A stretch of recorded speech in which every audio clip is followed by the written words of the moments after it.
She was the caring nurse who could raise a smile all the while hiding that she was a killer. Her outward appearance, nothing but a front. Elizabeth Wettlaufer's secret is that she is essentially empty. For her, life is meaningless. As she killed 8 times, nobody suspected Nurse Elizabeth May Wettlaufer. While on the outside to her fellow co-workers, she's this jovial woman who laughs and giggles and lights up a room. Taking courage from her macabre interpretation of the Bible, she would pray for guidance, then head to the bedside of her patients. For some, a visit from the nurse offered no salvation. I honestly believed at the time that God wanted to do it. It's horrific to think that she could have gone to her grave with all this. No one would have batted an eyelid. It's funny, but it's not funny. Nothing and nobody actually means anything to her. What went on inside the mind of the serial killer, Elizabeth Wettlaufer?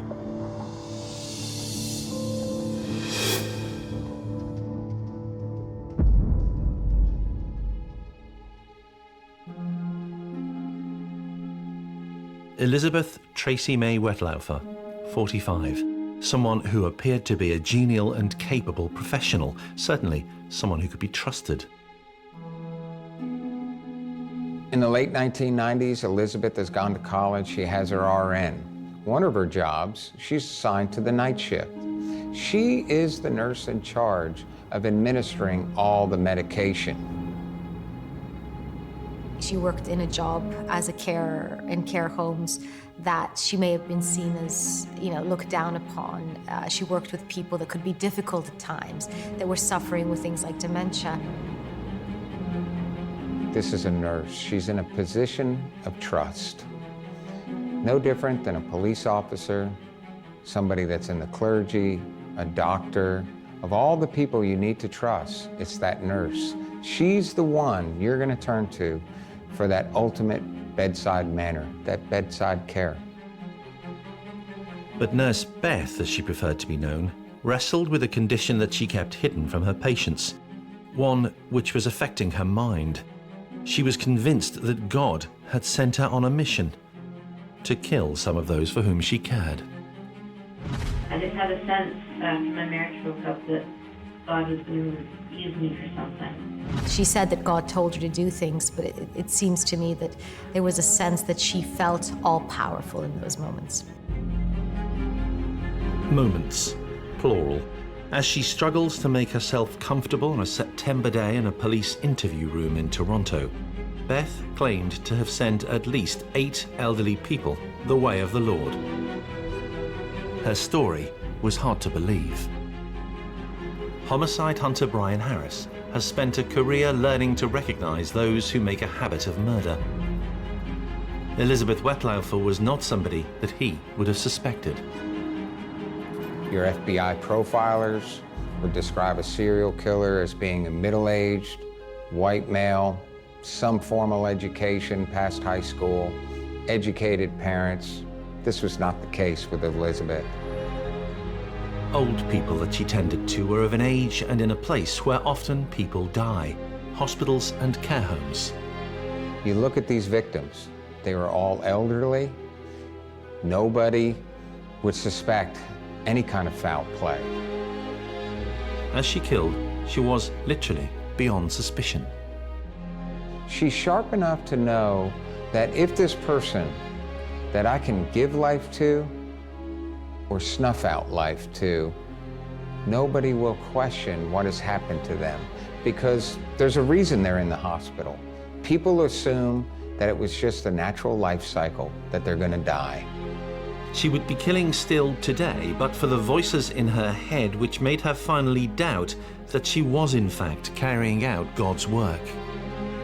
And then after a while I started to really wonder after some of the murders if it was God or if it was the devil fooling me. And when you read her account and listen to her account of what happened, it feels like in those moments she was playing God.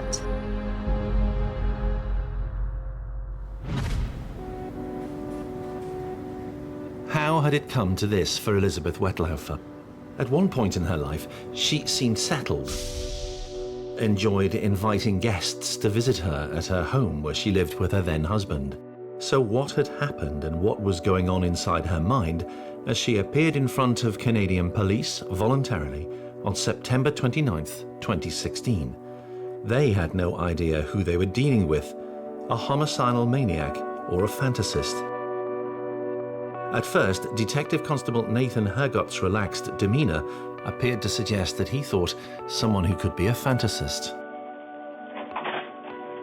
Sorry about that.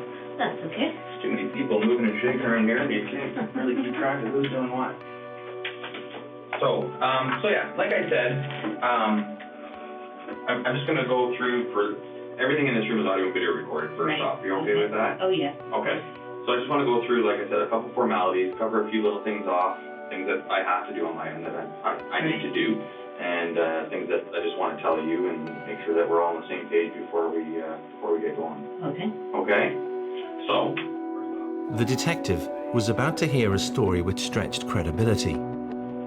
The lady opposite him had not been under suspicion of a crime of any sort, but on her arrival at the station, she had proffered a handwritten confession detailing how she had killed 8 times and attempted to kill a further 3 times. Was her story true? If it was, Detective Hergott had just her word for it. There had been no complaints, there was no evidence, but the handwritten confession and Wettlaufer herself. Okay, you're not under arrest.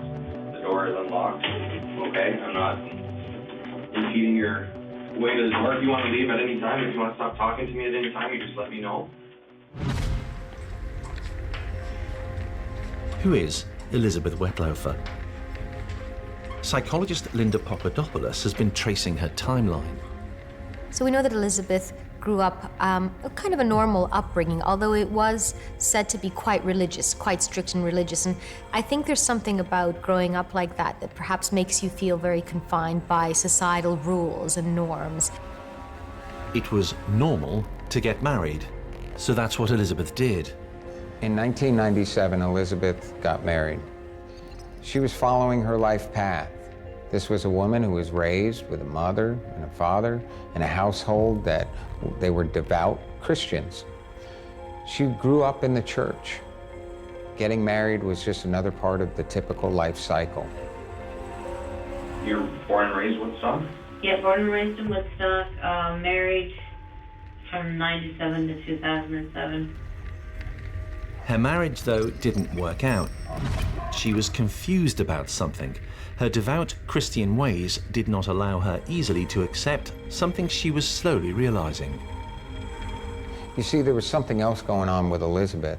She was battling of who she was on the inside. Elizabeth was a lesbian.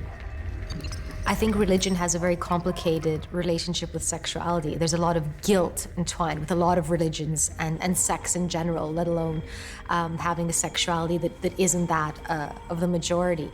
And I think because of that, there's going to be a sense of feeling different and through that perhaps feeling pathological or even guilty that she may have felt. There was just a complete discord between her religious upbringing and her sexuality. The two couldn't be reconciled. Equally, I think there was a complete inconsistency, discord between the discipline, the harsh discipline that was her background, partly again related to the religiosity, and her basic character, which I think was a bit weak, a bit self-indulgent. Those two, again, couldn't be reconciled. We know that she was someone quite lonely. We know that she was someone that felt that she wasn't even entitled to her sexuality. So even though she was a lesbian, she got married, she had an unhappy marriage that ended. Because of her religion, she felt guilt about her attraction to other women. But I did a lot of praying about it, and I just did a lot of praying, reading my Bible, getting very involved in my faith, getting very involved in my church. Right. She couldn't out herself. She couldn't follow through on her own desires that she had. She had to be denied those close personal relationships to have a true relationship because she was afraid what it would look like. The failed marriage was what Beth would blame for what happened next. She was diagnosed with borderline personality disorder. Her life goes in the wrong direction. At home, the signs of her decline were there for all to see. Often alone, binge eating, binge drinking, binge drug taking.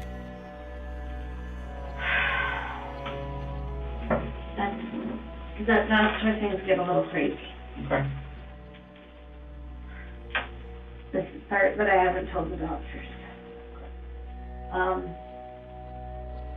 Because it seems so stupid now.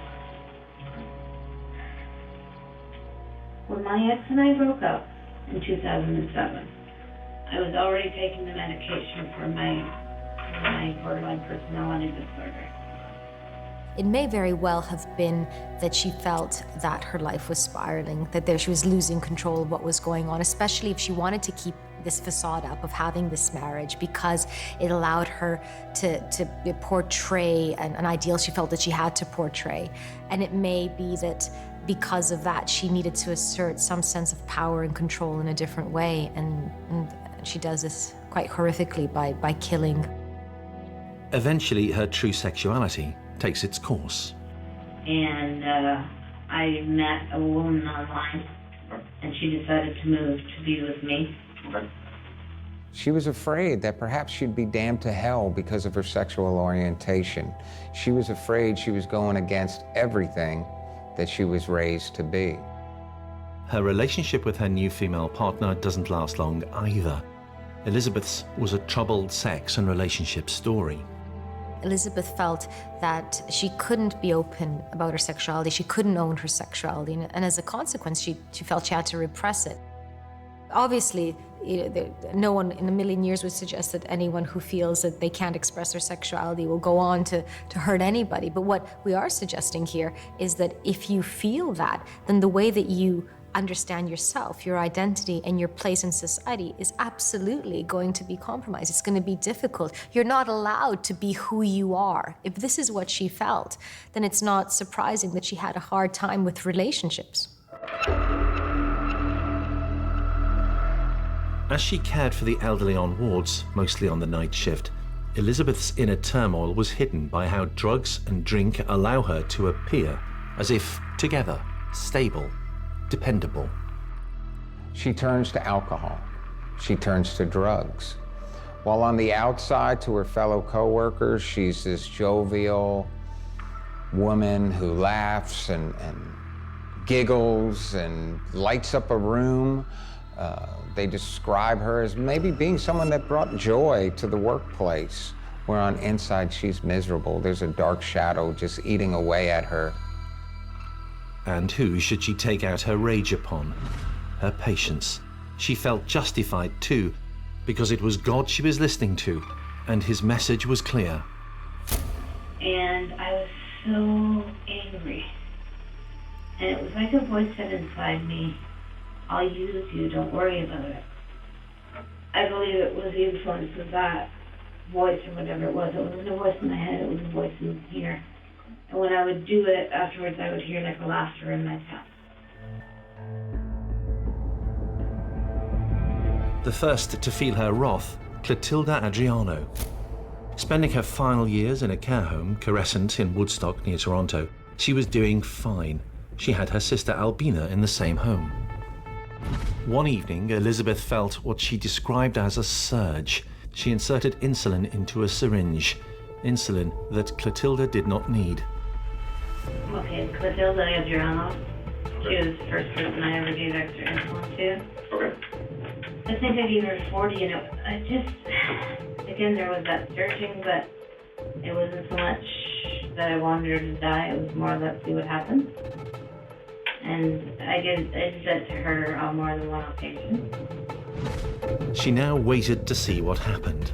The mixed-up Beth Wettlaufer left the survival of Clotilda Adriano to fate and to God's will, and to the effects of insulin on the body of an old woman who didn't need it.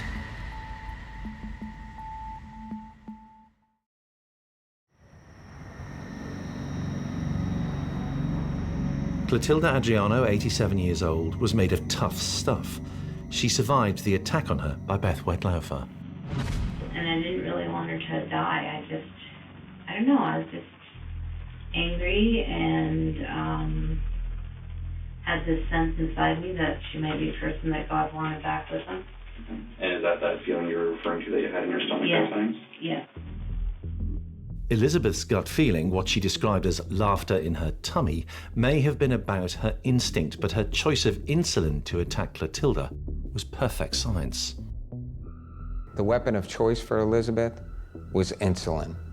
What's significant about that, as a nurse, she knows that insulin gets absorbed in the body.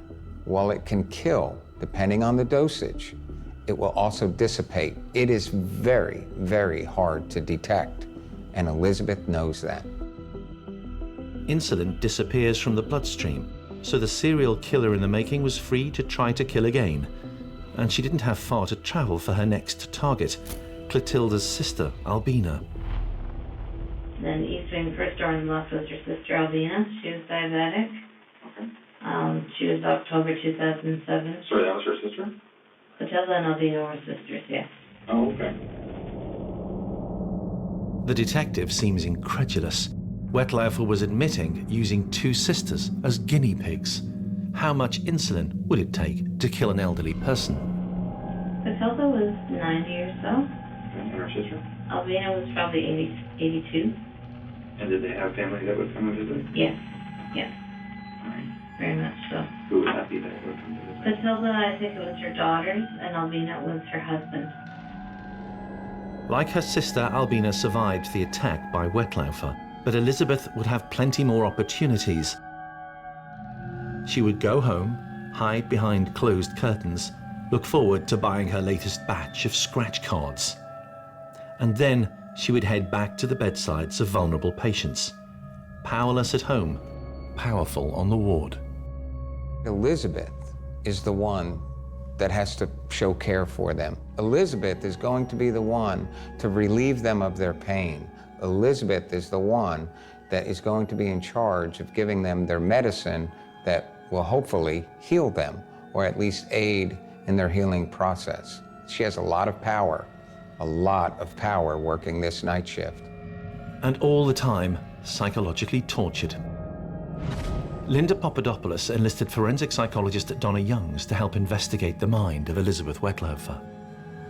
There are people who are quite simply not what they seem, and Elizabeth is very definitely one of those. She presents this exterior, this external presentation is of somebody who is so caring, so empathetic.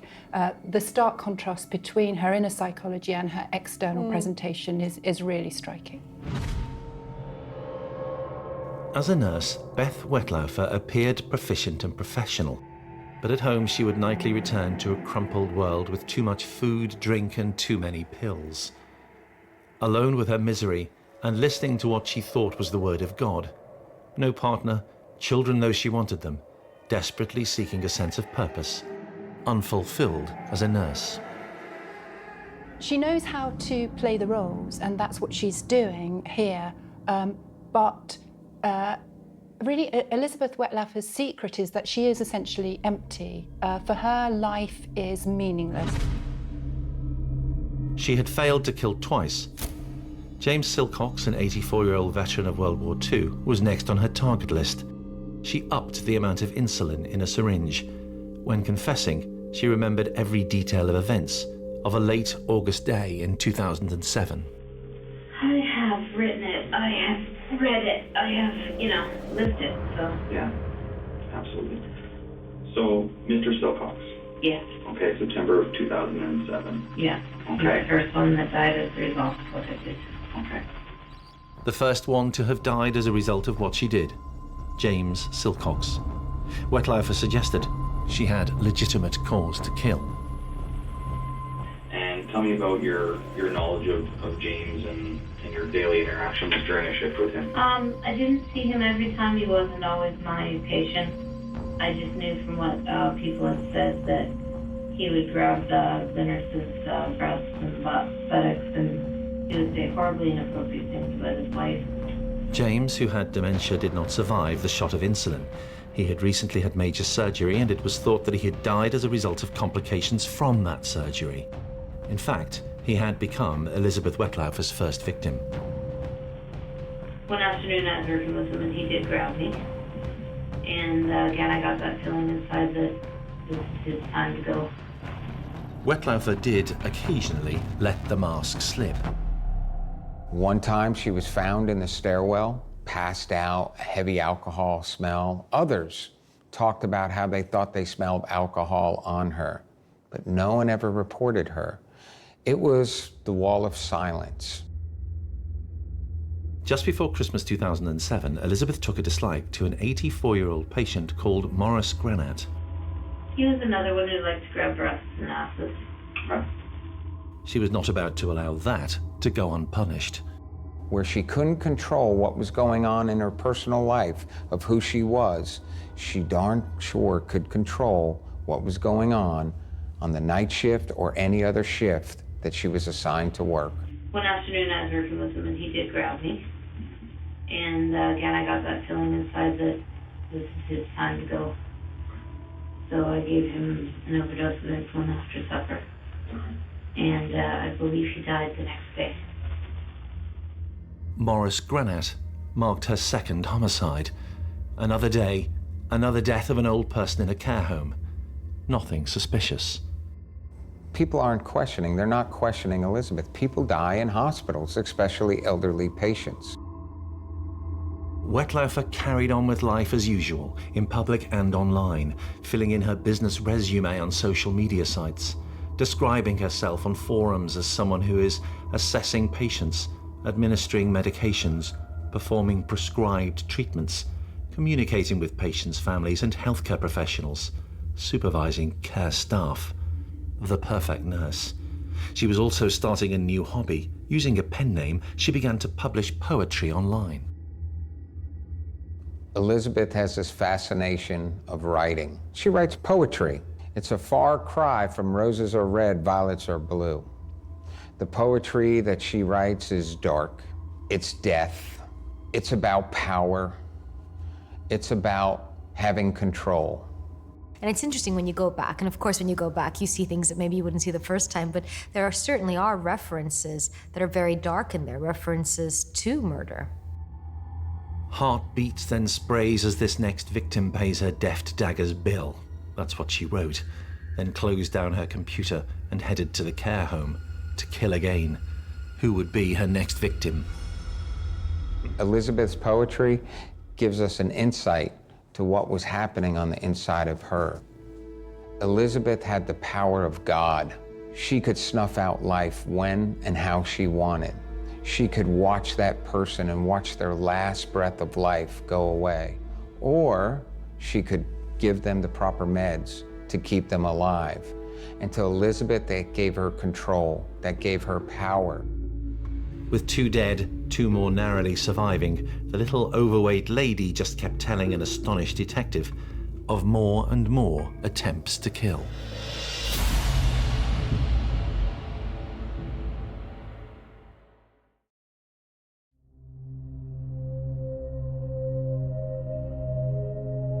Wayne Hedges had lived in Caress since the year 2000. He was regularly given insulin as part of his treatment.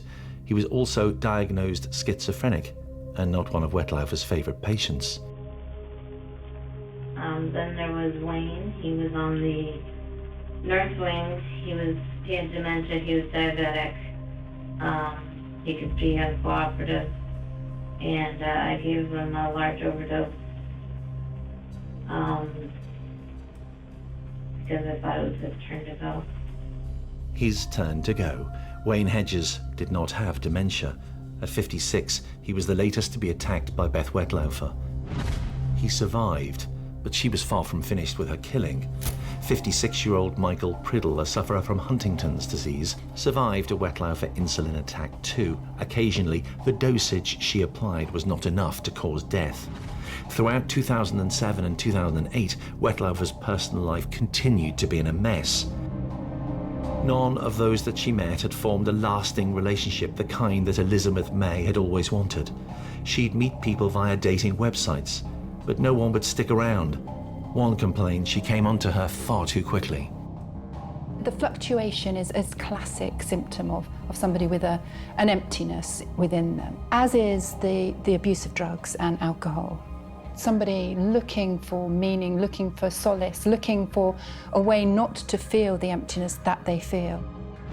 Over the next 2 years, Wettlaufer tried a variety of ways of comforting herself, of coping with her feelings of emptiness. The alcohol and the drug abuse are classic ways of seeking meaning, of trying to relieve oneself from the pain of the emptiness that she feels, of trying to find something where she feels nothing, where she finds no meaning. She continued exposing her soul in her poetry. She wrote under a pseudonym and was quite prolific, published a lot of poems. Using prescription drugs. Any inhibitions that most people have about medications, about drugs, are much reduced with her. Her drinking becomes legendary. And she eases that pain with the use of drugs and alcohol, and it gets worse and worse and worse. And of course, she could always turn to God. I had a pastor that I told me, he prayed over me and told me I'd be fine. And that was God's grace. By 2011, still working at the Crescent nursing home near Toronto, the drink, drugs, writing and praying had not stopped Elizabeth Wettlaufer wanting to kill. As ever, she had easy victims from whom to choose. Her life is spiraling, and it's the perfect storm. She has a vulnerable population that she is solely responsible, and she has a literal murder weapon that no one can trace because these people need the insulin. Over 3 months, Mary Zuravinsky, Gladys Millard, and Helen Matheson all fell victim to nurse Beth Wettlaufer. Mary, according to Wettlaufer, was almost asking for it. One night she said, I'm going to die tonight. Mary said that? Yeah. And I said, oh. And she said, yeah, why don't you get me into the deathbed so I can die? And I said, are you sure? And she said, yeah, put me to bed, I'm going to die. So I said, okay, and I went to the other nurse that was working with me. And she said, oh, okay, well, let's put her inside the scare room if that's what you want. So we did, and then I thought, well, she must be the next one. Mm-hmm. Gladys Millard was next. She had Alzheimer's and was somebody Elizabeth Wettlaufer actually liked. But she would soon find herself injected with insulin. Yeah, she was very spunky, but she went downhill fast. Did she? Eventually, she had dementia, didn't take her pills well, didn't eat well, very stubborn woman. And as always, one evening I just got that red surging feeling that she was going to be the one. And gave her insulin overdose. And then came the murder of Helen Matheson. Elizabeth gave her a piece of pie and ice cream, and then a few hours later, injected her with insulin.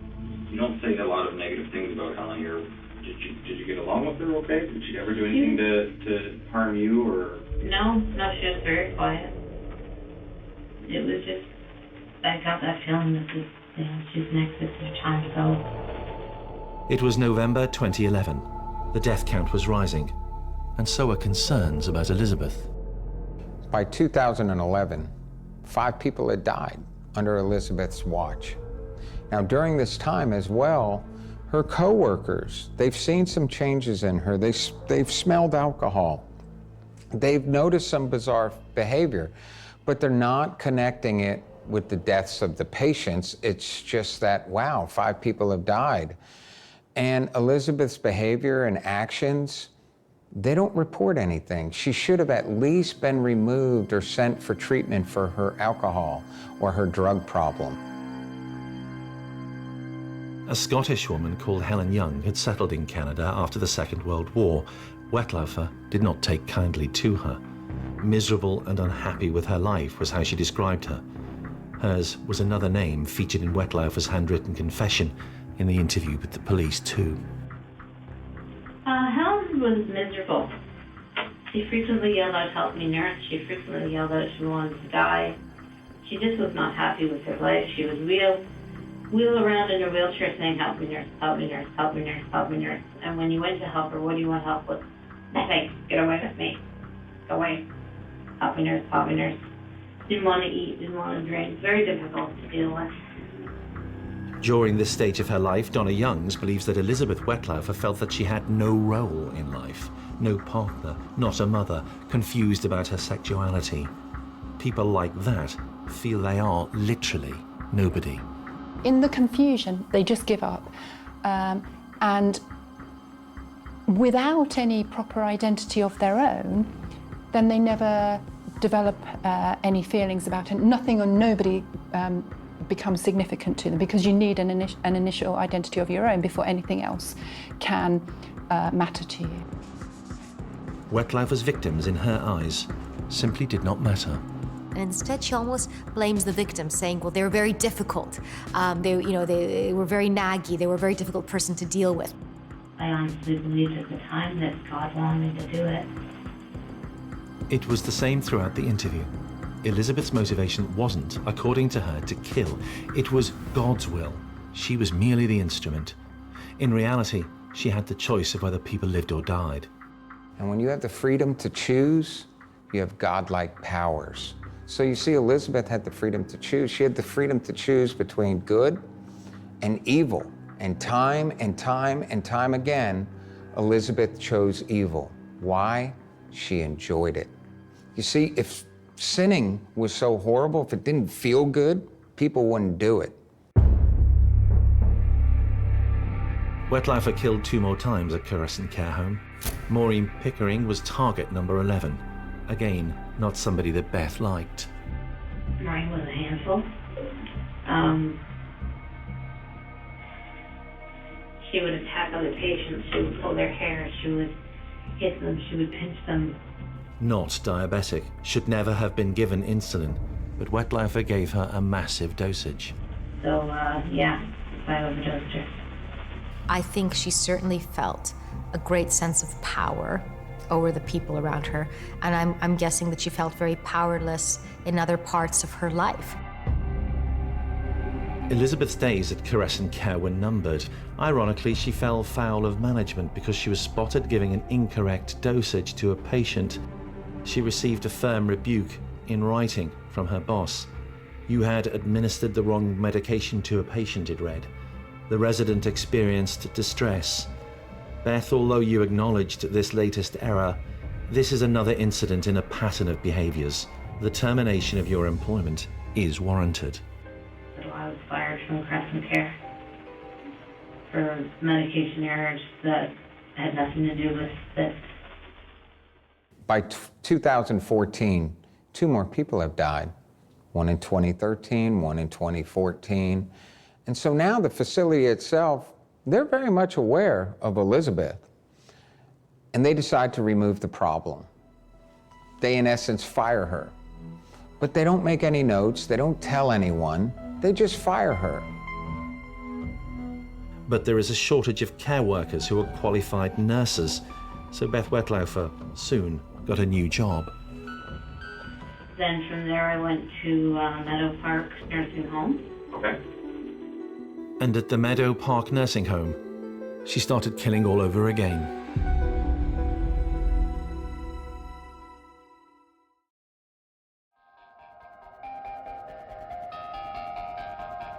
Arpad Horforth was next on the Wettlaufer hit list. He was mean. He would grab the nurses and the PSWs whenever they were trying to do things for him. He would grab them, he would twist their arms, he would punch them. Very difficult to do care for. And one night I just got that surgery like that you need to go. Once the decision was taken, little would stop Elizabeth. He fought the first needle, and then the second needle I got in. In her mind, it was God or the devil. So, the devil made her really angry and she killed these nasty men. Wettlaufer was not long at her new job. She moved on to another and continued attacking patients. 2 more were injected with insulin unnecessarily, but they survived, and Elizabeth remained unsuspected.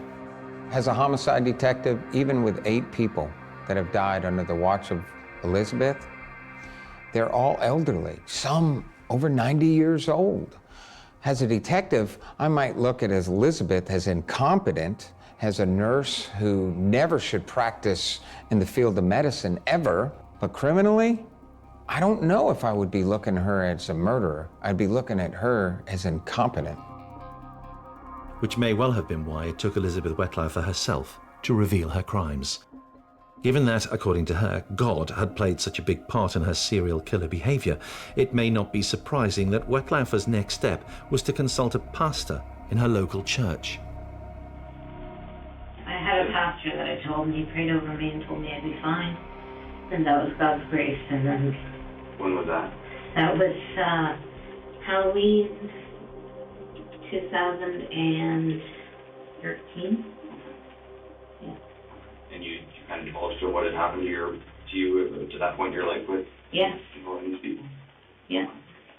And so she thinks she can confess, and then she can be in some way redeemed, I think.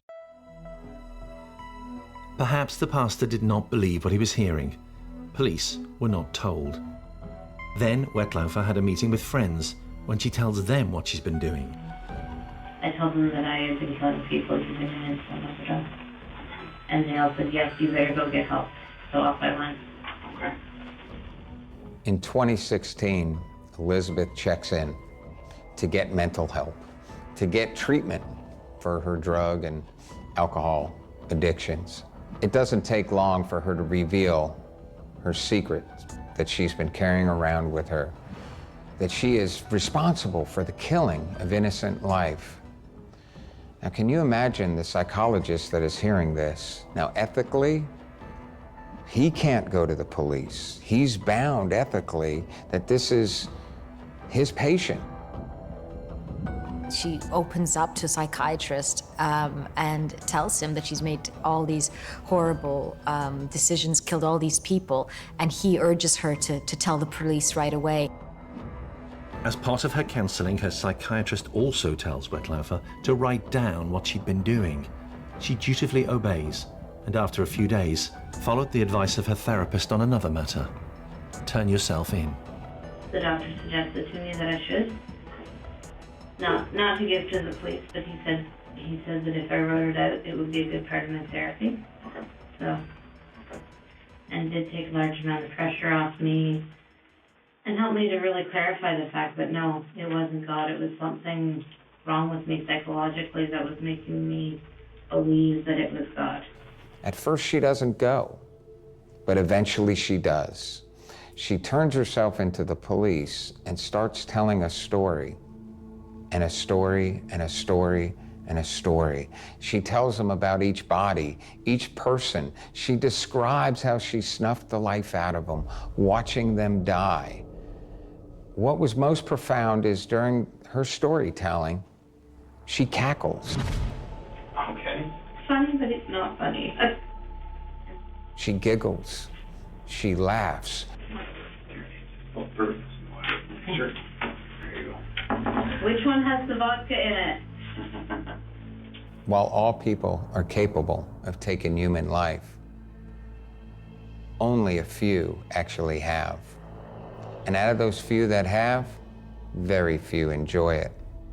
And those that enjoy it are today's serial killers. Elizabeth enjoyed it. You can hear it in her cackle. You can hear it in her laugh. It's the only thing she could control. She enjoyed taking that life. Why had she confessed?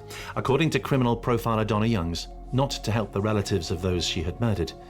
It was more for her own sake.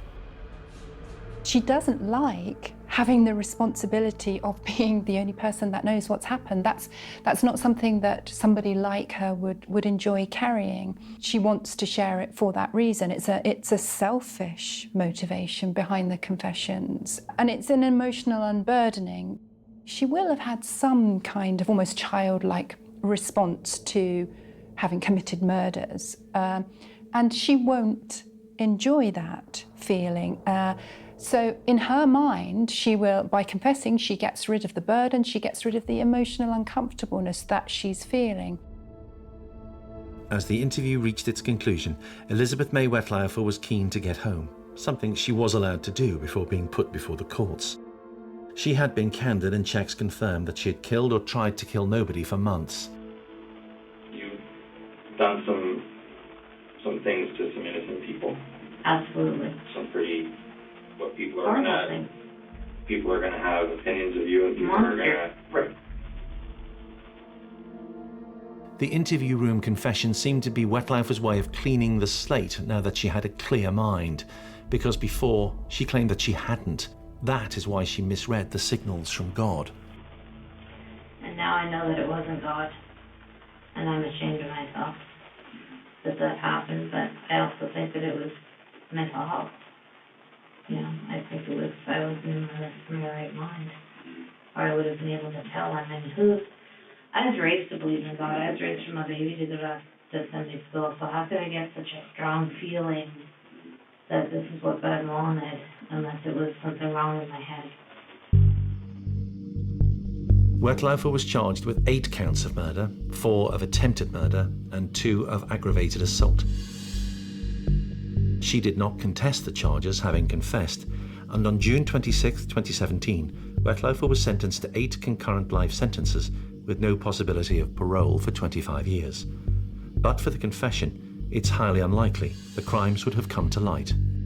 And in the end, all those times Elizabeth was trying to take control and have that control with her victims, she had the ultimate control when she finally decided to confess. She could have remained silent. You know, it's horrific to think that she could have gone to her grave with all this. There is not a doubt in my mind that without Elizabeth's confession, without her coming forward and talking to those detectives, these cases would never be solved. No one would have batted an eyelid. This was, you know, these were the most vulnerable people, or some of the most vulnerable people in our society. We expect them to die. We expect her to be doing her job. No one was watching. She literally could have gotten away with murder again and again and again.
Theodore Johnson killed his first wife, but in a strange series of events, he would soon be released. To me, it was murder as opposed to he was convicted of manslaughter. He was set free after just 2 years on the grounds that he had been the abused rather than the abuser. Having served his sentence, he leaves prison. He meets a new woman, Yvonne Bennett, who he also kills, claiming this time that his mind was disturbed by the fact that she was cheating on him. Theodore Johnson proves to us all that the crime of passion argument no longer really holds any water. In what's thought to be a unique case, the 2-time killer was released to kill again. This particular leopard doesn't change his spot. What went on inside the mind of the serial killer, Theodore Johnson?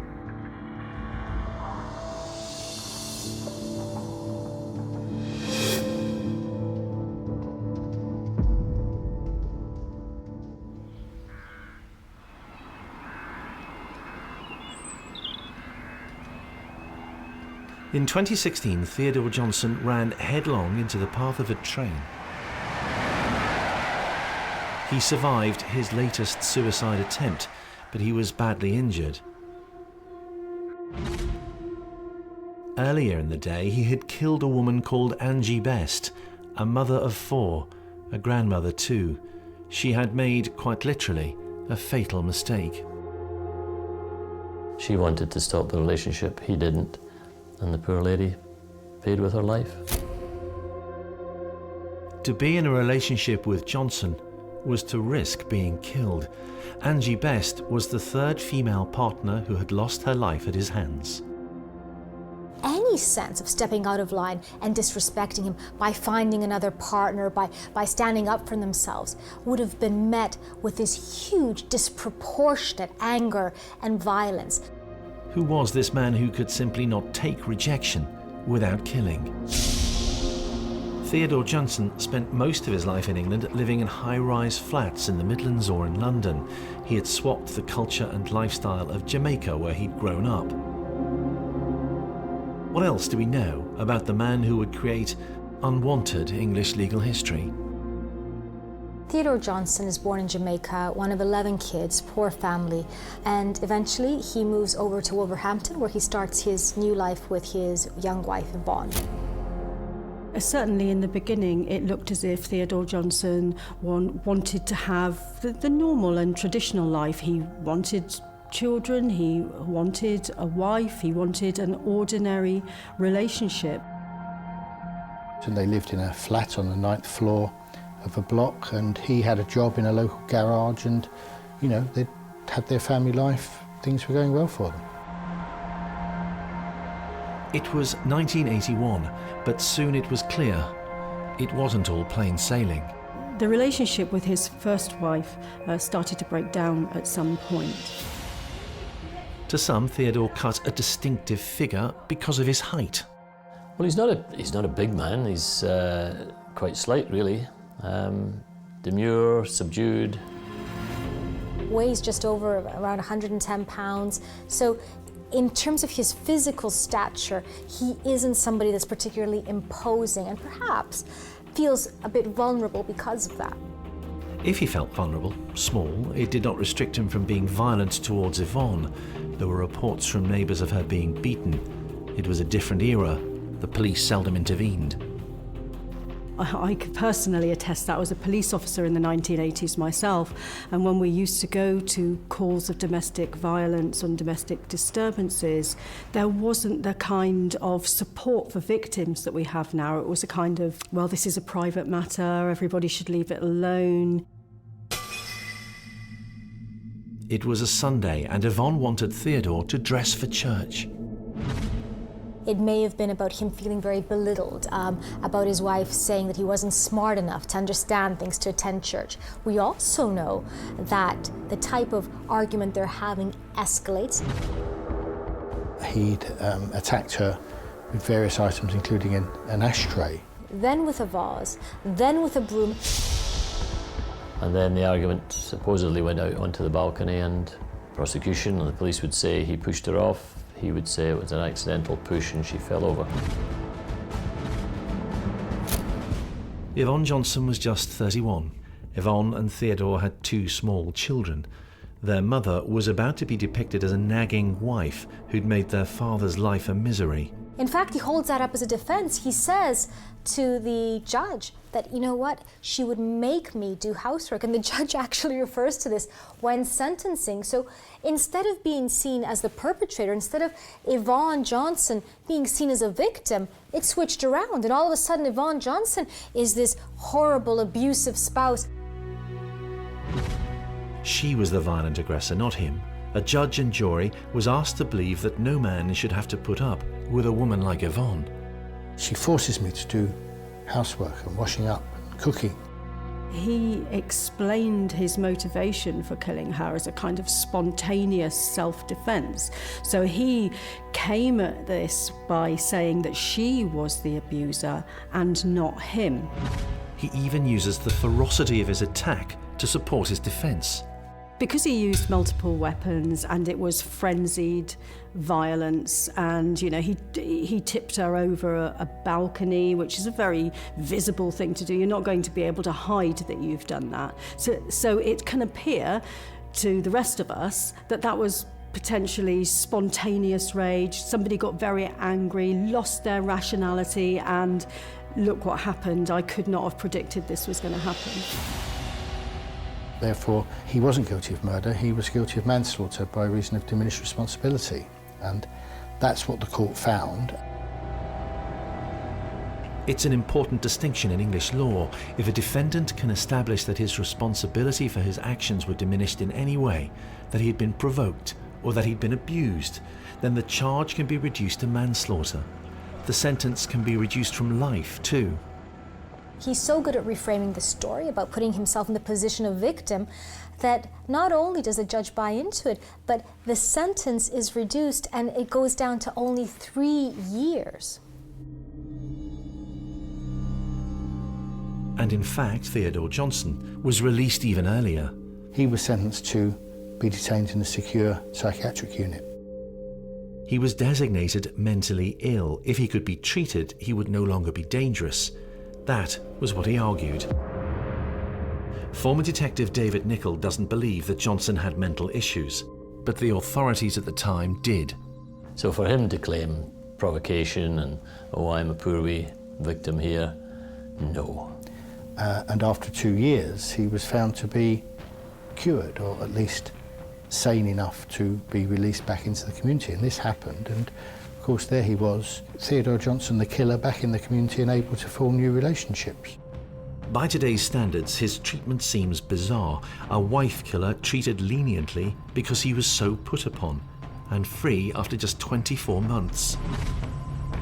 It was a sign of things to come for the way that Theodore could manipulate his way out of trouble. This is kind of a real glimpse into Theodore's state of mind, right? And we see that he's very good at rewriting the story. He's very good at manipulating facts so that they work for him. You know, don't forget, this person was caught red-handed. You know, this wasn't just someone that flipped and shot a gun. He beat this woman with 3 different household objects. Then he found the strength to tip this woman over a 9th floor balcony. So, you know, this idea that he's this tiny, fragile little man is seems far-fetched now, but clearly he manages to pull the wool over everyone's eyes and say, no, it was her fault. I was the victim. Obviously, this is what happened. Back out, the man who had killed one woman soon went looking for another.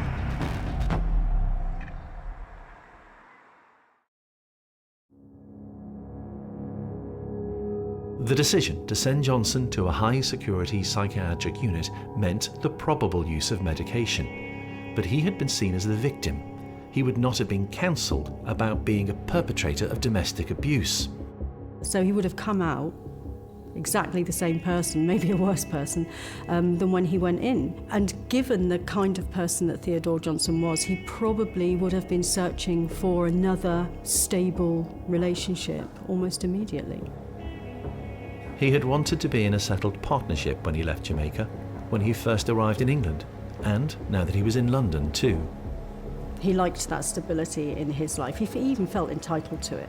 So he would have found somebody quite quickly, and he would have speeded up those romantic processes straight away so that they would feel that they were perhaps in the middle of a grand passion. If they were in love, he was the perfect man. So having served his sentence, he leaves prison. He meets a new woman, Yvonne Bennett. Theodore is in a new relationship with a new Yvonne, and they move to a new city, and together they have a new baby.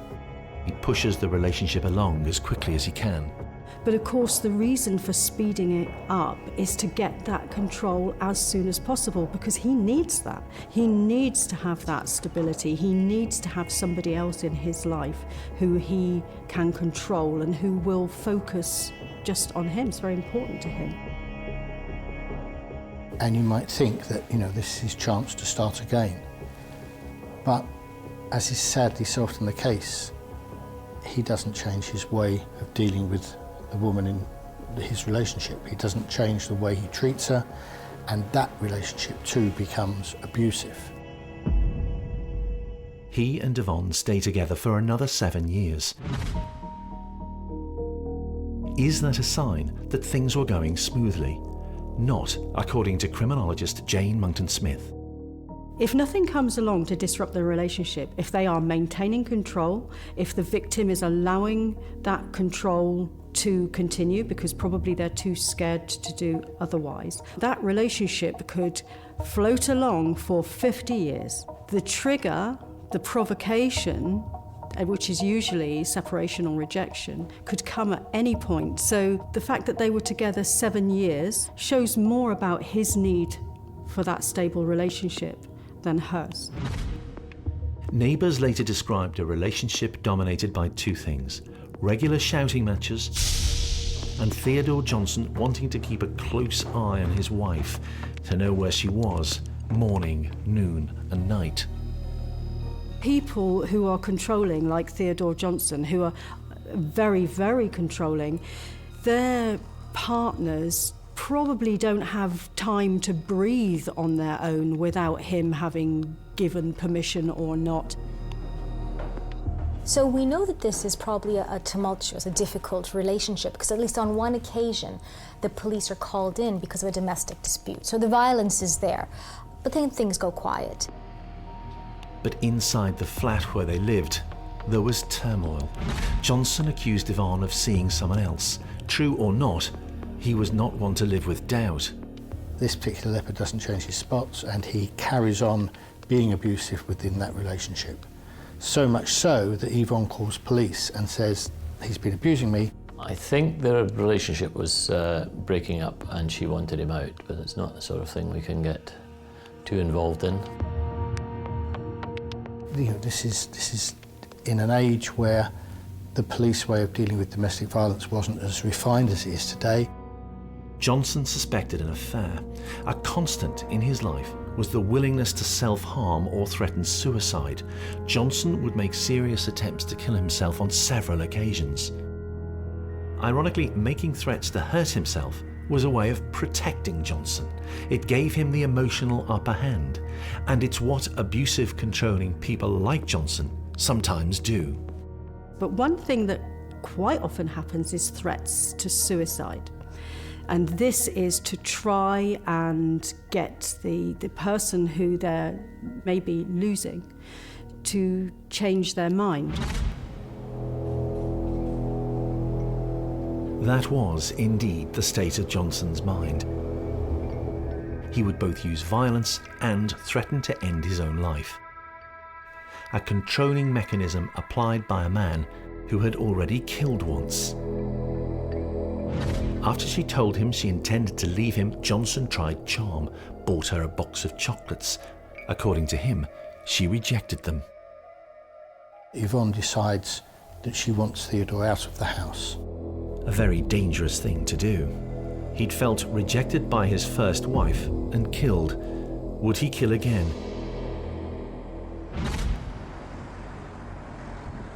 In a North London police station, a call comes in. 1992, I was the Detective Chief Inspector in charge of the CID office at Holloway Police Station. I'm convinced it was a Sunday afternoon that the call came into the police station apparently from Theodore Johnson. Emergency, which service? When he himself calls the police and asks the police to go quickly to his flat because their child is on its own and he has to go and kill himself. Was Yvonne dead at that point? Well, he had left the flat and gone wherever he called us from. Remember, we were talking 1992, so not very many mobile phones and all that sort of thing. So I think the call came in from a call box. You need to go to that flat. When asked where he's going to be, he explains that he's suicidal. In a matter of minutes, police arrived. The caller had seemed distraught. They acted quickly. There's a lady there and a child, so he was obviously concerned for the child, but knowing Theodore as we do know now, I'm afraid he intended to kill Yvonne and he did succeed. But because he told us reasonably quickly, we got there, but couldn't save her. Police were confronted by a tragic scene. A 2-year-old crying, her mother just yards away. Unfortunately, that Yvonne Bennett had been strangled with a belt. Wasn't dead for very long, but unfortunately the officers couldn't save her.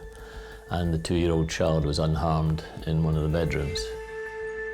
Strangulation's a very intimate way to kill somebody. You have to get up close to them, you have to touch them, you can sometimes see their face, you can certainly hear them, and they will be struggling against you. So it's usually somebody that you have an emotional association with. The reason he gives behind why he ends up killing Yvonne is the fact that she finds out that she's seeing another man, and it's at this point that he loses it. Again, there's something about this kind of hyper-masculine understanding of a certain respect he should be afforded. There was no immediate sign of Theodore Johnson. Views differ on the motivation for what he did next. He then, presumably struck by remorse and regret for what he's done, tries to kill himself by stringing himself up from a tree. Just like in the case of the first murder, he's positioning himself as the victim. So he's not calling to say, I've done this, I'm the perpetrator. He's calling to say, I've done this, but actually, I'm not feeling stable. I'm feeling so bad that I'm gonna go and kill myself. And in fact, the way that he chooses to try and kill himself suggests that this wasn't an actual threat at all. He tries to hang himself with string. Some investigators have never been convinced that his suicide attempt was truly motivated by remorse. Theodore had gone then out to Barnet somehow in a park and tried to hang himself with a piece of string. Well, string's not going to work in those respects, so he didn't manage to do that properly. So he made big proclamations. He'd call the police and say, this is what I'm about to do. But, you know, A, he'd give people a heads up of this is what they were about to do. You know, he's going to try and kill himself. But B, his methods, you know, seem very odd. You know, no one hangs himself with string that breaks. The suicide attempt becomes vital in the story of Theodore Johnson. Sane people, the theory went at the time, do not choose to kill themselves. At the very least, it's an indication of someone who is not of sound mind. His record showed that he had threatened suicide before even tried it. But was this behaviour part of a pattern of assuming the role of victim? The abused husband who'd killed when suffering diminished responsibility. Now the man who longed to die, remorseful because he'd killed again. The local head of CID began making inquiries about Theodore Johnson and did not expect to discover what was on his file. Obviously we go to check people's backgrounds, their previous convictions, and as I recall, I think that was the only one he had, was previously killing his wife up in Wolverhampton. Circumstances of that one came to us again as quite a surprise that he had pushed his first wife off a 9th floor balcony. It's appeared to me from what I read about it and researched that it was a very deliberate killing. That was a conclusion that Detective Nichol reached. The facts seemed to suggest it. So he was surprised at the outcome that he was now reading about. A verdict of manslaughter. But to me, that was murder as opposed to he was convicted of manslaughter. Theodore Johnson had been released just 2 years after being convicted for his first killing.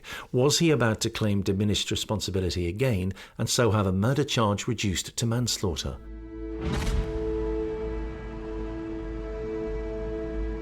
Murder brings an automatic life sentence. Manslaughter can mean a much shorter time behind bars. If Theodore could prove a mental issue had caused the second killing of a woman, maybe he would be sent to a hospital facility. His suicide attempt established that he was not sane enough to be held responsible for murder. Surely, history could not repeat itself.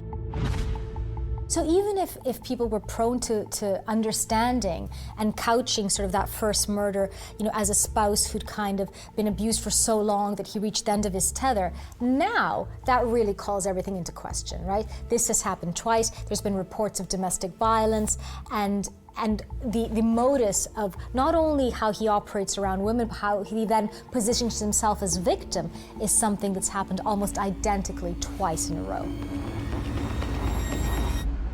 As difficult as it appears now to believe, Theodore Johnson did indeed argue diminished responsibility again. Was he about to avoid being found guilty of murder for a second time?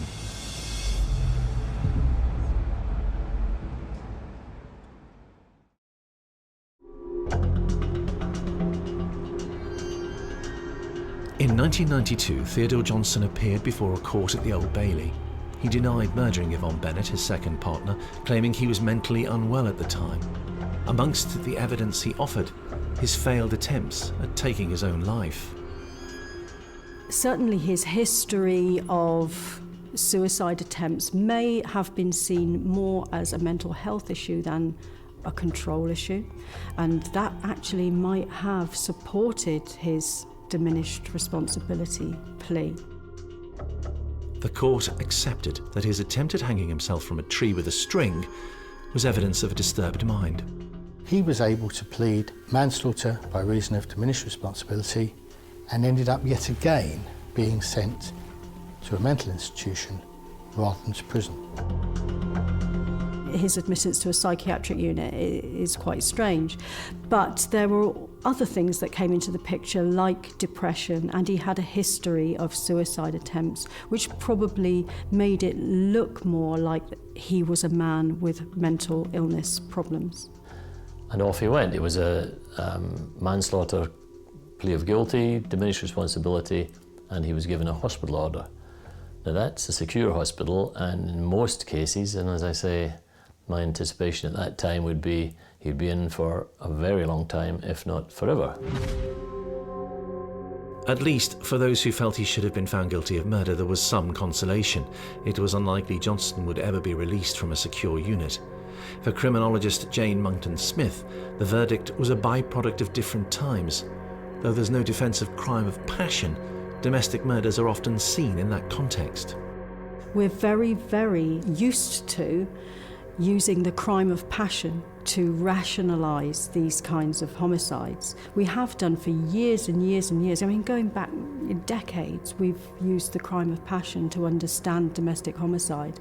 And what Theodore Johnson was saying was just underlining what we think we already know about this kind of killing. So it doesn't surprise me that it was successful. Theodore Johnson, father of 3, killer of 2 partners, was locked up, very possibly never to be released. Except he was.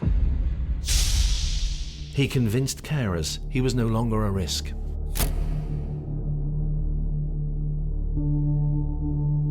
People like Theodore Johnson, who have that type of personality disorder, will be very, very good at manipulation. Their whole life depends on it, really. They have to manipulate their victims. They have to manipulate the people around them to get what they want. By the late 90s, Theodore Johnson was again on the outside. We did discover, or the family contacted us some year later, I think they'd seen him in the street somewhere with an escort, allegedly some hearing to do with the daughter, the child. And what I thought, that's all right, he's got an escort, he's out for that reason and that reason only. And now I discover, all these years later, he wasn't in for much more than 2 years. 2 years for his second killing. Out, he's allowed to temporarily leave the institution where he is to commence a course in furniture restoration, trying presumably to rehabilitate him for life in the future. This is a man who's killed 2 partners. Members of Yvonne Bennett's family couldn't believe that they'd seen Johnson out on the streets. Oh, absolutely, astounded, and so were we. They're ridiculous. Ironically, those who investigated Johnson have always accepted that women he randomly meets are safe from harm. It was not they who Johnson would ever want to kill. To know him, to be intimate with him, however, was to put yourself in grave danger. We totally accept he's no danger to the normal lady in the street. Women who are strangers to him are no danger whatsoever, I don't think. But start a relationship with him and you're in severe danger. Sometimes, and on day release, Johnson was escorted, but not always. But of course that also left him free to meet potential partners, and that would have been important to him. He's allowed to leave again on unescorted visits to gain an apprenticeship around furniture restoration, and it's during one of these visits that he meets Angela Best. Angie Best is oblivious to the danger that she's in. When he met Angela Best, the chances that she would be killed were very, very high. That does not mean that it was inevitable that he was going to kill her, but if you look at the timeline of how these things play out, if there was something that came along, like a separation, then it would become more inevitable. At first, the temporary arrangement between a man she would meet only by day lessened Angela's chances of coming to any harm. But if Johnson was able to convince the authorities he was now safe to be permanently released, Angela would be in grave danger if Johnson's record was anything to go by. And he was about to get lucky for a third time.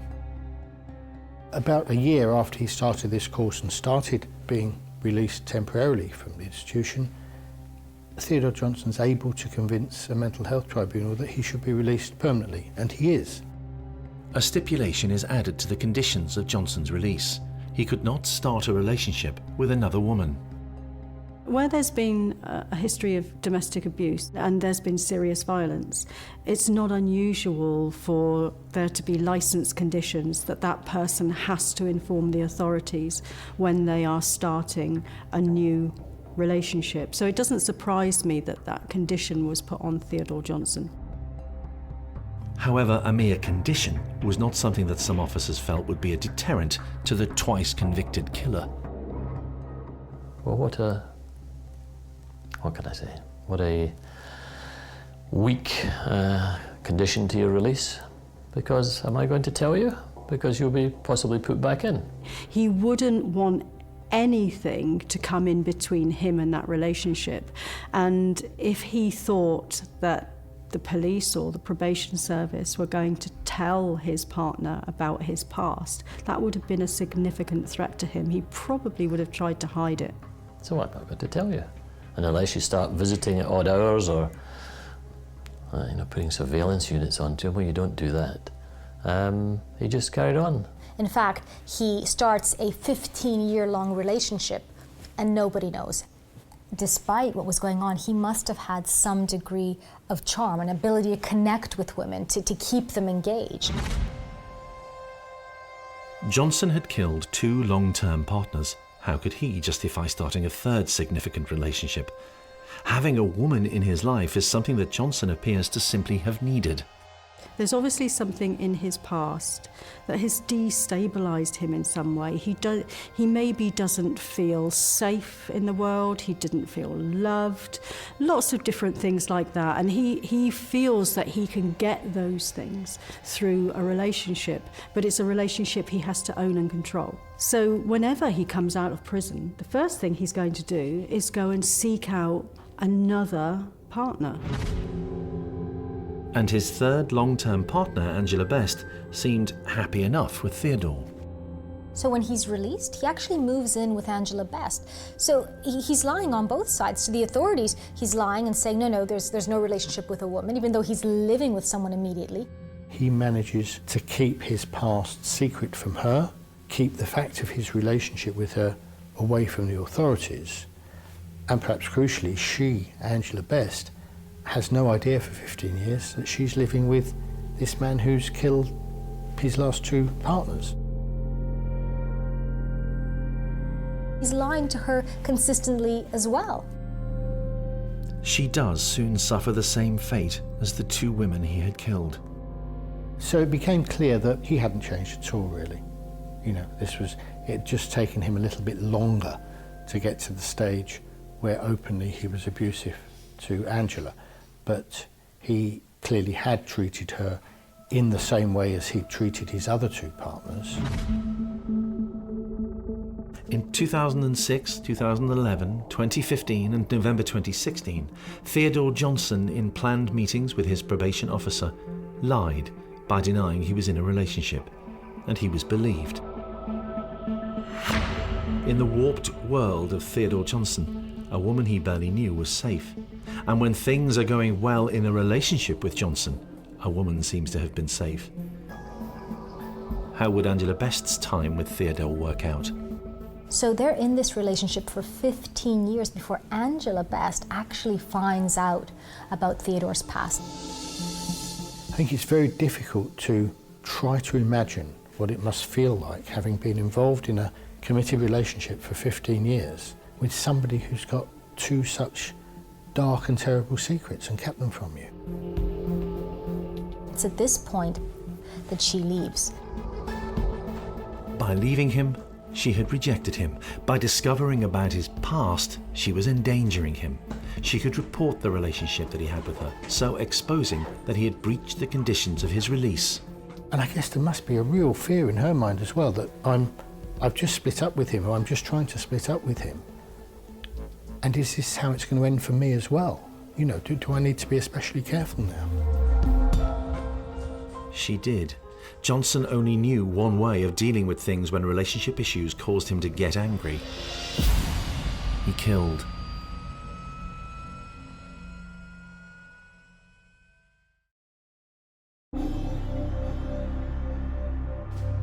Angela Best had left Theodore Johnson. Soon after, he hears she may be in another relationship. It's not until he finds out that she's seeing another man that he asks her to come back. Johnson was at his most dangerous, and just before Christmas 2016, Angela was on the way to see him. On the 16th of December 2016, Angela Best is going to help Theodore Johnson with an appointment that he has at the Jamaican Embassy. When this kind of thing happens, the person has manipulated a situation where they are going to be alone with the person they want to kill. Unlike the other two cases, which seem to happen in the moment, out of fury, in the case of Angela Best, he decides to call her back. There seems to be a sense of premeditation here. So he calls her back to his house, asking for help to fill out some forms. And she obliges. She comes back. This is someone that she's known for 15 years. We know she leaves their former home to go to him, and that she arrives where he's staying at about 9:20 that morning. During the course of the rest of that morning, her son wants to get in touch with his mum. He's phoning up, but gets no answer. And nothing's heard from either of them until at 3:25 or thereabouts that afternoon at Cheshunt in Hertfordshire. A man throws himself under a train on the railway line. Police are called to that incident, and they find that that man is Theodore Johnson. And he's badly injured. He's lost limbs, he's in a bad way, but he's alive. Again, he went off to commit suicide. Threw himself in front of a train, and again failed, other than causing himself severe injury. No consideration for the people on the platform or the driver or anything of that sort, or the medical people that have to look after him. An attempted suicide can be a telltale Johnson sign. It can mean a woman is dead at his hands. And so police go to the address they have for him, which is the address in Tufnell Park in North London, where he'd lived with Angela Best. When police go there, they get no answer, and they go in, fearing the worst. And indeed, they find that Angela Best has been murdered. Lying by a sofa, and she's dead. She was hit with a hammer several times, in fact 6 I think the postmortem report said, and strangled with a cord from a dressing gown. So there you have, between the first, second and third cases, violent hitting, strangulation, so the third one was a culmination of the first 2. But I'm afraid eventually the circumstances came round. She wanted to stop the relationship, he didn't, and the poor lady paid with her life. Let down from every angle, I'm afraid. Was the latest suicide attempt a prelude to a defence of diminished responsibility? Perhaps not. In his attempt, Johnson lost an arm and a hand. This time, his attempted suicide seemed genuine. Despite the fact that he survived jumping in front of the train, he probably did want to kill himself. It was after a 3rd homicide. He must have known that he wasn't going to get away with it a third time. It may be that he wanted to maintain control of his own life and his own decisions, and it was his decision to end his life, so that's what he was going to do. Now retired, Detective David Nichol learned about the details of the latest Johnson killing, a man he thought he had helped put away for the rest of his life. Well, I read the headline in the newspapers and really couldn't believe it. When I read down through the article and found it was Theodore Johnson, I was, well, disappointed, to put it mildly. I wouldn't like to say how disgusted I was that he had killed for a third time, and then to discover that he had got out so quickly after the conviction on the case I dealt with. Why had he done it? What was it that the diminutive Johnson wanted most in his life? Was it to have a female partner, or was it to dominate a female partner?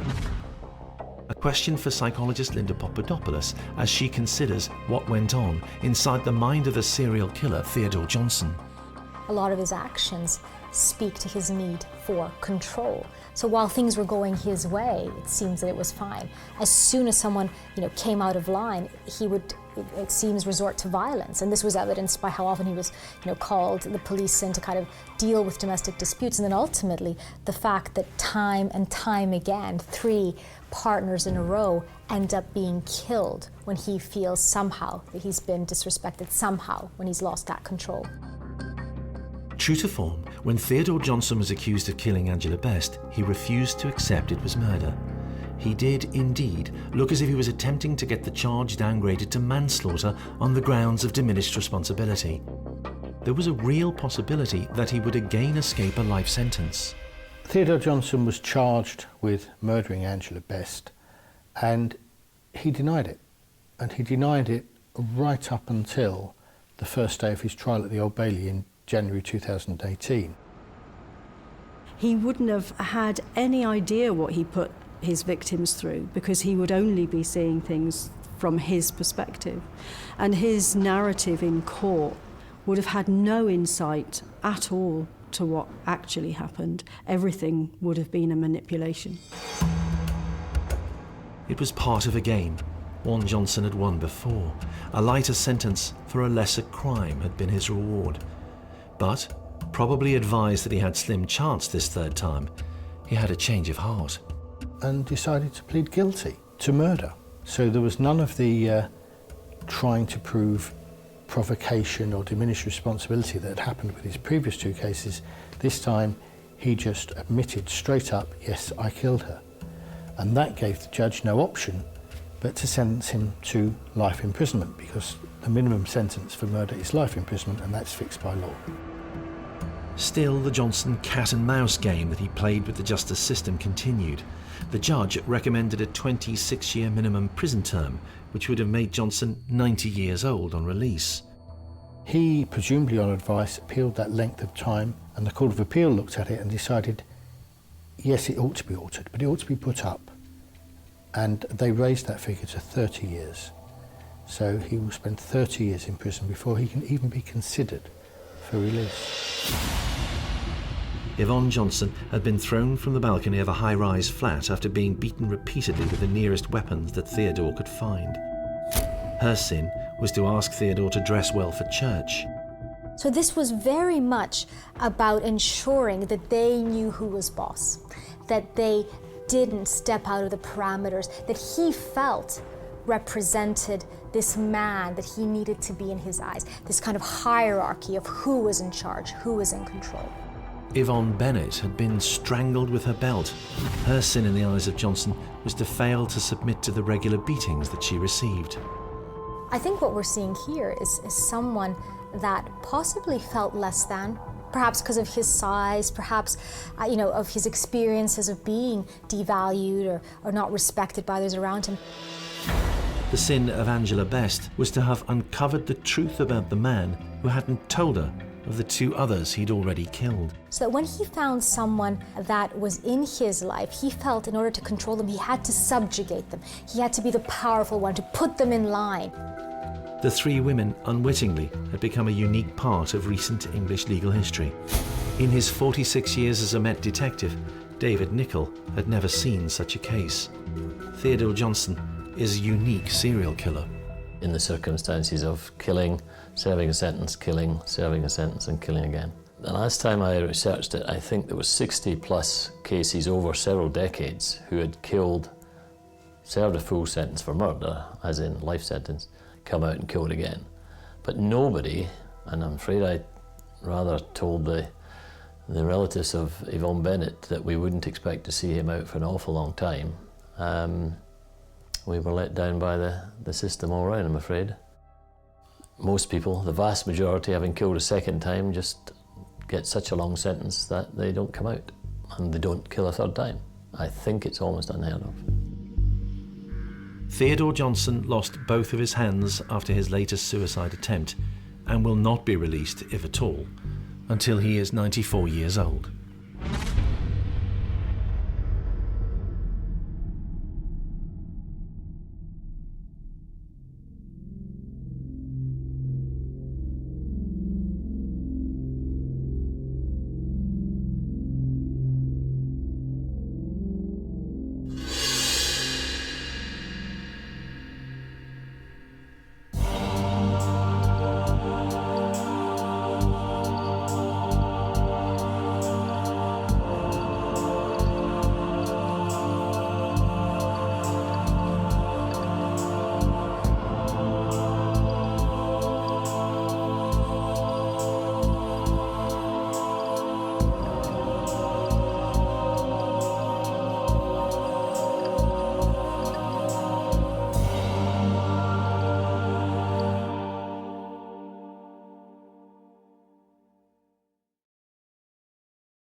I grabbed her, pulled her into the back of the van.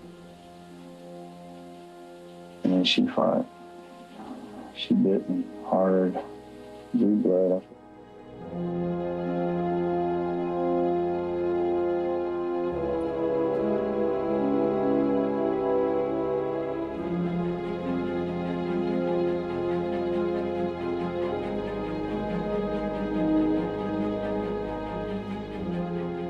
Did you use any kind of tourniquet on her, Tony? I mean, Same thing. What's what? I don't remember. I don't recall. I just remember it was a yellow rope. He got the thrill from watching his victims die. He had the control. He was, in his mind, godlike. He could grant life or grant death. I felt like it was only a matter of time before the next body would show up. Anthony Short is about as smart as a serial killer as I've seen in 30 plus years of criminal justice. You hate to say he is diabolically brilliant. As detectives in Houston attend the latest discovery of a body, the relentlessness of the assassin's merciless handiwork begins to defy belief. The question arises, what could possibly be going on inside the mind of a serial killer?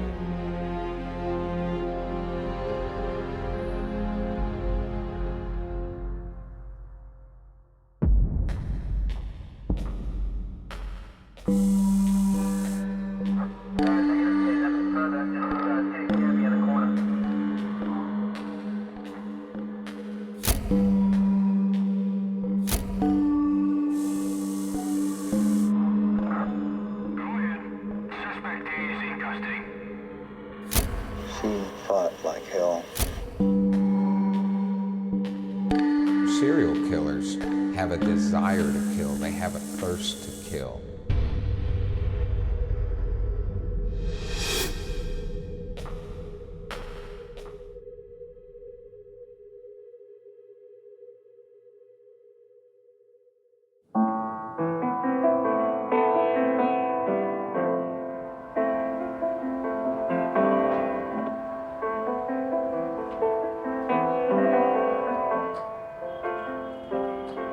Early one Houston morning, on her way to a school for troubled youngsters, fate introduced teenager Lori Lee Tremblay to a man she was ill-equipped to deal with.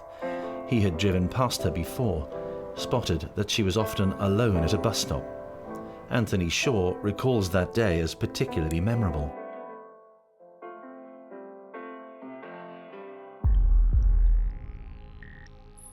The married father of two was a self-styled guy-next-door ordinary Joe, but he would reveal himself in recordings that we've obtained as a boy who girls would be uncomfortable with, a teenager who groped, and an adult who would kill and kill again. Let's start with,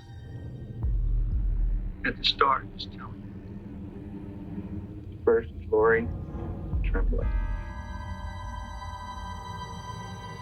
14 years old. Lori's 14 years old. I mean, think about, your children who are 14 years old. I mean, it's unfathomable what happened to her. And she was just the first. Lori Tremblay, Tony Shaw's first, as he calls her.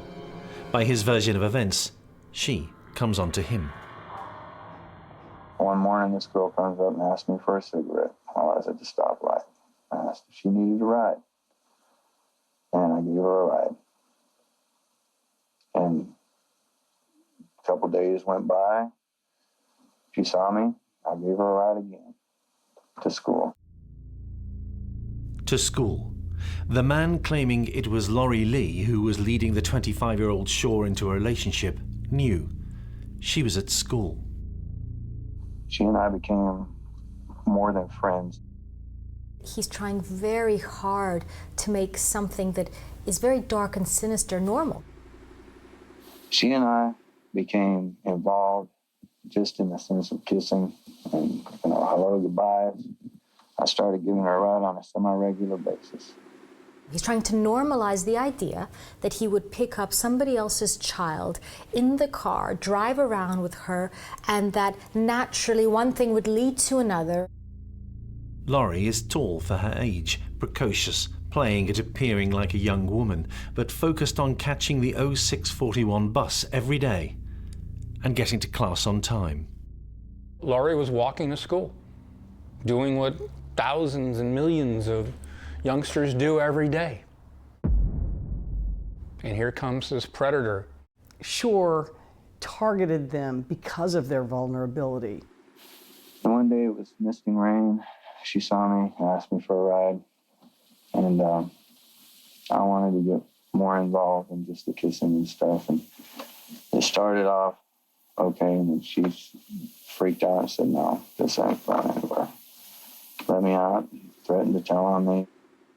There's something that really speaks to his need to be understood, this need to kind of rationalize and normalize and get the listener on his side. So even here, you're beginning to see those traits of narcissism, those traits of, I can get you on my side, I can make you understand what happened, I can make you understand the stuff that is so unbelievably not understandable. Shaw was married with 2 daughters, had a steady job, a nice home. He had a life. He had a lot to lose. And what happened? I undid her bra. Everything got out of hand. She freaked out, and we got into a fight. I tried to knock her out because I just really freaked out. Shaw reached into the back of the vehicle for a cord that he'd left there.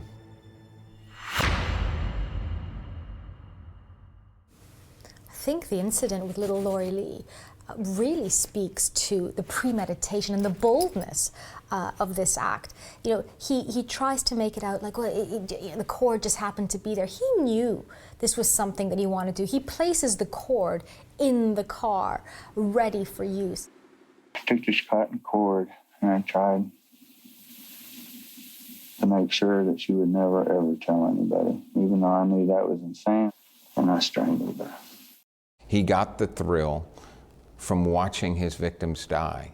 He had the control. He was, in his mind, godlike. He could grant life or grant death.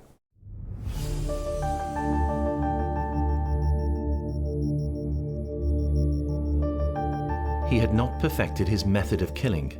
Yet, but according to homicide hunter Brian Harris, a 21-year Texas detective, part of the Tony Shaw modus operandi had been established. He killed with his bare hands. The most personal way to kill somebody is to strangle them. It was personal and close, and so he was able to watch and literally watch the breath of life come out of that person. Psychologist Dr. Linda Papadopoulos has been investigating the underlying symptoms and causes of Anthony Shaw's behavior. Her analysis is through the prism of his deeds. She's also had the benefit of hearing his story in his own recorded words, unearthed by this program. When you think about the horror of witnessing a death, let alone being the cause of a slow death, most human beings aren't capable of doing that, let alone taking enjoyment out of that, let alone focusing on what it means for them. I kind of had to do it. It's not right. I'm not justifying it. It's hard to talk about. But hearing him say that, this is hard to talk about, makes you think, again, who is he thinking of? This is about him. He's talking about taking the life of a child, and yet it's turned on, this process is difficult for me. It's all about him. And I think this ability to detach, this complete and utter lack of empathy, doesn't just speak to the horror of what he did, but the potential of what he might do in future. The murder of Laurie Lee Tremblay began just before daybreak. It's likely that she'd been snatched, assaulted, and killed in less than an hour. Her killer now had to dispose of the body. He drove to a nearby parking area behind a Mexican restaurant. Anthony Shaw had strangled Laurie Lee to death. Having dumped her body, he went back to work as a phone repairman and later that night played piano at a local jazz club where he was known as Tony, the telephone man. This is his music. In his mind, the mistake he had made was to hurt himself. Anthony Shaw, with Laurie, used his fingers to strangle her, and he realized that his finger got hurt. When he was trying to strangle her, his finger got hurt, and so it was a learned behavior. He said, you know what, next time, I'm not going to have my finger in that position where it can hurt. Shaw would devise a way to ensure his fingers would not be hurt. His method would one day earn him the mantle of the tourniquet killer. For now, he was not a suspect in the murder of Laurie Lee Tremblay. He was free to kill again.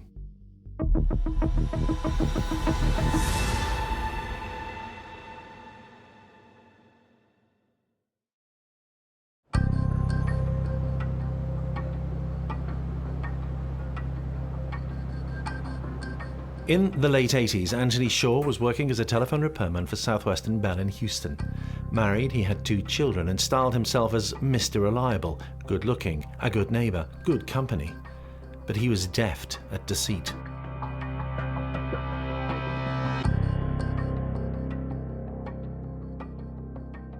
There's so many people coming out of the woodwork. Particularly, there's some people that contacted me that worked for the phone company who were just astonished, and they were dumbfounded. They said, I worked with him. I know him.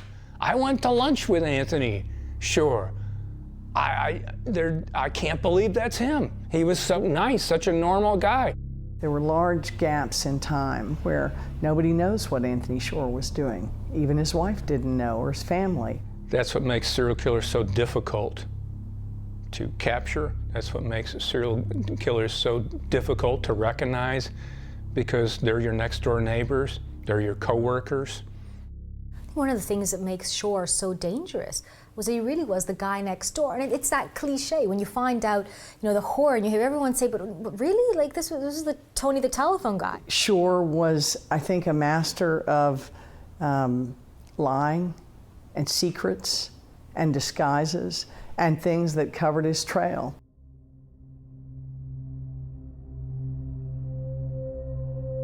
But if the truth of Shaw's past had been known to anyone in authority, he would have been a suspect in the murder of Laurie Lee. His sisters speak about the fact that he was sexually inappropriate and indeed sexually aggressive with their friends. So he would touch them when they didn't want to be touched. He would try and make them feel uncomfortable. He was a groper.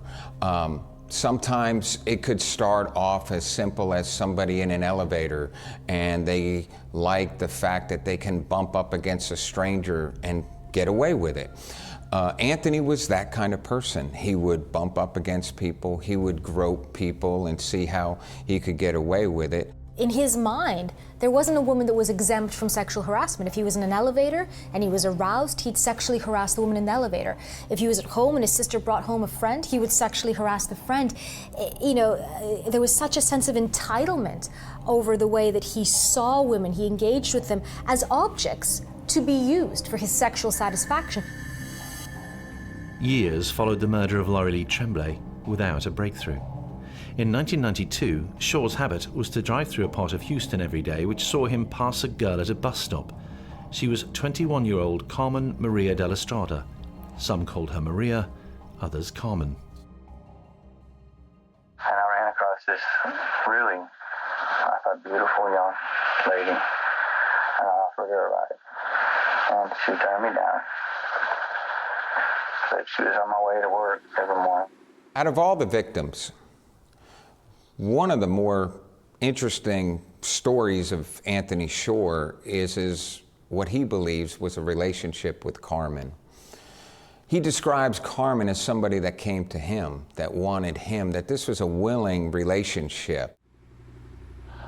It was going places. She was talking about, yeah, she wanted to go out. In his own mind, Anthony Shore, for whatever reason, really had an affinity for Carmen. Carmen was his pet. Carmen was his prize.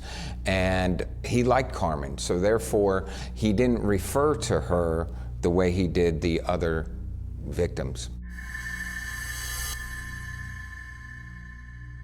I think what's particularly dangerous about Anthony Shore was the fact that he constructed these narratives in his mind that fed into this fantasy world. So with Carmen, he believes that they're in a real relationship. When Anthony Shore discusses Carmen, he seems to revel in the fact that Carmen wanted him, that this wasn't a case of him having to abduct any kind of woman or force Carmen to be with him, that he had this physical proudness, that she came to him. So her need to kind of keep him at bay and say no doesn't really mean no in his mind. In his mind, it means, well, just wait. I really want this, but maybe not now. So any attempt by a young woman to reject him, to put down parameters, is kind of met with complete disregard. She's beautiful, he wants her, well, that's it. He'll have her, even if he needs to completely violate her and potentially even kill her.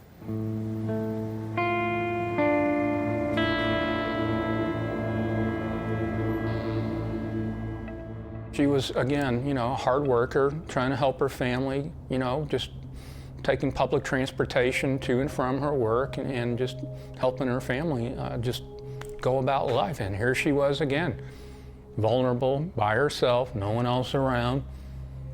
And here comes Anthony Shore again, seizing that opportunity. Shore does not feel Carmen's fear. He understands only his perception of events, consoles himself that this is a romantic liaison.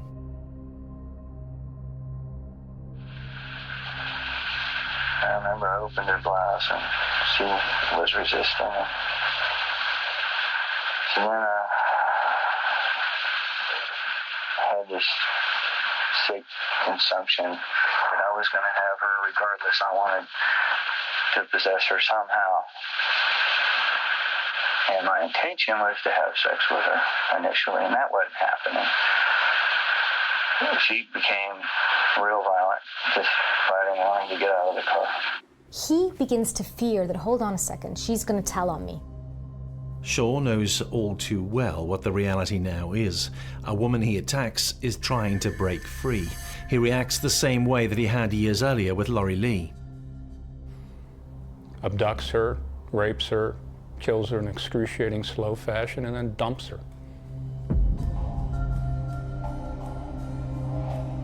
he speaks about this as if he has no choice, as if his safety obviously trumps any need for her to have a life, to grow up, to get married, to breathe. I remember I had a pair of shears. She had on black shorts. I took them off. And her pantyhose, but I didn't cut her panties. I don't know why. It's like he's relaying a run-of-the-mill event. It's like he's relaying what happened on the way to work, you know, as if he kind of accidentally stepped into a puddle. It got out of hand, and she freaked out, and I knew this was not. This was going to be real bad. So I panicked. And this is truly telling of his lack of empathy, even though he tries to use words like, oh, you know, it was horrible, it shouldn't have happened. There's very little true empathy there. It started to become daylight. So to avoid discovery, I strangled her. In the case of Laurie Lee, Shaw had hurt his fingers when attacking her. With Carmen Estrada, he used a weapon, one which still enabled him to slowly squeeze the life out of her. So what does he do? He gets a tourniquet, and it becomes his signature card, his calling card, and he gets good at it. And with that tourniquet, with every twist, he can tighten it and watch them start to die, loosen it, give them a gasp of air. The tourniquet takes your fingers off the pulse, literally, but it gave Shore the ability to turn life on and off by controlling the airflow of the victim. And it heightens the anxiety and pain and fear of the suffering victim. Shaw has never been one to avoid the limelight. Some believe his choice of weapon was a means of gaining notoriety. I can't say for sure, but I think in Anthony Shore's mind, he was probably thinking, what will separate me from the other serial killers that no one else has done? Aha, I can strangle my victims to death with a handmade tourniquet, and hence you get branded as the tourniquet killer, a name that stuck with him throughout his criminal career. He seemed to take pride, a sick kind of pride in his killing and in his technique with the tourniquet. It worked for him. It was his signature. He's able to really enjoy the killing. He ensures that she dies slowly. He ensures that she dies on his terms. The horror of this is completely lost on him. Shore is not the typical low-functioning, one bad crime defendant. He was a calculated, thinking, predatory killer. The discovery of Carmen Maria de la Estrada's body did yield a piece of evidence which would one day prove crucial in the case against Anthony Shaw. DNA was found underneath her fingernails.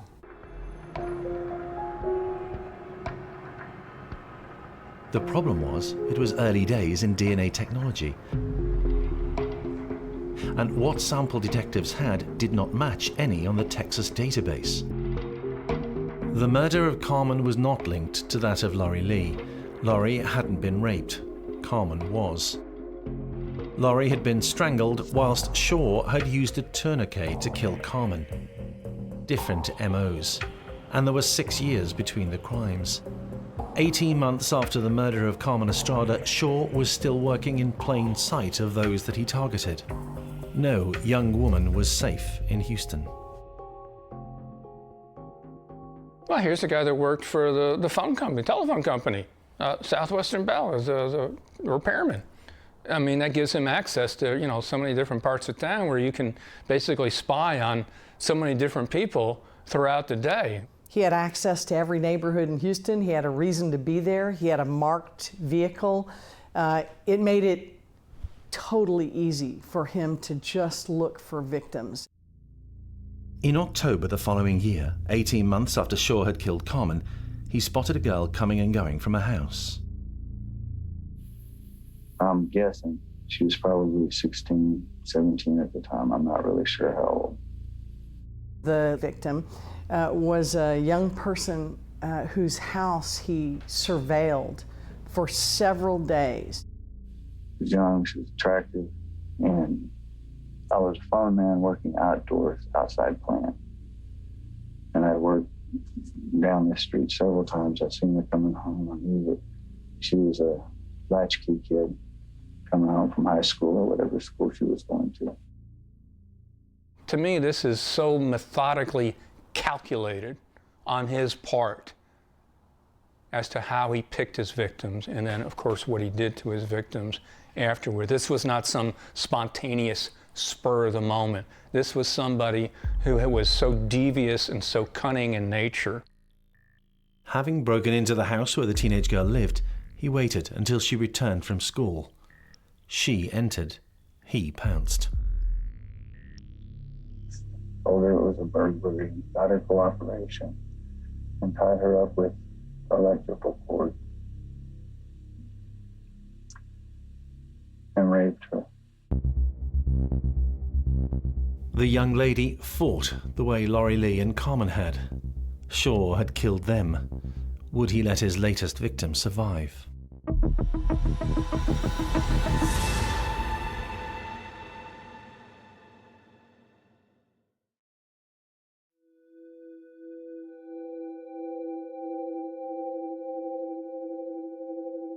Bound with duct tape, threatened with a knife, the latest victim of Anthony Shaw does not become his third murder victim.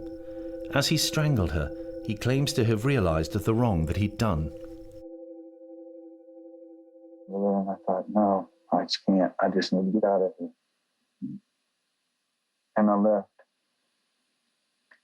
Thank God. But you didn't strangle her at all, or you started to? I started to, and I stopped. He speaks about it in the same way that you'd speak about trying to, I don't know, to quit smoking. It's not a big deal, you know. It's a behavior I'd like to stop, and you know, it's an addiction that'd be really nice if I kind of stopped. Again, this isn't a person. This is a thing to be used, and if I could just use it in a different way, then I'd be better. So there's no sense of the impact this would have had on this young woman. There's no sense of the pathology behind, you know, wrapping her up in duct tape, letting her suffer all that. You know, he sees this as a great win for himself because, hey, I didn't kill this one. He considered it an accomplishment to be able to rape women without murdering them. It was around noon in August, a year after Shaw had raped but not killed a teenage girl, that 9-year-old Diana Rabola left her home. She was the same age as Shaw's youngest daughter. Diana's errand that day was to fetch sugar for the family to sweeten their homemade watermelon drinks.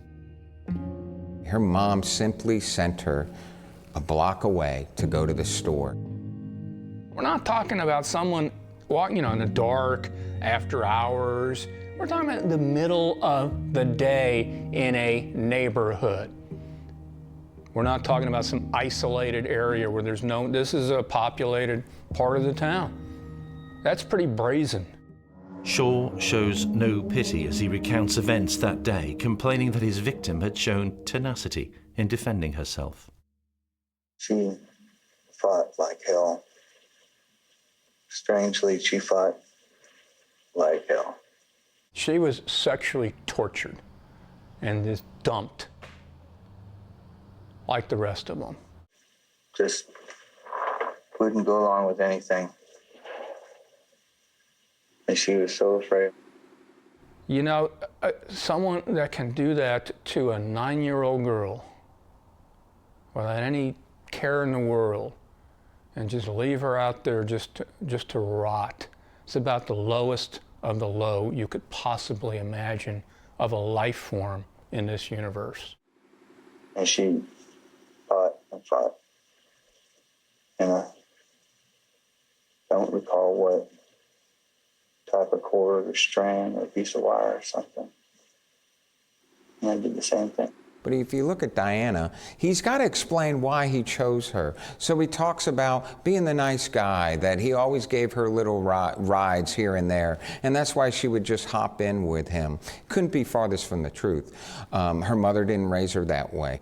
And Anthony Shaw couldn't even give the family the dignity that they raised their daughter better than to just constantly hop in a car with a grown man. This was Anthony Shore taking advantage of a 9-year-old girl that he had no explanation on why he would snatch her off the street. Shore had now killed 3 times, but was still not a suspect.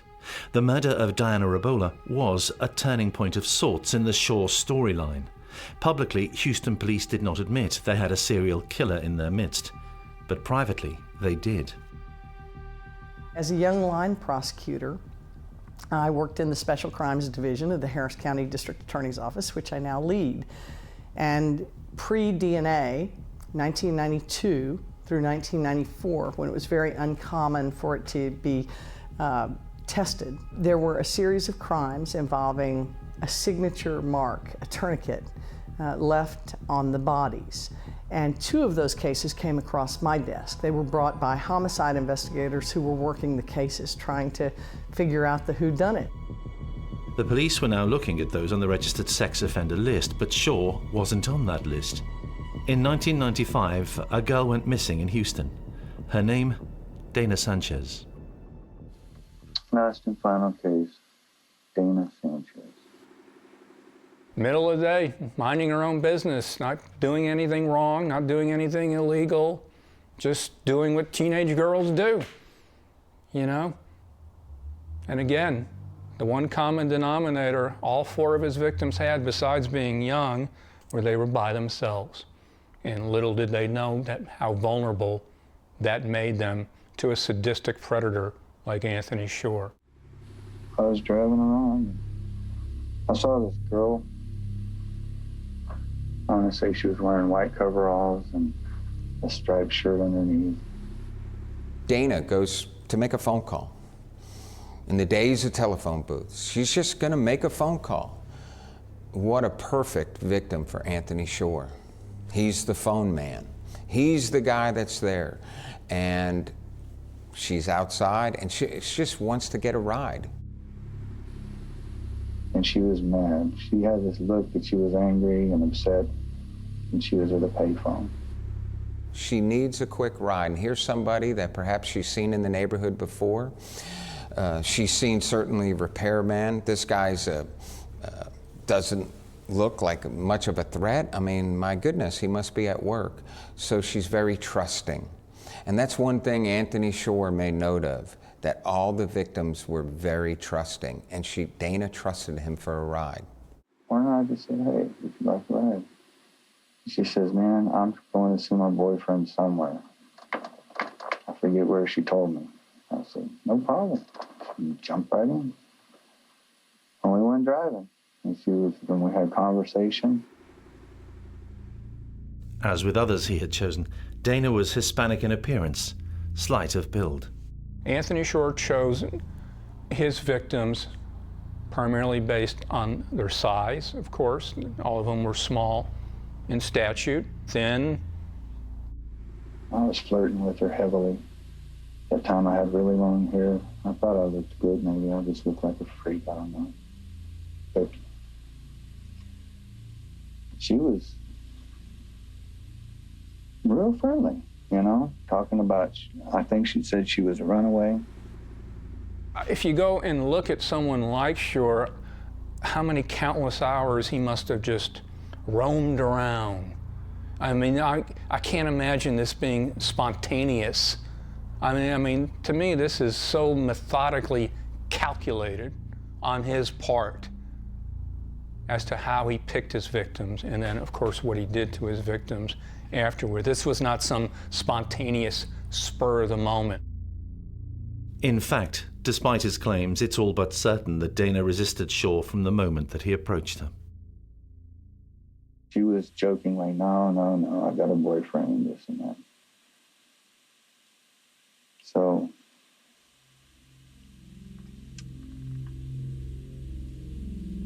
I grabbed her, pulled her into the back of the van. And then she fought. She bit me hard, blew blood, I forget. From my chest, I want to say.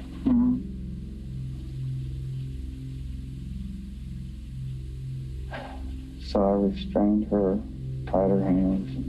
With what? I want to say duct tape. I don't remember for sure, but I think duct tape. I remember that I taped her face. And she was fighting so hard.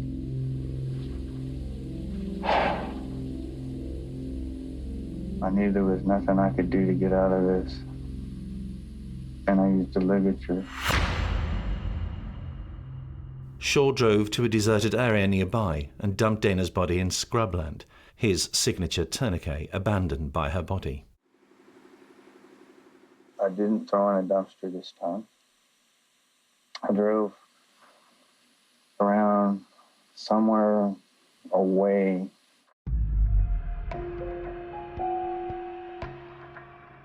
Dana was reported missing by her friends. Days turned into weeks and still no sign of her. Police needed a break, and they got one via a telephone tips hotline. They could not have known it, but it was Anthony Shaw himself who made the call. There are those who believe he wanted the notoriety. So he has the audacity to contact a local news station and tip them off as to where the body could be found, just so he can make sure that he got credit for the latest murder in his own mind. That's mine. You can actually visualize him at home in front of the television, waiting for the local news to capture the story of what he did, and him just salivating, going, "Yep, that's another one of mine." At the time, there was no match to the DNA found on police records. So you have this great DNA evidence from this body in a field that you can't compare it to anything because there's nothing in the system to compare it to. Around this time, Houston police did arrest Anthony Shaw, 7 months after Sanchez's murder. But he stayed cool. It was a misdemeanor arrest. An undercover officer posing as a prostitute randomly offered Shaw sex for a fee, and he accepted.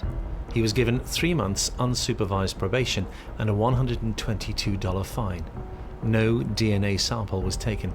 It would take another heinous offense for Houston police to get their man.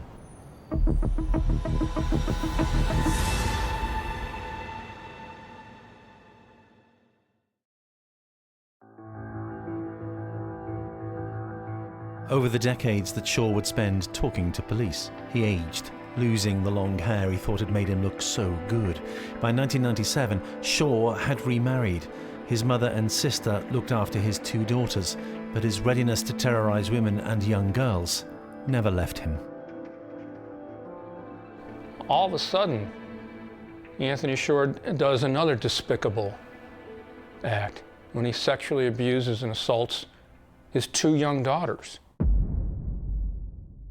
Because the laws had changed and DNA samples could and were taken from individuals charged with certain crimes, a law that didn't exist back in 1992 or 1994 when I investigated those other cases. Because of that, his sample was entered into CODIS, the national system for matching DNA to known individuals or unknown individuals. Shaw would eventually plead guilty to child molestation. He did not go to prison. He's arrested, convicted, put on probation like many sex offenders are, particularly on your first offense, so that's not a surprise. He was put on probation. But the catch was, and this led to his downfall, he had to submit DNA as a result of now being a convicted sex offender. And when his sample was entered into the CODIS database, it matched the old capital murders. In almost a strange, cathartic way, his daughters ends up solving the murders of the 4 young girls, because if he hadn't committed those atrocities, the abuses on his daughter, who knows how long, who knows if it would have ever been solved. It's hard to say. So in a strange way, his family became his downfall. But it didn't happen overnight. Because of administrative failures, it took 6 years from the arrest of Shaw for sexually molesting his daughters to match his DNA to that found under the fingernails of Carmen Estrada. 11 hours into his police interview, he confessed. In 2004, now showing the signs of being an older man, Shaw was convicted of capital murder and sentenced to death by lethal injection for his role in the killing of Carmen Maria de la Estrada while in the course of committing aggravated sexual assault. Shaw also confessed to the murders of Laurie Lee Tremblay, Diana Rabola and Dana Sanchez, as well as the aggravated sexual assault of a 14-year-old student. Shaw asked for and received the death penalty. Not that his story was even remotely over. He's the only inmate whose case I've reviewed where his own family asked that he be executed. His sister, his children. It says a lot about him.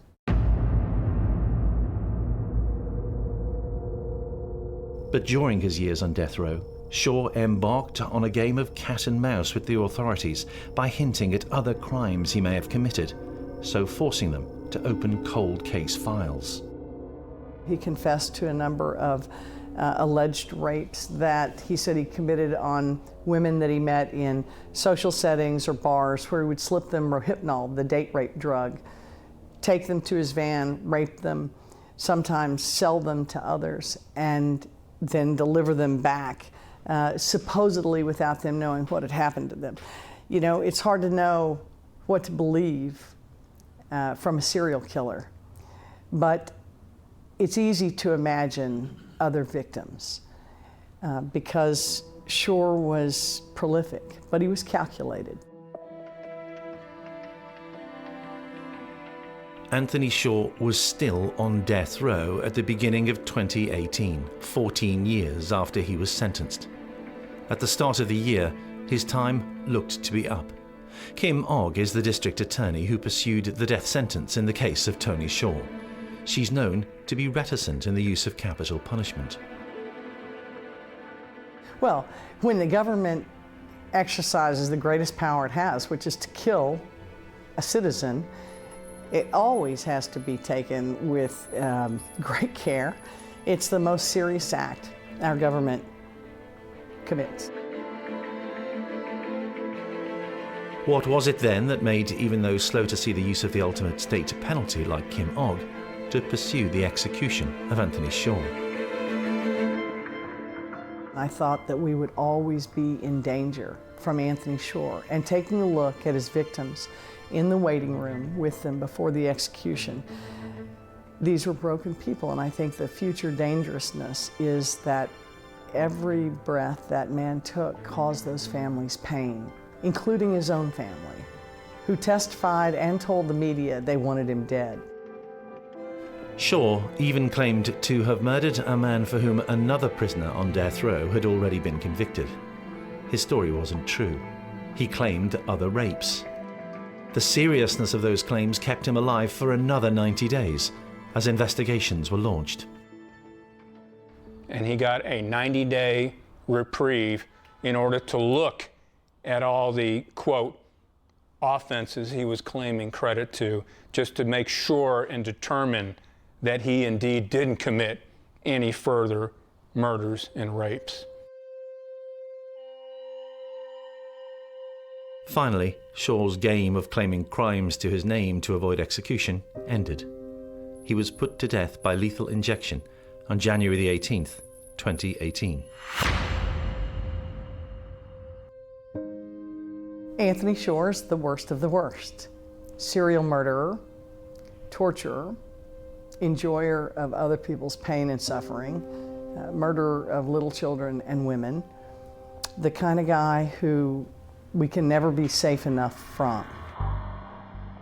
Every time I tell myself, I just kept saying, man, this gotta stop.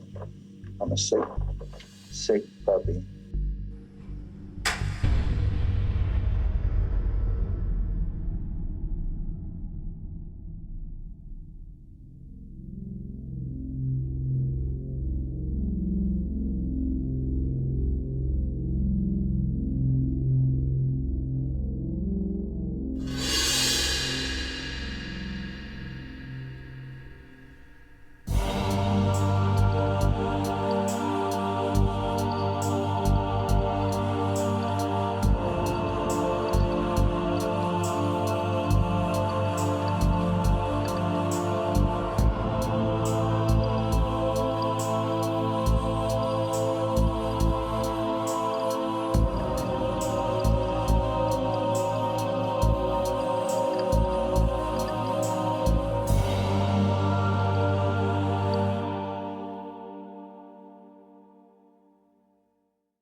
Murder comes in so many ways. Killers have options. When was your first murder? He said nasty things about me. He said so I chucked him under the tube.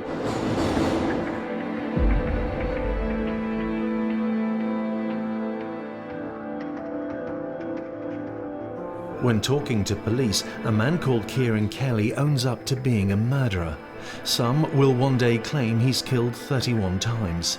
His favoured weapon, his bare hands and his strength.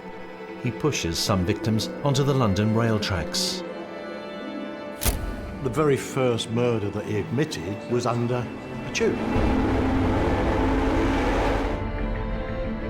Kieran Kelly was arrested and charged with the attempted murder of another man at Tooting Beck tube station in London. And then he started to relay story after story after story. Kelly operates in plain sight, camouflaged amongst the commuters or targeting the low-hanging fruit, those least able to look after themselves. These were homeless people. These were people that had lost contact with people that cared about where they were. They were also vulnerable because a lot of them were addicted either to drink or to drugs. The story of Kieran Kelly has become one of the most enigmatic and troubling criminal mysteries of our times. A twice convicted murderer who brazenly admitted to many more kills. There's a big discrepancy between 31 and 2. Over decades, London harboured an assassin, but was he a pusher on the underground? What went on inside the mind of a serial killer?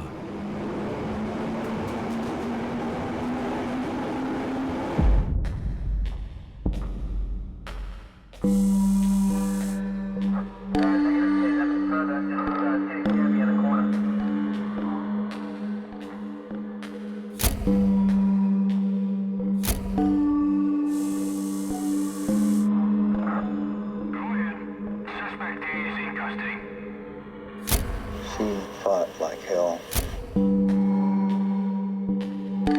Serial killers have a desire to kill. They have a thirst to kill.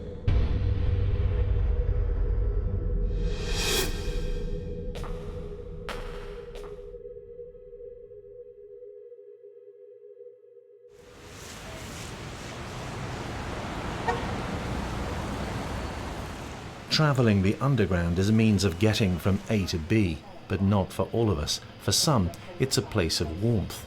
A ticket to ride can offer shelter from the cold, a haven. But as some descended to their safe place, they could meet a man who, like them, was sleeping rough, a very territorial vagrant who could kill. This was his platform, his tube station. Ordinary commuters might come and go, but fellow seekers of shelter, like Kieran Kelly, should move away fast. I think what's particularly distinctive about Kelly's victims is how vulnerable they were. These were homeless people. From 1953 until the dawn of the 21st century, the Irish labourer Kieran Kelly chose the underground to occasionally attack people. But his photograph was not plastered as a warning to commuters. Police were not on the hunt for him. Remarkably, his deeds were unheard of. This just wasn't a story that I had ever even heard, even a whisper about, something about an Irish killer in London that had killed, upwards of a dozen people and potentially more. Some argue that the Kieran Kelly serial killer story has never been sensationalised in the media because of who he chose to kill. Fellow vagrants. The men and women often overlooked by Londoners going about their daily business. Mind the gap, please. And it's really sad because, you read these cases and you kind of think, oh, well, it was part of the homeless community. These are people that were born with no different hopes and dreams than any other baby. Linda Papadopoulos has been on a journey of exploration as she tries to uncover what made Kieran Kelly tick and how many times he actually killed, to discover the truth of the Kieran Kelly mystery, one which begins back in his native Ireland, where his early life is crowded with complexity.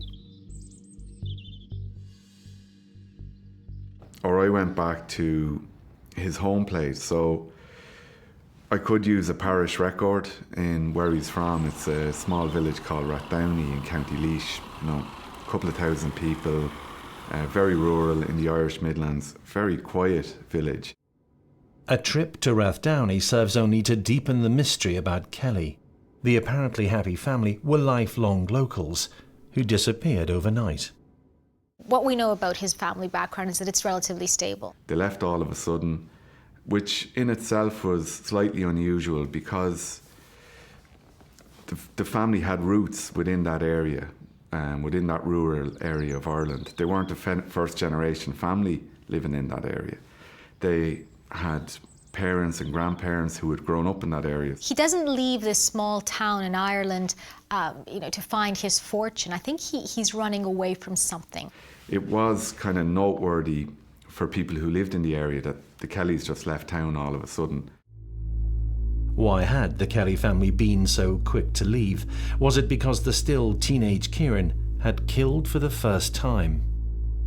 A macabre discovery was to be made when others moved into the Kelly family home, and the man of the house began some DIY.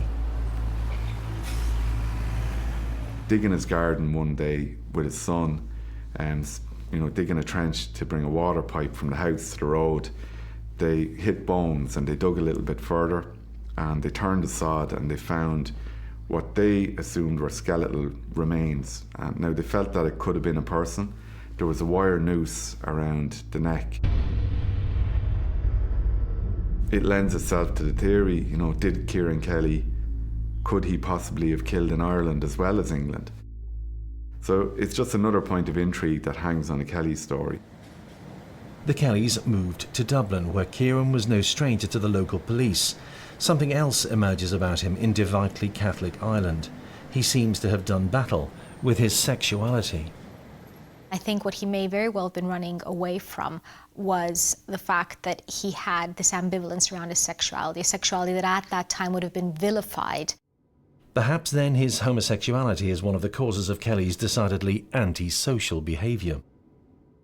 His crime record or his rap sheet, runs as thick as a telephone book for petty offences. It's been a feature of the Kelly story, his sexuality and his homosexuality.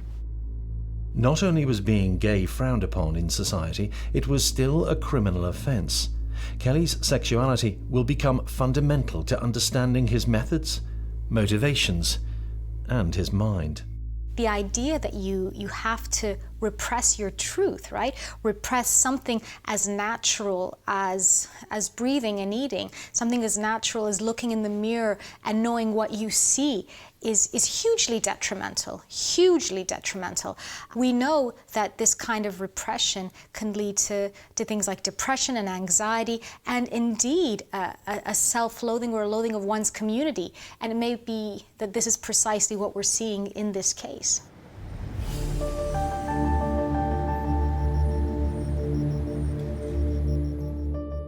The policeman who interviewed Kieran Kelly and who was part of the team which would lay murder charges against him is former Met detective Ian Brown, someone who believes Kelly's fight with his sexuality is key to his story. Tell me what it was like in 1953 for homosexuals. Well, homosexuality was still a crime. There was gay bashing going on. Everything was hidden from a homosexual point of view. There weren't gay parades and gay pride, and people hadn't come out. So it was a totally different attitude from the public because they were criminals.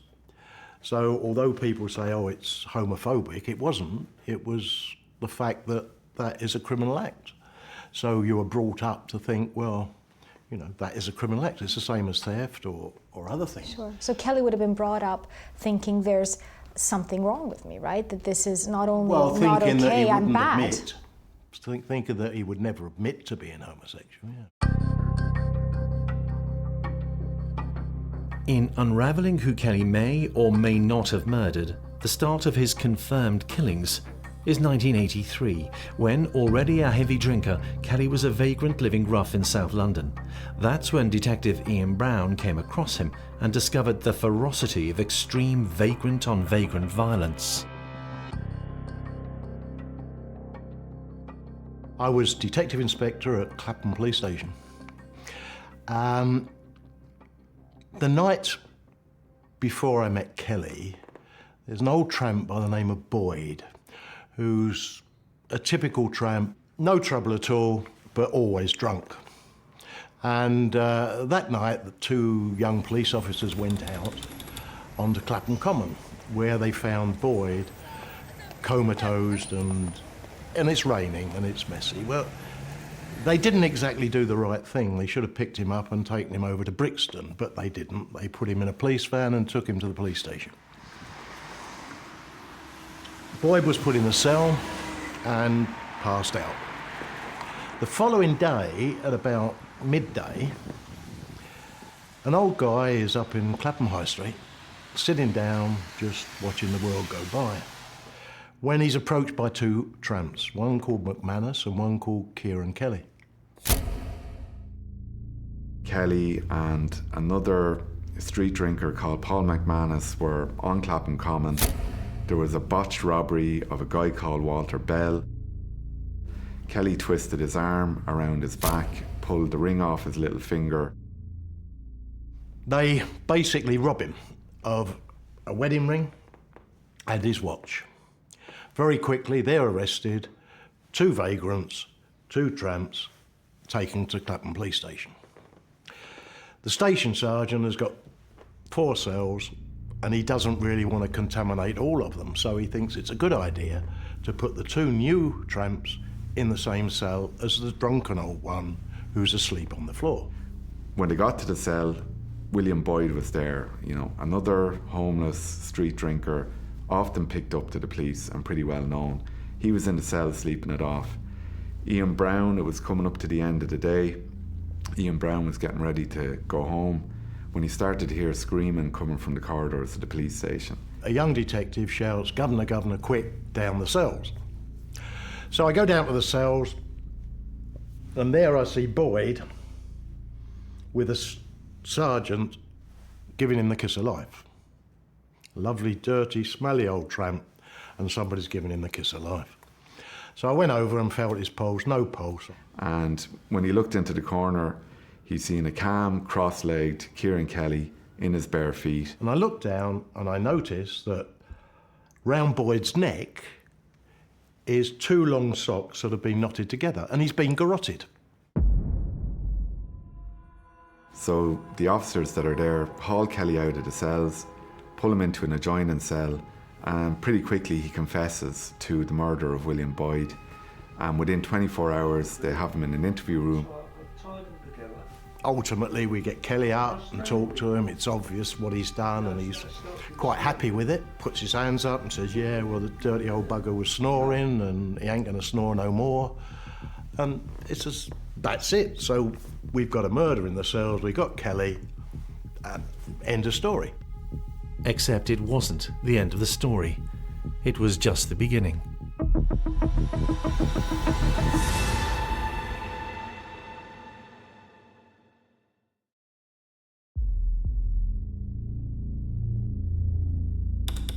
A drunk homeless man called William Boyd has been murdered in a police cell in Clapham, London. His assailant, Kieran Kelly, is proudly boasting about it. The detective, hearing his story, senses there may be more that Kelly would like to admit to.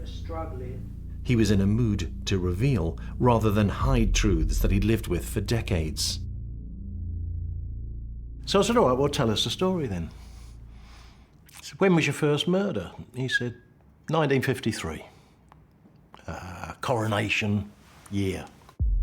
Kelly was admitting to having begun murdering people 30 years ago. So I came over with Christy Smith, which was his mate, from Ireland. He said, and he said nasty things about me. He said I was gay. He said, so I chucked him under the tube at Baker Street Tube Station. And then he started to relay story after story after story. Did unsuspecting policeman Ian Brown have a serial killer on his hands? Kieran Kelly had confessed to murder in a police cell and then freely admitted to pushing a man to his death on the tracks at a London Underground tube station. What else would he admit to? The detective and the killer were playing a game, the investigator acting dumb, the murderer leading the interview. But how much of what Kieran Kelly is saying at the time is true? So do you feel at this point that he's enjoying this, sort of sharing it with you? It's bravado. It's bravado. So Yeah. he's smarter than you. He's killed all these Yeah. people. Look how clever he is. So can I ask you? So you're hearing this. What's the dance? Explain to me, like, what? Again, as a police officer, you're trying to kind of handle that fragile ego, get as much as you can. So how do you handle it? How do you kind of draw this information out? Well, I'm highly delighted. I've got something different. It's not just a dead body in the cell, and suddenly you realise that you're onto something, but you don't know what it is. Are you feeding the ego? Are you kind of bigging him up? Completely feeding him, and telling him how clever he is and how's he managed to get away with this all these years, and the sergeant and I are just looking at each other and thinking, let him go, let him go, and so we keep telling him how wonderful he is, and he keeps giving us more and more and more. Kelly soon volunteered another victim. He offered a name which meant nothing to Ian Brown: Hector Fisher. Now, Ian Brown kind of went with the flow and just, played along and said, well, I don't know, you tell me. And Kieran Kelly said to him, you're talking about Fisher, aren't you? And Ian Brown, not having a clue who Fisher was, said, that's the one, and signalled to a station sergeant to go contact the police archive and find out who Hector Fisher was. And he came back with information on Fisher. He suddenly turned round to me and he said, oh, I'm too clever for you, aren't I? I'm too clever for you.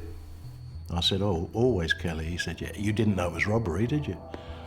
I said, no, I didn't. I said, which one are we talking about then, Kelly? He said, Fisher. Ian Brown wasn't aware of a Hector Fisher. They picked Kieran Kelly out of the cells for strangling William Boyd. And next thing, they're in the middle of this rambling confession. And he throws out this name, Hector Fisher, who he said he killed in Clapham Common in 1975. I said, well, tell us all about it then. He said, I'm too clever for you. He said, I robbed him. He had a lot of money. He said, but I left £20 in his pocket. I stabbed him. Oh, okay, Kelly. Kieran Kelly told the police that he knew how much money was left on the body. This was the point that the prosecution made play of in court, was that only the killer could have known, how much money was left on Hector Fisher's body. And Kieran Kelly had told this to the police in Clapham Police Station in 1983. So we then get the file out and we find that exactly £20 was found in the pocket when the pathologist went to the scene, and the wounds were as Kelly described it. So suddenly we've got Kelly putting his hands up to a murder that we never associated with him. Never associated with him. What emerged from the police file was that Hector Fisher's murder had remained unsolved for 6 years, but there had been no public clamour for justice for an unsolved murder. The victims were off society's radar screen, the underclass on the underground.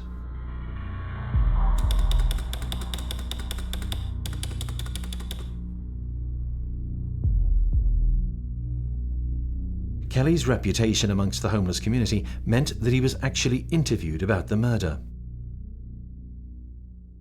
Kieran Kelly was interviewed at the time, and nothing happened. So possibly, in Kieran Kelly's mind, he had outsmarted the police, and the reason why they couldn't stick anything to him when they questioned him initially was because he'd left this sum of money on the body. Fisher's murder was, according to Kelly, money motivated. But were things more complicated? Yet what we hear time and time again are people either reporting that Kelly was gay or that he had a loathing for the gay community, possibly because of his own repressed feelings. Or it could also have been a convenient excuse for Kieran Kelly to kill Hector Fisher. They went drinking together, they were sat on a park bench. Next thing, Hector Fisher makes an advance on Kieran Kelly.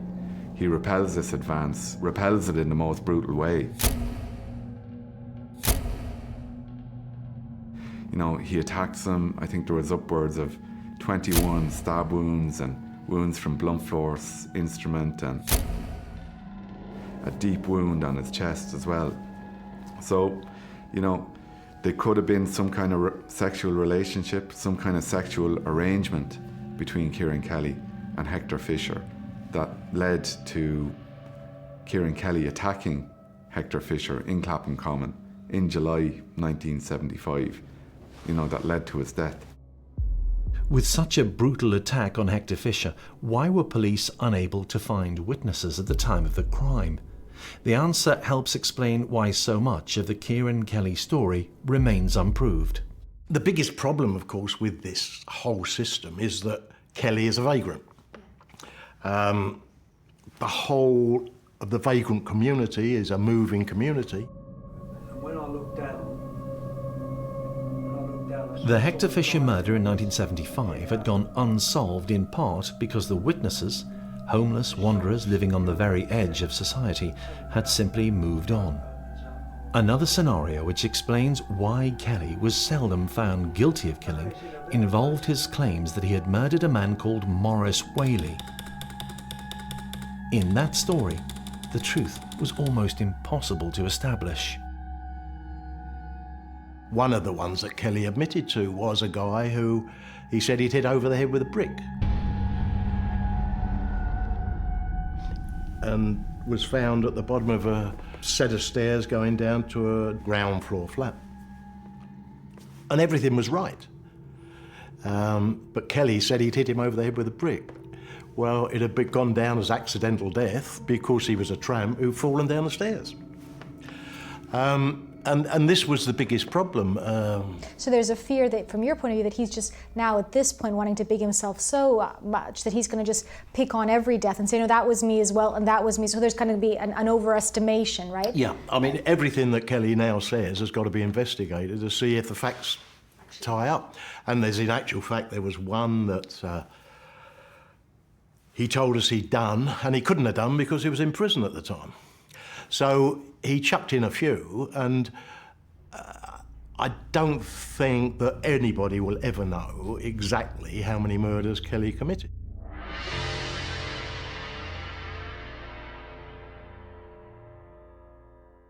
One of the most frustrating, problematic things about piecing this together was the amount of lying that Kelly does. So we know he admits to murders that he couldn't possibly have done because he was in prison at the time that these were committed. So the question then becomes, what is he getting out of saying these things? Is he a fantasist? Is he getting some sort of, bravado? Is he feeling powerful by taunting the police and feeling that, they can't catch him? He's done more than he has. I think these are those niggles around us never really being able to have a clear understanding, not only of how many people Kelly killed, but indeed his state of mind when he was lying about performing those acts. But police are confident that Kelly murdered many more than the two for whom he was convicted. For example, the case of Edward Toll. Ian Brown knew Kelly had known Toll. Now he wanted to know more. For some reason, and you never know why, you'd draw Kelly's file out, which in those days was all handwritten and everything was not on computer. So we have a look at Kelly's file. And they have information on an acquittal from 1977 of a guy called Edward Toll, another homeless, street drinker, tramp, dosser. Toll had been murdered, Kelly the only police suspect. He stood trial, but there was to be no conviction. We see that he's been found not guilty of murder at the Old Bailey. So he reasons that, okay, hey, he's after confessing to Boyd. Maybe now he's going to confess to the murder of Edward Toll in 1977, the one he was acquitted for. So he threw out a general question to kind of test Kelly and just said, okay, Kelly, why don't you tell me about all the other murders then? So we looked that up, and the story is this, that Kelly sleeps in churchyards, on tombstones, and he's gone into Kennington churchyard. What happens is that Kelly normally sleeps on this tombstone, and he goes there one night, and lo and behold, Edward Toll is in his place.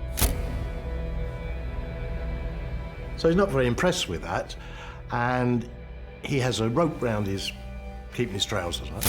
So he goes over, takes the rope off. He gets so upset that he garrots him.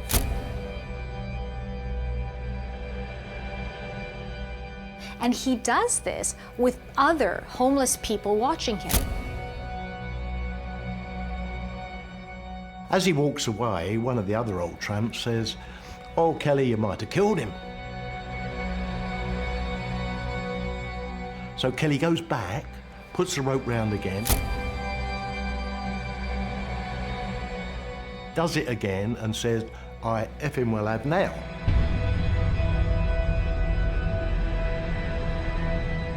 Now, at the time, these witnesses are taken in, they give statements, they explain what happened, and so Kelly's put in prison. But this seemingly cut-and-dried case proved problematical for prosecutors and goes to the heart of why Kieran Kelly is the serial killer the world is only now discovering.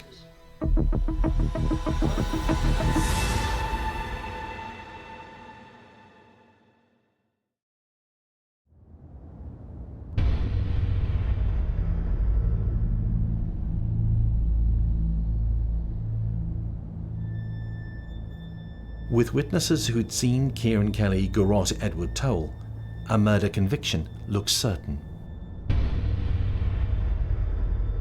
6 months pass. Because Kelly's in prison, he comes clean. He's not drinking, he's not doing drugs. The only trouble is that this is what the tramps tell you at the time. Wonderful, they've all made statements.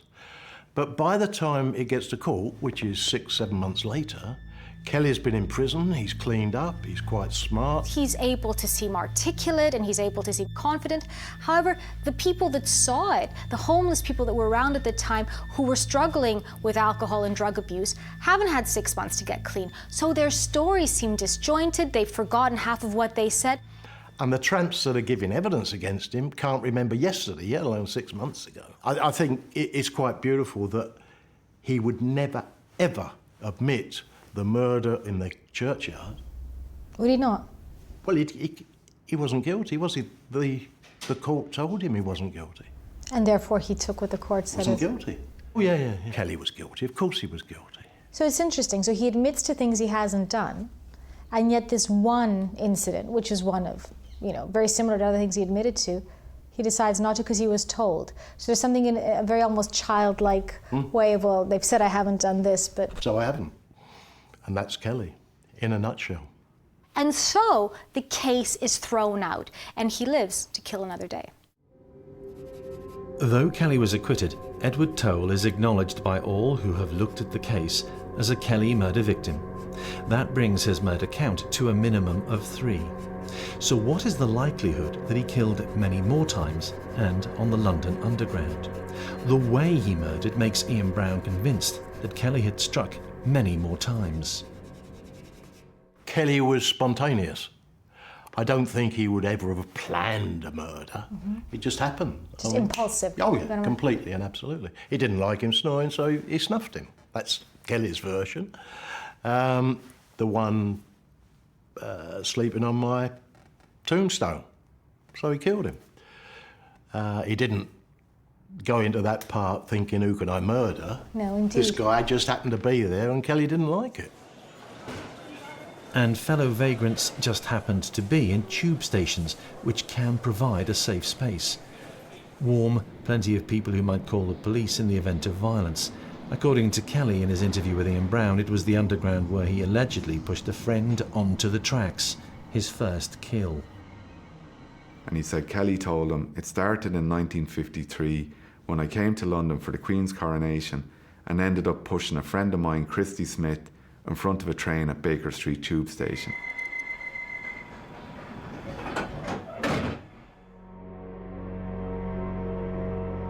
As researchers and detectives later probed, some evidence did appear suggesting that Kieran Kelly was someone who regularly pushed fellow vagrants that he came across onto the tracks of the London Underground.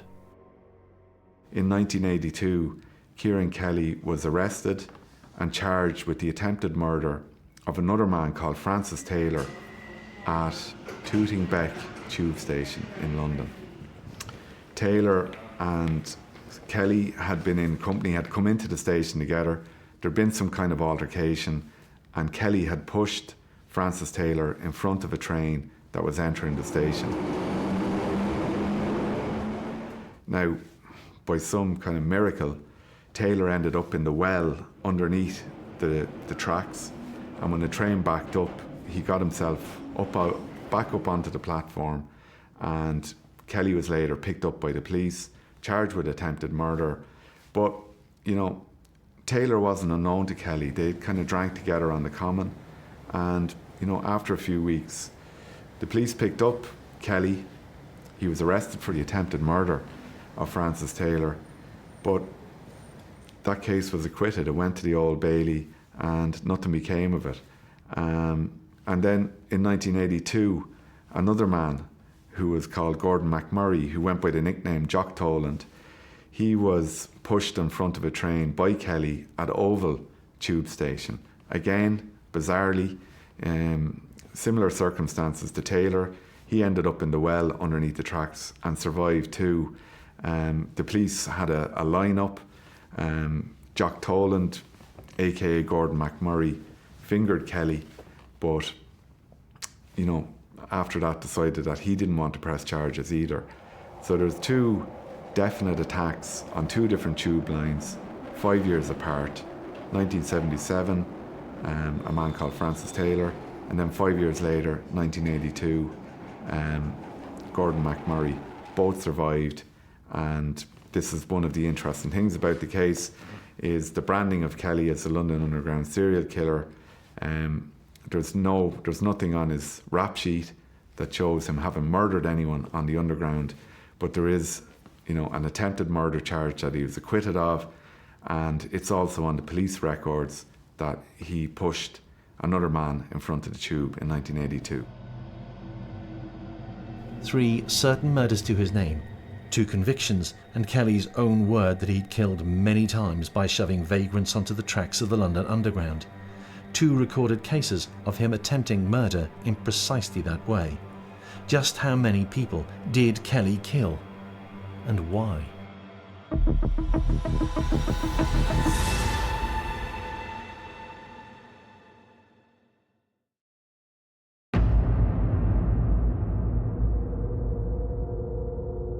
Kieran Kelly may have been convicted for 2 murders and been acquitted for a third he was seen to have committed, but that was just part of his confession story. What we could prove was maybe 5, 6 murders. Everything right.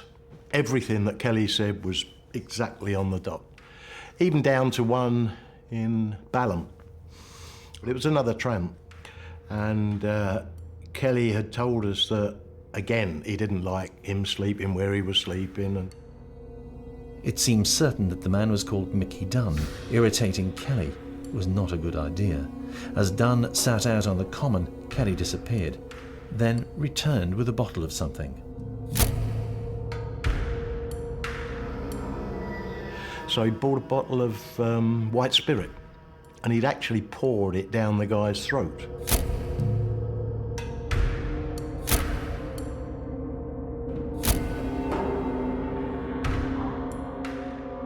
Another vagrant called O'Connor was drinking with Kelly and Dunn near the library at Tooting Broadway.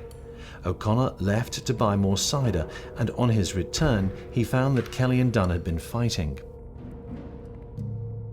And then the guy had gone to Peckham, where he'd been taken into a tramp's unit, and then they transferred him to King's College Hospital, and he died, but it went down as cirrhosis of the liver. And it was, I mean, the guy died of cirrhosis of the liver, but Kelly helped him along his way by pouring stuff down his throat. If true, and the evidence supports the claim, Mr. Dunn was yet another victim of Kieran Kelly. On the stories went. Not only was proof hard to find, there was no public pressure for charges to be brought by Ian Brown. He admits himself that because the other confessions of murder that he made were of, tramps and homeless street drinkers, that there just wasn't the incentive from the police to go and pursue these. With 2 convictions ensuring that Kelly was never going to be freed, the police at the time decided not to pursue other cases. There was no great public outcry. There was no, impassioned call for, justice to be served here. It was just, they had him on 2, he was going down for 2. It wasn't worth their while to pursue anymore. They were people that slept rough. They were people that could go missing without anybody noticing. In many cases, they were people that struggled with either mental health or substance abuse issues. And I think very sadly, they were people that many times just felt helpless. So it was a very kind of ideal situation for someone like Kelly, because he was able to engage them, to do anything that he wanted, and actually, for many years, go completely undetected. And what of the claims that Kelly was a pusher on the London Underground? I think he was capable of killing somebody on the London Underground. The thing about Kelly's confession, which does run into double figures, is that the people and the murders that he claimed to have committed, only one of them, Christy Smith, was on the London Underground. The other murders, you're talking about poisonings, strangulations, stabbings, beatings to death. I mean, his methodology to kill, was varied. Wasn't, or his claims, he wasn't just confined to pushing people off train platforms. He was creative in how he was, trying to kill. Funnily enough, the last thing that he did before the murders in the cell was push another vagrant under a train at Kennington railway station. And in between, there are maybe 2 or 3 other incidences where people have gone under trains and Kelly's been around. Right. So there's no doubt that Kelly pushed people under a train, or that he did it a couple of times or 3 times. Did he admit, how many did he admit to actually doing? Well, because they didn't die, he wasn't admitting anything about pushing people under the train other than the 1953 one. But reading and checking back on his history, he'd been interviewed a number of times where vagrants had fallen under tubes, and Kelly was about. Right. So, murder-wise, I can't think of a murder under the train that actually was completed. Whether he pushed someone under a train and they didn't die, certainly the one at Kennington, the train driver stopped. So there's one that Kelly actually admitted to. If you're coming to his story cold, you'll see a murder and a manslaughter. William Boyd and Hector Fisher. That's 2. But down the other end, you've a claim by a former policeman who did actually get a commendation on the case, who's saying that Kieran Kelly killed up to 31 people and had confessed to killing up to 31. So the fight for the truth in the Kelly story is somewhere between those 2 figures, 2 and 31. And if Kieran Kelly's confession and his admissions are to be believed, number 1, that kind of backed up by the testimony of a detective inspector who enjoyed a stellar career and worked on some really notable cases like Ian Brown did, that they felt confident that Kieran Kelly admitted to over a dozen murders. They felt confident that they had the evidence to pursue 5, maybe 6 of those murders, and they were sure that he did 5 or 6 of those murders. I think, in the fight for the truth in the Kieran Kelly story, I think that's where I settle. I settle on the testimony of, the team of detectives who felt they had him on 5, maybe 6 murders, and they brought home a conviction on 2.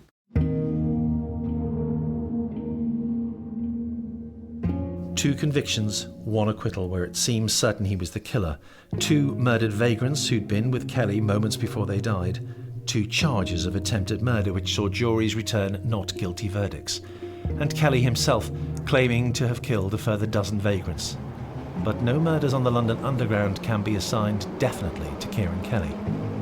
He was, nonetheless, a serial killer. Why? So what do we know for sure? We know Kelly definitely killed and was convicted of 2 people. In fact, we know it's 3 because there was a lot of confirmation on what happened with Edward Toll, even though he wasn't convicted. That's 3 people. We also know that he admitted to crimes he couldn't have committed. We also know that people that spend a lot of time with him believe, and these are police officers, seasoned detectives, that he probably killed in the region of about 12 to 15 people. Fact of the matter is, what we know for sure is that he was a dangerous man.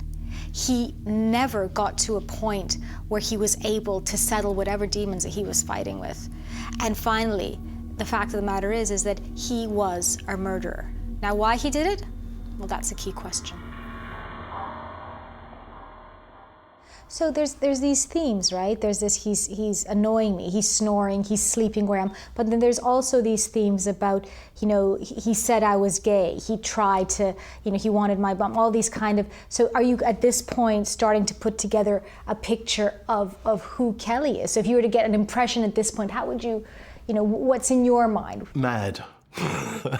I'm not a psychologist or anything like that, and I don't know exactly what his problems were, but whatever mental problems they were, I'm sure all of them apply to Kelly.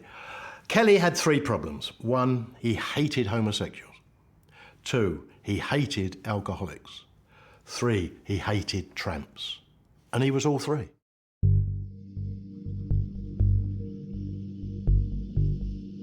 Kieran Kelly killed those he despised most, those like himself.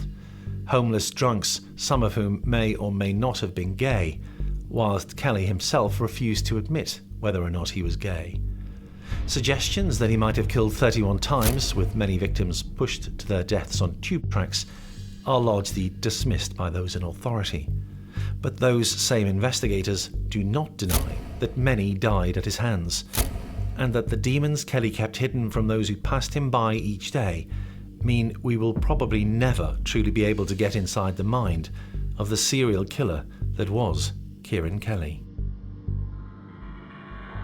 I think Kieran Kelly was extremely dangerous.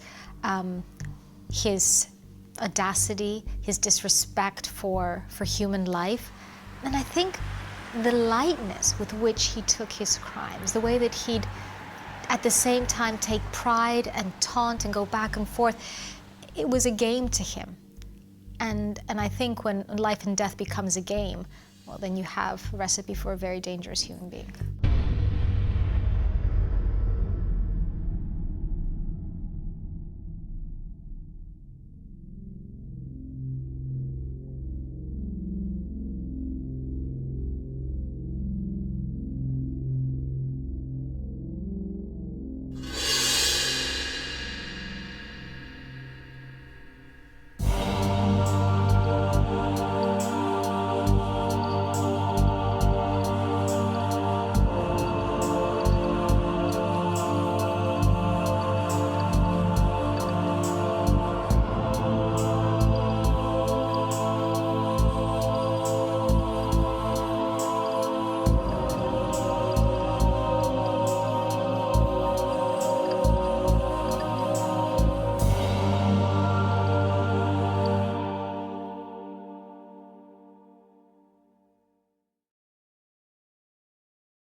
In the pretty city of Spokane, a serial killer is on the loose.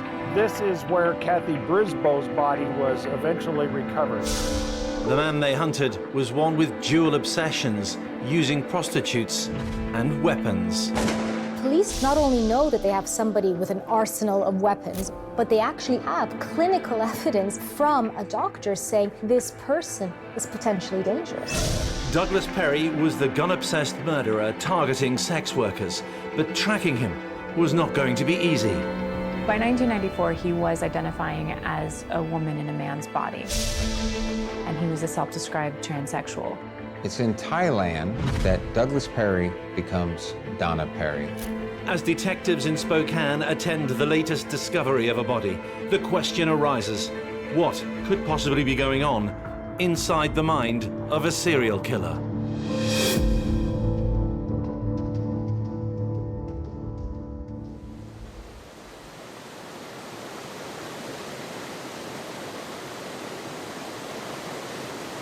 If it could talk, the Spokane River would have a lot of stories to tell, not all of them good. It once teemed with salmon heading upstream. A dam built in the 19th century put paid to that. The rainbow trout caught today are not fit for human consumption because of the pollution caused by industrial practices. And by its banks, a brutal series of murders carried out by a man with a deeply disturbed mind. He's basically just done with this. This may be the only time he was fought with, and he is done with this, and that is gone, and he spent too much time and made too much noise, and he's got to get out of here. So he's not going to go down there and try and cover the body. So when you stand here looking down, you can see it pretty easily. Just like the others, there was no attempt to hide the bodies in either the other two. They were just disposed of. The victims were Yolanda Sapp, Nikki Lowe, and Kathy Brisboe. The three murders occurred over a period of about 3 months at the beginning of 1990. The women were all sex workers in the area of East Sprague Avenue. The man who killed them was Douglas Perry. It took 22 years to catch him. By the time he was in custody, he was no longer Douglas. He was Donna. Donna Perry claims that one of the reasons why she had that sex change operation was that she felt that if she had her genitals taken away as a man and got rid of that portion of her life, then she wouldn't be as violent. She wouldn't have that desire anymore to kill. Perry said, well, Doug didn't stop it, Donna stopped it. What made Douglas Perry a serial killer? And why did Donna make him stop?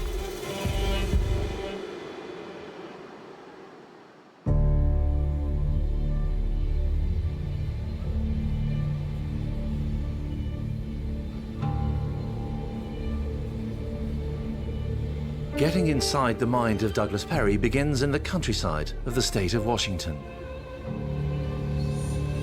Doug Perry was living as a child in an orchard in Omak, Washington, which is kind of this north-central part of the state of Washington. It's rural, predominantly farming, ranching communities. So he was raised on that orchard, father, mother, older brother. So far, so normal, but far from the complete picture.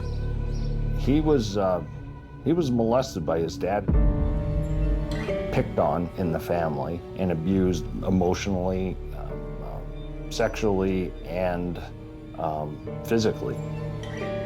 The adolescent was one crazy, mixed-up kid. His best friends became guns. He had a wide selection.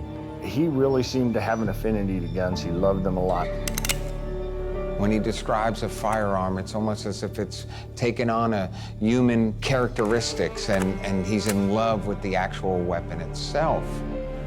His father died in 1968 from a burst blood vessel. His mother, who then became the primary caregiver, was admitted into a psychiatric facility with schizophrenia. Guns became Douglas's lifelong obsession. By 1974, aged 21, Douglas Perry had quite the collection as he pursued his hobby. He hoarded them, tended to their every need, and fired them into the Washington countryside, long into the night. That many of all these various pistols and rifles and shotguns and all of this ammunition, I mean, like, this guy is preparing for battle.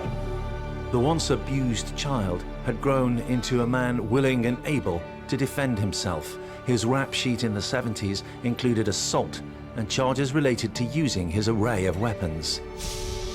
Linda Papadopoulos has been delving into the facts of Perry's life, unlocking the secrets of his mind. In 1990, Perry's living in Spokane, Washington.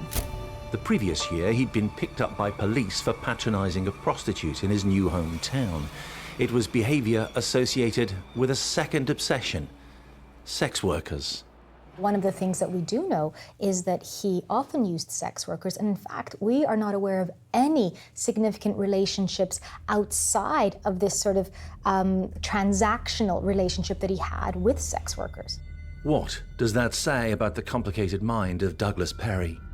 You know, this attests to perhaps the idea that he felt uncomfortable around social relationships. He felt unable to connect with people, or perhaps more insidiously, what he valued within the relationships that he had with sex workers was his ability to dictate the terms, to control, to use. So there was something about kind of commodifying and objectifying women. Summing up the makeup of the mind of Douglas Perry in 1989, it's clear he's a dangerous man.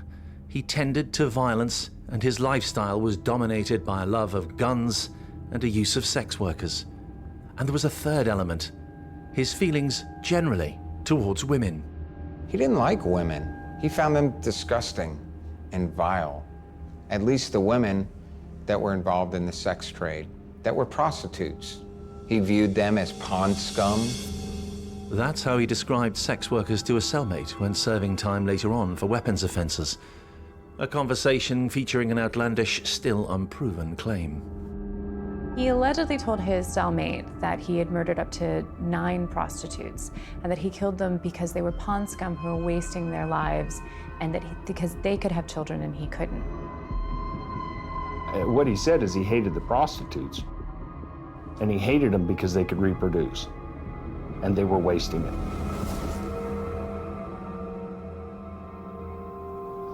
He may have hated them, but by 1990 he was spending a lot of time with prostitutes in a city, Spokane, which stars itself as offering urban chic. Outwardly affluent, the sex workers are not easy to find unless you know where to look. There are some areas where chic has been swapped for cheap sex. Yolanda Anastasia Sapp, just 26 years old, would ready herself most evenings to ply her trade in the Sprague area of the city. Her favorite spot, just a mile from the river. It is important to remember that regardless of the choices that people had made, could be because of addictions or any number of reasons, that these were the daughters of somebody that loved them, the friends, the sisters of somebody who cared, regardless of their life choices that they made. Douglas Perry knew the area and, aged 37, had decided to act on his dual obsession: hating prostitutes, loving guns. As he cruised Spokane's red light district, Yolanda Sapp was preparing for a night's work, about to pick up her next paying customer. And Yolanda basically found herself in this awful situation with a person that described sex workers as the scum of the earth. This is somebody that not only saw women as less than, but in particular, he saw sex workers as disposable, as not even human.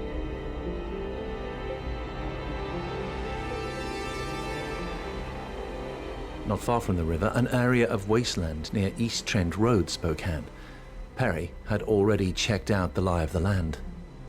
He came up here and had to have parked in this area. This hasn't changed that much up here. It's always been a little bit of a kind of a turnout, turnaround. It's secluded mostly from Trent, so people could come back here and kids could drink beer and that kind of stuff. The noise from the Great Spokane River drowns out a lot, like screams perhaps.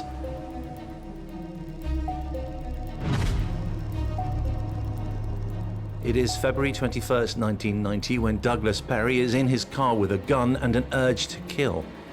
He also has a plan to avoid being caught.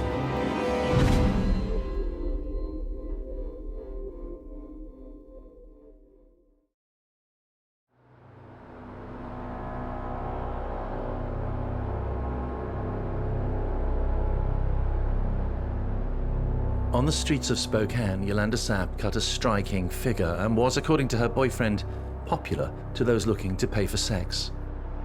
This is a woman like any other. This is a young woman with hopes and dreams and desire to be loved and cared about like any other. And I think it's important to remember that. Douglas Perry came across her. It's likely she walked up to his car, asked if he was looking to party. We have a person who has an obsessive and possibly strange relationship with the guns that he owns, with the prostitutes in the area, with the women in his life, who had an opportunity to lash out. Perry, no stranger to the ritual of hiring a sex worker, beckoned her inside his vehicle. The couple drove off. They headed to Perry's home. It soon becomes clear Perry is not interested in sex. Within hours of picking Yolanda Sapp up on the streets of Spokane, Perry had shot her 3 times.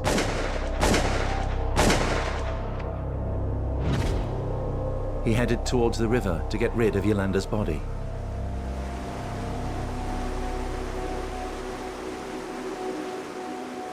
The next day, February 22nd, Yolanda was reported missing.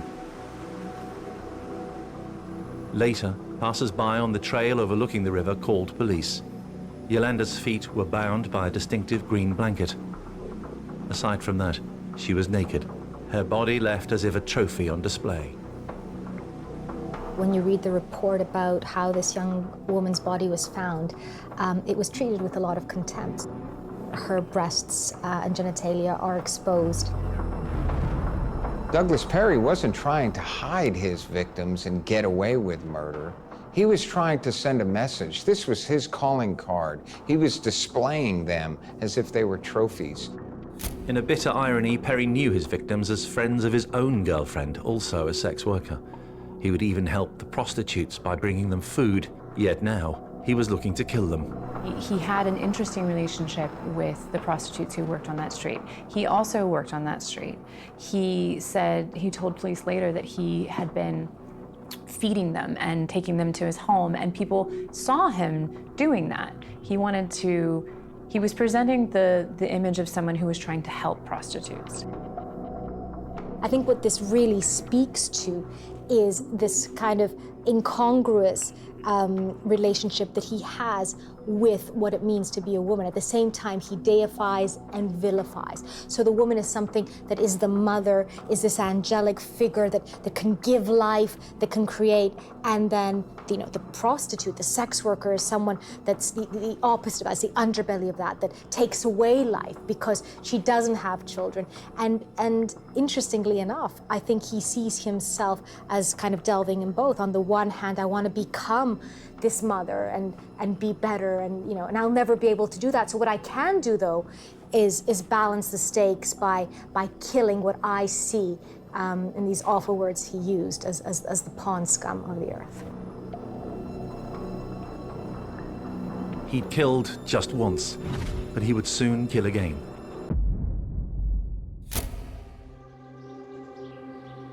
Perry was not considered a suspect in the murder of Yolanda Sapp. His rap sheet didn't suggest him as someone who should be in the frame. But if you look at the crimes that he partook in, from simple assault to assaults, most of them were firearm related. He would be on the radar screen for firearms type of offenses. So he was free and able to hunt for another victim. Clearly, at this point, Yolanda's friends, other sex workers in the area, would have heard about this, and this would have induced a climate of fear. One of their own, a young woman, was killed in the most brutal of ways. Behind the barbed wire and locked doors of seedy motel rooms off East Sprague in Spokane, Nikki Lowe, 35 years old, worked as a prostitute.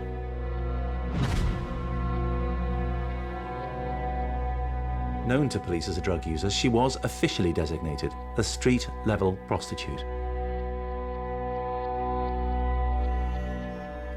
As night fell in the city, Nikki, like her co-sex workers, would put herself on display before joining the tricks in their cars.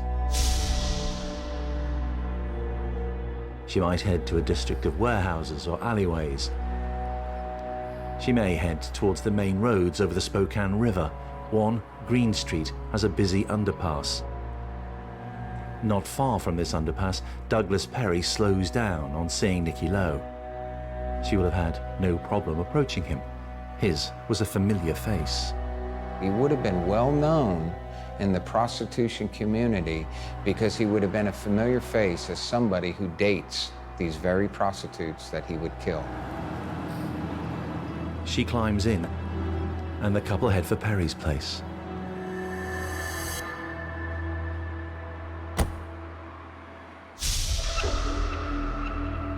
On March 25th, 1990, a mile from the underpass on East South Riverton, the body of Nicky Lowe was found. She was draped over the guardrail next to the road, abandoned, like an object to be thrown in the trash. He murdered and posed and placed these women naked in the very locations where their bodies were found. He dehumanizes them, and there's even an arrogance. The way that he tries to rationalize what he did is by saying, well, you know, they weren't needed. There's no point in having these women in society. They give nothing. So almost trying to not only excuse himself, but say he's done a good thing. Searching for evidence, detectives came across a trash dumpster nearby in which they found, amongst other things, a sweater, a pair of blue tennis shoes, sex lubricant, and a hypodermic syringe. The contents of the dumpster were those of Nicky Lowe.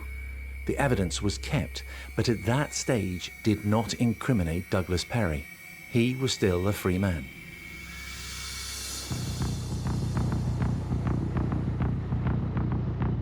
"51 days after the discovery of the body of Nicky Lowe, Kathy Brisboe left downtown Spokane and headed towards her patch where she worked as a sex worker.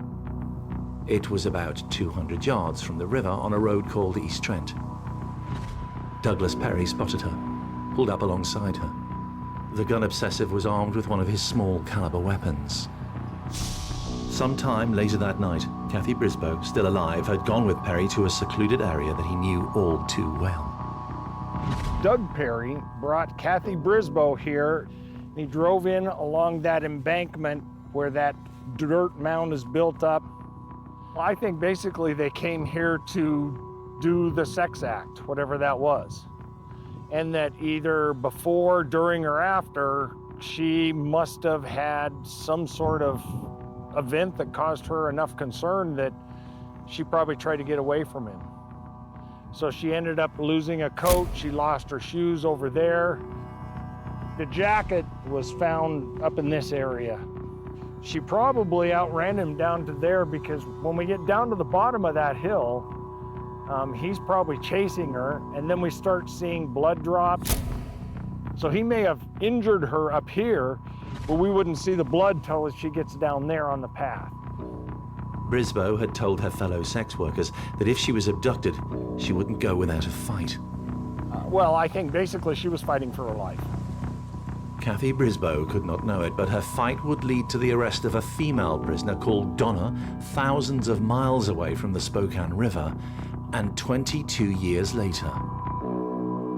Hers was a story long in the telling.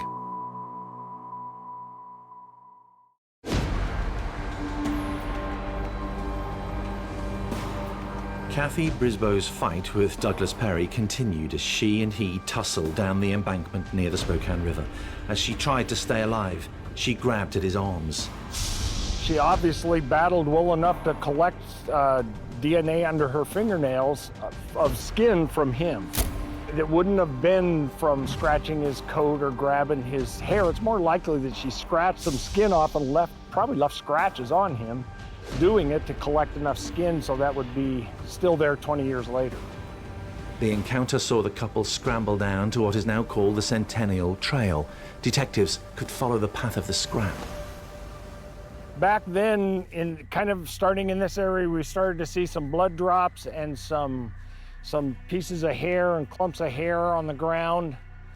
And right down here on that bush here was a sundress. So if you keep going just a little bit past that is a spot where you look over the edge and her body was visible from up here, down over the edge. At some point, one of the guns that Douglas Perry considered part of his family put an end to the fight. Kathy was shot through the head and the chest and left to die at the foot of this trail. In this general area, and there wasn't quite as much foliage as there is now, but in this general area, her body was about halfway down that embankment. Spokane had suffered the loss of 3 women in just 4 months. 3 prostitutes, all killed in the same general area, posed in the same way. There are too many coincidences, all killed by firearms. I would definitely be thinking, there's a link, there's a connection. We have a serial killer amongst our midst. They started a task force to work on a serial killer in 1990. DNA was in a position where you needed a pretty significant amount of blood, a blood drop, to get any DNA results. The DNA exposed at the scene of the crime was that of Kathy, not her killer. So the original investigators needed more evidence. So they were focusing on other trace evidence, and fibers were a big deal. There were green fibers that were all throughout this case that seemed to be somewhat of a commonality in the cases. Green fibers on the clothes of Kathy Brisboe were eventually recovered from the deserted area. Green fibers were found on the second victim, Nikki Lowe, and on a green blanket binding the legs of Yolanda Sabb. But that evidence led detectives nowhere. In fact, this was a case where too many avenues of inquiry existed, none of which led to the killer. There were many suspects. They were prostitutes, they had drug habits, therefore they had drug dealers, they had pimps, they had people that are known to, in general, not be nice to you if you didn't behave correctly. But the persona of Douglas Perry wouldn't be on anyone's radar in regards to the killing of these ladies. He would be on the radar for firearms violations, not these kind of murders. The fingernails of Kathy Brisboe were kept on file. Who knew when they might be useful? Under those nails, fragments of skin so small that they offered no DNA reading. But one day they would. As months passed, no credible leads were found. The case went cold. Douglas Perry remained free. By the mid-1990s, Perry was beginning to come to terms with who he actually was. Douglas seems to have decided to become Donna. By 1994, he was identifying as a woman in a man's body, and he was a self-described transsexual. So it's possible that he was having relationships with women and men. He said he was a male prostitute as well, so he was probably using both personas at the time, both Doug and Donna. In 1998, Perry is again arrested. Prison had by no means quenched his desire to cruise the streets of Spokane in search of sex. Perry was stopped by the police down there after a date that he had. He took this girl back to his house. He brings a sex worker home, and she's really upset by what she sees. She sees an arsenal of weapons. She was really creeped out about the weapons, all the weapons around. We're talking, not kitchen knives here. We're talking crossbows. We're talking, assortment of guns and paraphernalia. He was saying he wasn't going to hurt her because he liked her. So when he took her back downtown to the street corner, she flagged down the first cop, she said, and said, "I want to tell you about this weird date that I just had." Oh, and there he goes. And so the police went and stopped him and identified him. So she goes to the police and she raises the alarm.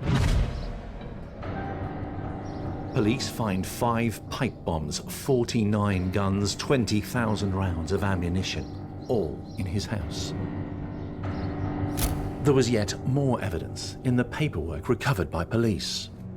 They find an assessment by a psychologist that attests to his pathological feelings and beliefs around women. It attests to these feelings of sort of intense misogyny for women. It attests to his violence.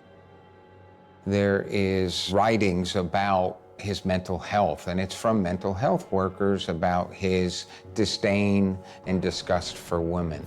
So the police now not only know that they have somebody with an arsenal of weapons, which suggests that he has a predisposition or at least a like or an interest in violence or violent weapons, but they actually also have clinical evidence from a doctor saying this person is potentially dangerous. So the Spokane police have indications now that this is a man with some psychotic problems that hates women. The psychological assessment that the police find on Perry gives the police the first insights into his gender dysphoria. So actually, we can deduce that possibly this assessment was there because he was thinking about having a sex change. Clearly within the report, the doctor outlines the steps that he would need to take in terms of living as a female, in terms of what he'd need to do and the parameters around that. So this suggests that while he's dealing with these very sort of intense feelings of violence and misogyny around the females that he encounters, at the same time, he's also dealing with this identity crisis about what his gender is, who he wants to be, and how he's going to change who he is at the moment. Perry is jailed on offences related to his arms stash, but he is still not considered a murder suspect, let alone a serial killer. During his sentence, he's transferred to an institution dealing with prisoners who have mental health issues. This is largely based on his own self-report, was that he had been diagnosed with paranoid personality disorder. It is now, when in the mental home, that Perry unburdens his conscience to a fellow prisoner. He reveals what he really thinks about the kind of woman that he has killed. He shares intimate details with a fellow cellmate about his vile disgust and hatred for women. He talks about prostitutes and refers to them as that pond scum. But more importantly, he says he hates them, finds them so disgusting because he himself cannot produce, cannot procreate, cannot carry a child. And he looks at those prostitutes as a waste of time because they're wasting their bodies. Now, he shares those details with that inmate, and that would later be very helpful in the prosecution. The witness would be helpful, but not for another 14 years. After being released, Douglas Perry decides it's time for drastic action. He no longer wants to be a man. In the year 2000, he's finally released from prison where he was serving 2 years for weapons offenses. And he decides finally to address the gender dysphoria he's been feeling and goes to Thailand for sex reassignment surgery. Douglas Perry has gathered enough money that he takes a trip and he goes to Thailand. It's in Thailand that Douglas Perry becomes Donna Perry. A chance to finally address the real issues that he'd wrestled with perhaps all of his life. Or did Douglas Perry suspect that one day he might be brought to justice as a serial killer? So why not become Donna? Some people have pointed out to the fact that, you know what? Maybe he did this as a way of throwing the police off the scent. Yes, he spoke to the cellmate about the murders, but he didn't confess to the police about them at this point. So is he leaving the country, changing his appearance, changing his gender, because this is something that he really wants to do? Or is this kind of ticking a lot of boxes in terms of the fear that he feels about being held accountable for his crimes? If he was, it had worked. Douglas Perry was left behind in Thailand in the year 2000, and Donna Perry returned to the States. That fact was not going to help murder squad detectives. Meanwhile, back in the States, in Spokane, Washington, you have these detectives, a 10-year-old murder case, 3 women. They're convinced they're looking for a man. Perhaps they'll find Douglas Perry, but they're looking for a man. There's no way that they could have ever possibly conceived that the same man who hated women so much would become the very women that he hated. So as a homicide detective, very difficult. It would then again be as if Douglas Perry was wiped off the face of the earth, and therefore Where do you go? The investigation went nowhere for another 9 years. Advances in DNA technology meant that Spokane detectives like Jim Dresbach felt it worthwhile sending the fingernails of Kathy Brisboe, still on file, to a lab in Marysville, Washington State. Well, in 2009, not 6 months after the case was sent to the Marysville lab, I got a call from one of the scientists that asked me to sit down, which I always love when you get a call that says, "Are you sitting down?" because it never seems to mean bad news. So I said, "Oh yeah." She said that she developed a full male profile from under the left middle finger of Kathy Brisboe. And therefore, that then is a huge lead that we've kind of been waiting for, and everything else had been exhausted. Almost certainly, Dresbach now had the DNA profile of whoever had killed Kathy. He was hoping that the killer's DNA would be on the national database called CODIS, and if it was, would it reveal Douglas Perry? But he was now a she. How does that work in cases like this?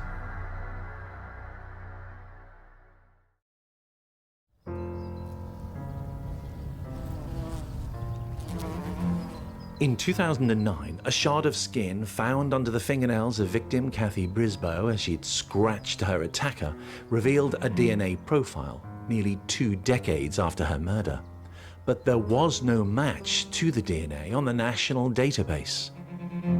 That gives us work to do, because we have a full male profile that is suspect now. So we can go around to all of these people, and the city detectives took a dozen reference samples from possible suspects that had been suspects for a long time, couldn't really be eliminated, but wasn't enough to include them as suspects either. So they just kind of sat there. So they went around and took 12 samples, sent them out to the lab to be compared to this unknown male DNA. Did they have a breakthrough? No. They were all eliminated. To get a DNA match, the former Douglas, now Donna Perry, had to commit a felony which would require her to yield DNA. Thus far, Perry had never given up his DNA. The case was about to be blown open.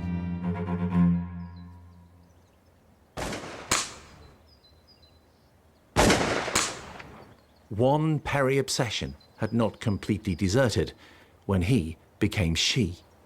Donna Perry may have changed her outer being, still didn't change who she was on the inside, that fascination with firearms. In 2012, 62-year-old woman, Donna Perry, is arrested by police for having firearms, which are illegal, and she's taken in. And yet again, another federal firearms charge. But now it's 2012. DNA has really come to the forefront, and there's a federal requirement that once you're incarcerated, you have to provide a sample of your DNA. So they take a sample from that person, which is a buccal swab, which amounts to swabbing, between the cheek and gum with essentially a Q-tip, putting it in a box and shipping it off and waiting for them to come back and say, yep, it's a match, or no, it's not. The serial killer Douglas, now Donna, was about to be confronted with her crimes. You see, Donna Perry thought she could change her outer look, but the way she is molecularly designed on the inside, that will never change, despite what may be going on. Her DNA does not change. As a result of providing a sample of her DNA, the detectives in Spokane are notified. Marysville called me again and said, we got a hit in CODIS on a name of who this DNA matches. They said it was Donna, AKA Douglas Perry. And as a detective, I would have looked at the results and saw Donna Perry and been, oh my gosh, we have a woman. We were looking for a man all these years. I would have been blown away by the name Donna Perry. Dresbach and his colleagues felt that they had a strong case. A fingerprint found on a bottle in the dumpster after the murder of Nicky Lowe matched Donna Perry's. There was the DNA evidence, there was the fingerprint evidence, there was the circumstantial evidence of seeing her with the prostitutes, there was the testimony of her cellmate from 1998 who said that she admitted to the crimes. The officers read her the charges. She was in the room by herself, and so then I just waited for a little bit. Then I went back in with this, and I read it to her. And when I read that the charge was murder, she said, "Murder? Murder? Who am I supposed to have murdered? Murder?" After all, Donna Perry hadn't murdered anybody. Now, there were a couple other points during this interview that she said things that made it seem as if she was making a clear break between her personality as Donna and her past as Douglas. She said that she had gotten gender reassignment surgery to control her violent tendencies. She said that when, again, pressed, did you kill these women? Did you kill these women? Did you kill these women? She said no, but it was 20 years ago, and if Douglas did, I don't know. This approach from Donna was a sign of a defense strategy to come. Investigators, even when they have significant scientific evidence, still like to get a confession. What I wanted to do is I wanted to get her to acknowledge that she committed this crime. An admission would not be forthcoming. She's consistently reiterating that she didn't kill anyone, that Donna didn't kill anyone. A colleague of Dresbach's gave Donna Perry enough rope to get what detectives felt that they needed, as he told her this. We know that when people kill more than one person, it tends to continue on, and it goes on and on and on. What made this stop? Why did these stop? And that was really, that's a twofold question. One is to see if we'll get an indication that there were other victims that maybe we don't know about, or two, to see if we can get an admission of some sort. Because she's still denying, no, I've never seen these people. And in this case, Perry said, well, Doug didn't stop it, Donna stopped it. That's as close to saying I did it as anything I've ever seen in an interview room. 22 years after the murder of 3 women whose bodies were abandoned by the riverside, Spokane police had their man. But would the woman he now was be found guilty? I think what's really pathological about what Donna Perry does is she tries to scapegoat herself years earlier, tries to scapegoat the man she was for these murders. And she's very clear. She says, I did nothing as Donna Perry. I did nothing as this woman I am. It was all about this horrible man that I was. Can somebody who identified themselves at one point in their life as a man now identify themselves as a woman and say, I'm changed, I haven't done those activities, and that's not me. Douglas Perry is dead. I am Donna Perry. The jury unanimously rejected the Donna Perry defense. She was found guilty. Psychologist Linda Papadopoulos confirms the prevailing scientific view. The extent to which this happens as a ploy, that she's just trying to rationalize this, trying to play the system, or if it's a self-fulfilling prophecy. Maybe she believed so deeply that, this testosterone was, what was making her violent. It's a really sick way of conceptualizing it. There is absolutely no connection with gender dysphoria and psychopathic tendencies. There's absolutely none. Donna Perry did not kill because she was transgender. Rather, Douglas Perry killed because he was a sadistic killer. When you come down to the law, did Donna Perry, at the time that she was Douglas Perry, did she know the taking of life was wrong, was against the law? And clearly, it would be yes. Resoundingly, it would be yes. No matter what gender Perry was, he was still guilty of being a serial killer.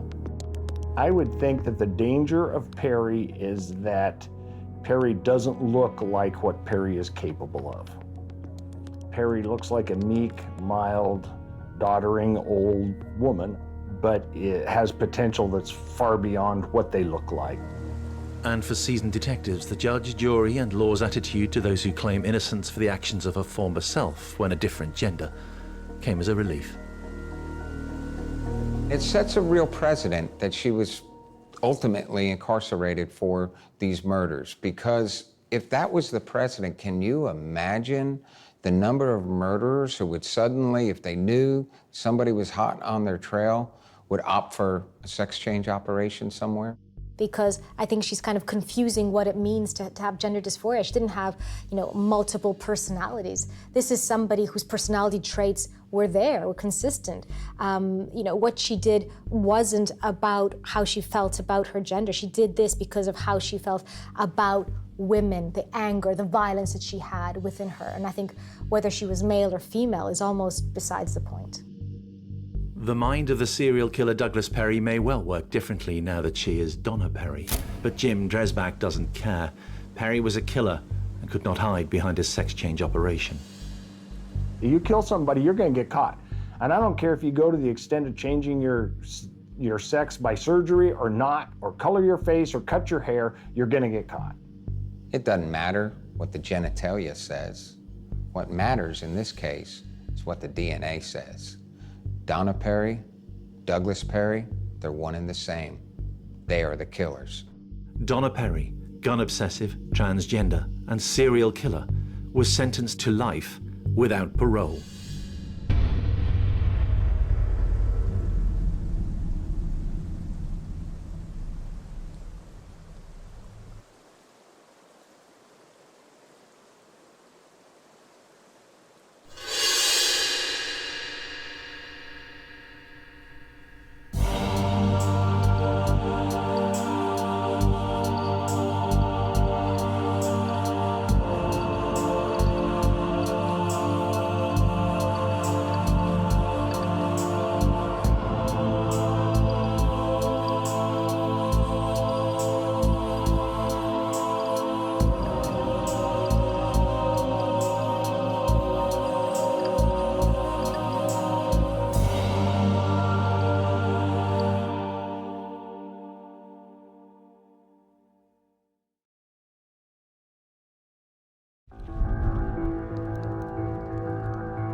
Burning in the flames of a homemade crematorium, the remains of yet another man murdered at the hands of a serial killer.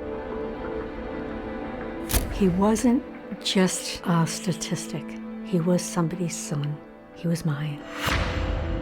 Sheila Labar liked to be in control. She used her body to get what she wanted. Men, mere morsels to catch, using rather obvious seductions.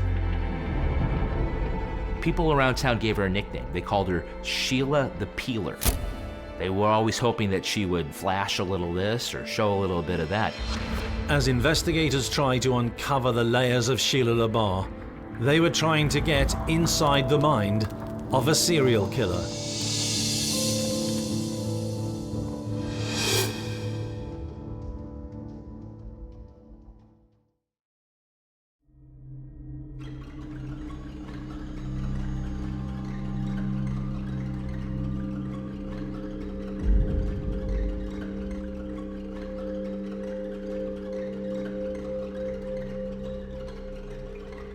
She was able to suck those men in, almost like a spider in a spider web, bringing them into their cave where she eventually would kill them.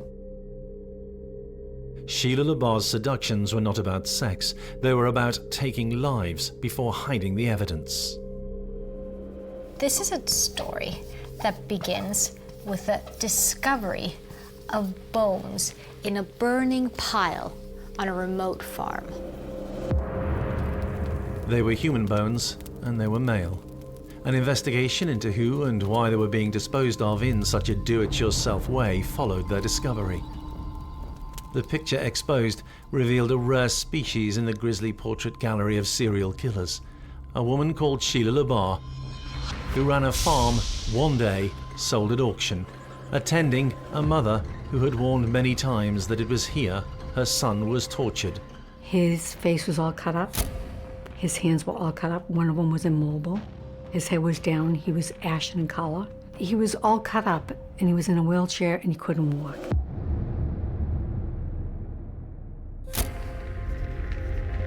Drawing on first-person testimonies from those whose lives intersected with Sheila Labar, Linda Papadopoulos has been on a journey of exploration inside the mind of a serial killer. A journey which begins with understanding how Sheila would choose a victim. It would always be a man, and he would be vulnerable.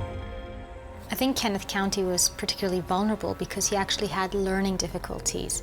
And what we know is that Sheila invites him to come and live with her, but effectively ends up keeping him like a slave.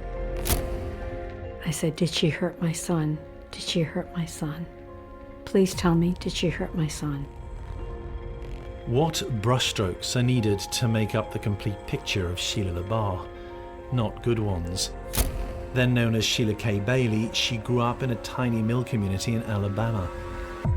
The first not-so-subtle clues as to her behavior later in life come from those early days.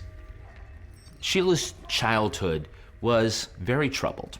Her older sister says that Sheila was the subject of sexual abuse from her father and from other men. Kevin Flynn knows Sheila well. He spent hundreds of hours with her researching her life story. Sheila's timeline is populated by horror stories filled with monsters.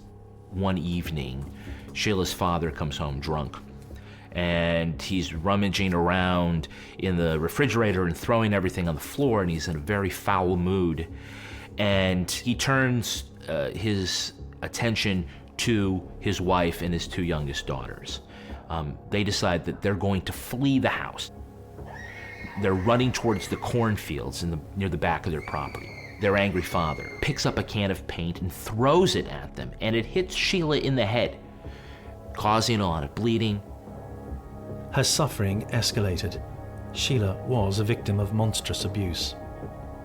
She was passed around as a toy. She was a sex object for her father, for his friends. She was abused mentally, she was abused physically, and most of all, abused sexually. By the time she had reached 18, Sheila appeared happy enough, but she left as an escape route from the abusive home and from small-town America. Sheila has big dreams. She wants to move out of this little town. She wants to become either a model or a country music singer. And so she's looking for a way to get out of her life. And one of the ways that many girls do that in a small town is to marry a guy. And so she got her hooks into a guy by the name of John Baxter. John was a lineman for a utility, had a good job, but he was divorced. John Baxter had a 4-year-old daughter called Wendy. She was about to discover what it meant to have an abused, mixed-up stepmother for a carer. Sheila was not the most maternal person. Wendy told her father that when he would go to work, Sheila would put Wendy in the closet. And it was also then that Sheila would take care of her by making her drink something. Brandy, maybe it's cough syrup, something that made her feel very sleepy. And this was her way of taking care of the daughter throughout the day. Essentially, she didn't want to deal with her. Maybe it's a case of the abused becoming the abuser. That kind of treatment did not sit well with John. When he found out that that's what Sheila was doing, he basically said, "You're out of here." So that was a pretty quick relationship. I believe they got married on New Year's Eve, and by Valentine's Day they were divorced. As she became older, became bitter, vengeful, brooding, Sheila sexualized herself to lure men into her spider's web. And I feel that part of this would have led her to see men as perhaps just valuing her for the way that she looked. And so perhaps what we're seeing here is her trying to take back control of that objectification and use it for her benefit. And whilst it was to her benefit to have a man close by, that's what she arranged. A series of them came and went. What was it like to be her partner? A man called Ronnie Jennings was to discover how violent she could be. At first, he had fallen for her physical charms. She basically wants to be loved.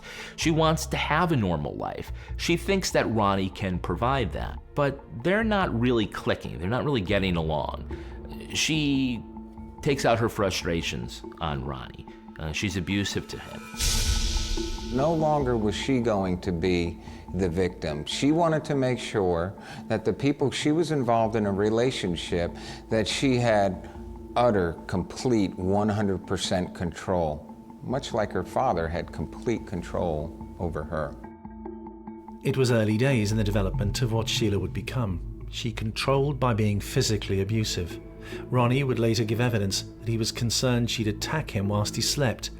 The threat of violence was never very far away. He decides that he doesn't want to be in the relationship anymore. This crushes Sheila. And she responds in dramatic fashion. We know that she has a suicide attempt. Sheila takes a handful of pills in front of Ronnie and gets in the car and drives away. Gets into an accident. Sheila is nearly killed from the crash and the overdose. What was interesting about this incident is that while Sheila was in the hospital, she had gone into a coma and recovered. But when she came back, she told everybody that she had died and gone to heaven, and God had sent her back as an avenging angel. And this was the persona that she carried with her throughout the rest of her life. By 1986, the psychological makeup of Sheila K. Bailey was in place. An abused child who had become an abuser. A controlling woman who could be violent to men. So when you take her childhood experiences and now that she's an adult, is she now a hater of men? In her late 20s, the avenging angel comes across an advert placed by a man 1,300 miles away in Epping, New Hampshire. As successful chiropractor, he also had 1,200 acres of upscale prime land. He was a widower. He lived on a horse farm in rural New Hampshire. He was very lonely after losing his wife and wanted companionship. Wilfred Labar, known in his local community as a kindly man, lost his wife in 1985. On coming across the advert in 1987, Sheila sees a chance for a new life. The aspiring model doesn't want to miss out on this opportunity. She plans a way to get the job of companion to old man. And she knew how to answer that ad. She just didn't write and say what she was looking for in a man, long romantic walks on a beach. She got right down to the point. She bared her breasts. She exposed herself, sent photos of herself in very sensual positions, and she got a response. She just doesn't send a message saying, hey, I'm interested. She sends it with topless photos. She's very quickly cottoned on to the fact that if she wants to get Labar's attention, she needs to sexualize this interaction as much as possible. Well, he fell pretty hard for her. Sheila immediately got on a plane and began dating Wilfred Labar. And she insinuated herself into his life almost immediately. Soon, Sheila takes the name of the much older man. There is no marriage, but Sheila K. Bailey is a thing of the past. The world and Wilfred Labar are introduced to Sheila Labar, and she won't be playing the role of the compliant wife anytime soon. Sheila was now engaged in a relationship with somebody that could very well at least be the age of her father. And she's this beautiful woman at the time, and she's able to manipulate and control because the older man is looking at Sheila, this is one of life's bonuses. How could somebody like himself get this beautiful young woman? And so she used that. That was Sheila's web. She was able to suck him in and eventually use that to her advantage. She started to take over his chiropractic business. She became the office manager and basically ran off all of the other employees that were, who could see through her. She separated Dr. Labar from his grown kids. Basically, she worked to isolate Dr. Labar and to take over his life and his property. To get that level of control, she had used her sexuality. Soon, she would use abuse. Sheila was violent with Dr. Labar. There were times where, to get away from her, to let her cool off, Dr. Labar would leave his own house and he would walk almost a mile to the next neighbor's house and crash on their couch because he just didn't want to be around Sheila that night. How extreme would the avenging angel take her violence? how wicked were her intentions.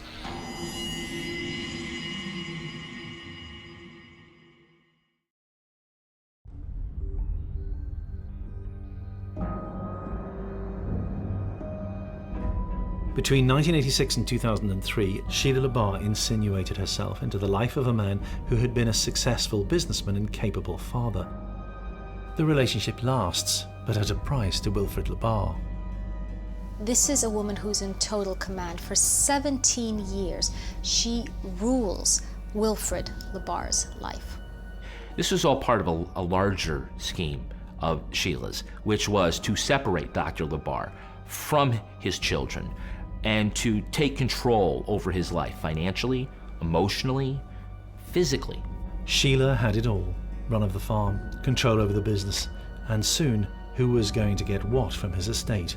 She convinces him to give her power of attorney, to sign over property, and he does, because he doesn't want to lose her.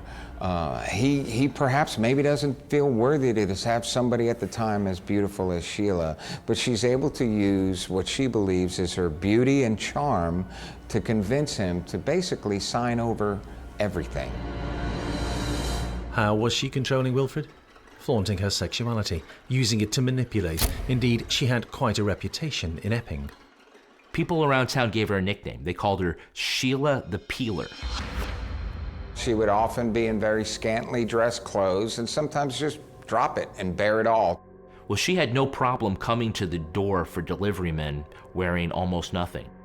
It got to the point where it was sort of anticipated, and it was expected that she would be very provocative and try to stir things up. She definitely used her womanly ways to get what she wanted. Sheila is always thinking about how she can manipulate men to get what she wants. I think we live in a world that objectifies women, that sexualizes women, and I think in her case, clearly this was something that she saw as a tool that she wanted to use for her benefit rather than having it used against her. Whilst living with Wilfred, Sheila, bizarrely because he doesn't object, decides to marry. But not Wilfred. She comes across a drifter down on his luck, a vulnerable man. His name was Wayne Ennis. He was a migrant farm worker, and Sheila just fell for him. And what was so strange is that Sheila brings Wayne Ennis to the horse farm, and the three of them now, Dr. Labar, Sheila, and her new husband Wayne, are all living together on this farm.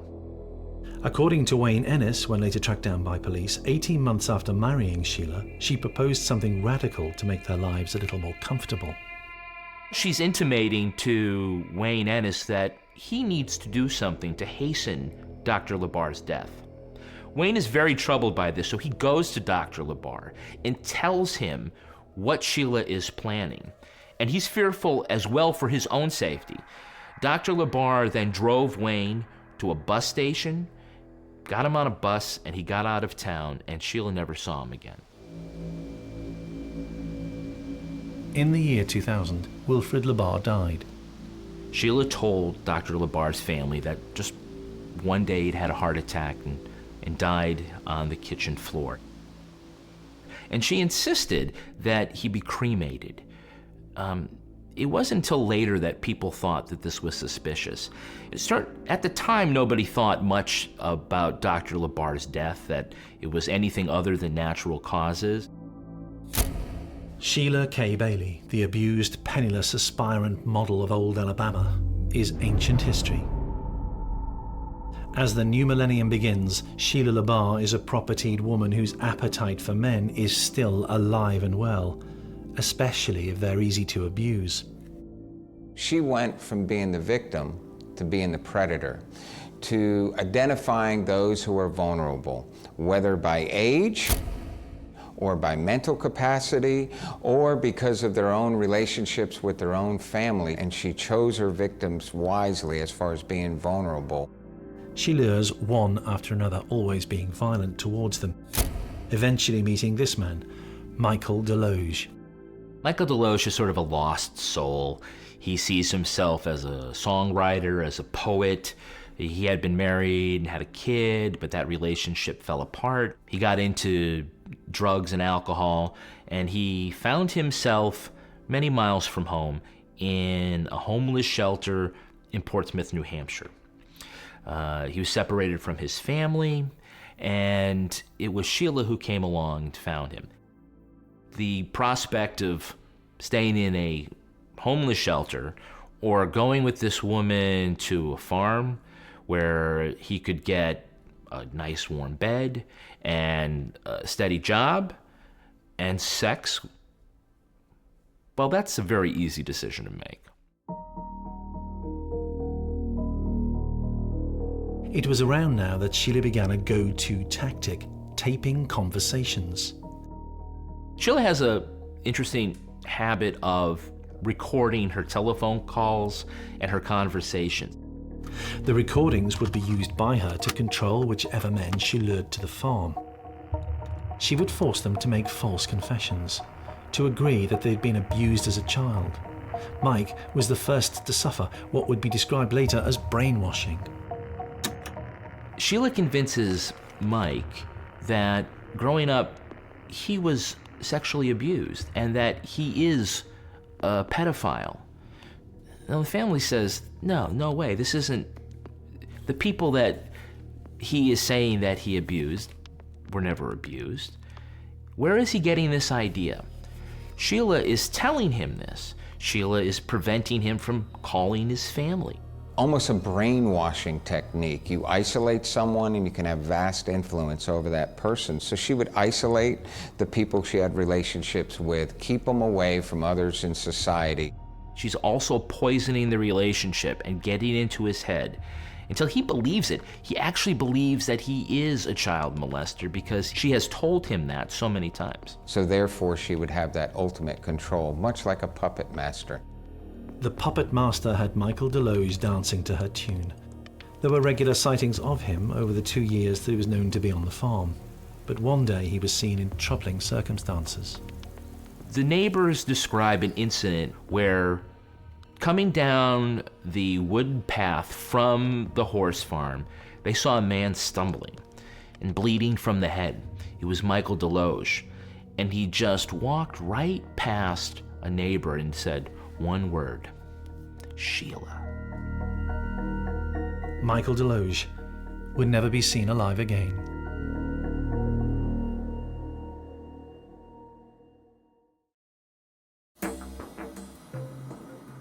In 2006, Sheila Labar was living on the farm alone. The men she had preyed on had displayed one kind of vulnerability or other. They were much older, homeless, drifters down on their luck. Next in line was Kenneth County, a young man with development difficulties. When it came time for sports, Kenny aced it. But he had problems with his friends because he didn't speak properly. So they would tease him and taunt him. And that's how it was. At 24 years old, Kenny had the mental capacity of a 12-year-old. In February of that year, depressed at failing to be admitted into the army after training camp, he tried to kill himself. At that time, Kenny took some pills, and they took him to the hospital. They called me. I went to the hospital, and they had guards, police guards, watching over Kenny. And I just shook my head and I said, why? Kenny recovered. Though she was unaware at the time, it is after the suicide attempt that his mother Kieran believes Kenny came across Sheila Labar. I was told at the time they met on a chat line. Come to find out, when I found out in court, it was a sex chat line. And Kenny wanted to be like anybody else. He wanted to be loved, he wanted to be accepted. And Sheila searched for those that had problems, and she could tell that Kenny had problems in his speaking, in his thinking, and that's how she went after him, on a sex chat line. She was using telephone dating services where you would leave a message in somebody's voicemail box. And Sheila had a habit of screening the calls. And if the man sounded confident, if he sounded like he really had it all together, she would delete those messages. If the guy sounded meek, if he sounded like he might not be of high intelligence, if he sounded like he was somebody that she could manipulate, she kept those messages and contacted those guys. One of those she followed up with was Kenny County. Kenny met her on February 14th. They met at a bar, Valentine's Day, in New Hampshire. There was a big age gap. He was only 24, she was in her 40s, 47. They have a few drinks, and they move from the bar to the back seat of Sheila's car, where they have sex. A few days later, Kenny goes to his roommate and says, I'm moving out. I'm moving to New Hampshire to live on this horse farm with my new girlfriend. And that was the beginning of the end for Kenny.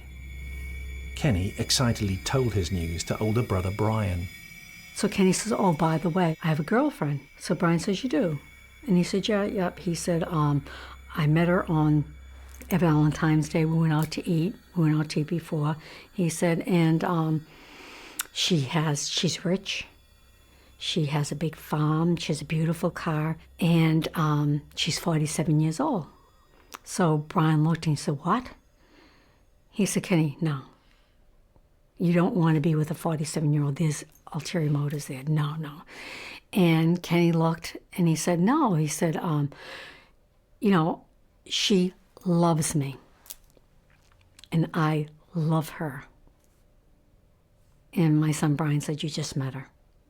And so Kenny said, whatever you do, don't tell Mommy. Don't tell Mommy. And he said, you're my brother. Be my brother. Do not tell Mommy, because she'll come looking for me. So Brian never told me. When at the farm, Sheila begins to isolate Kenny from his mother. Sheila is doing the same pattern as she had for all the other men. Sheila begins by trying to cut Kenny off from his family.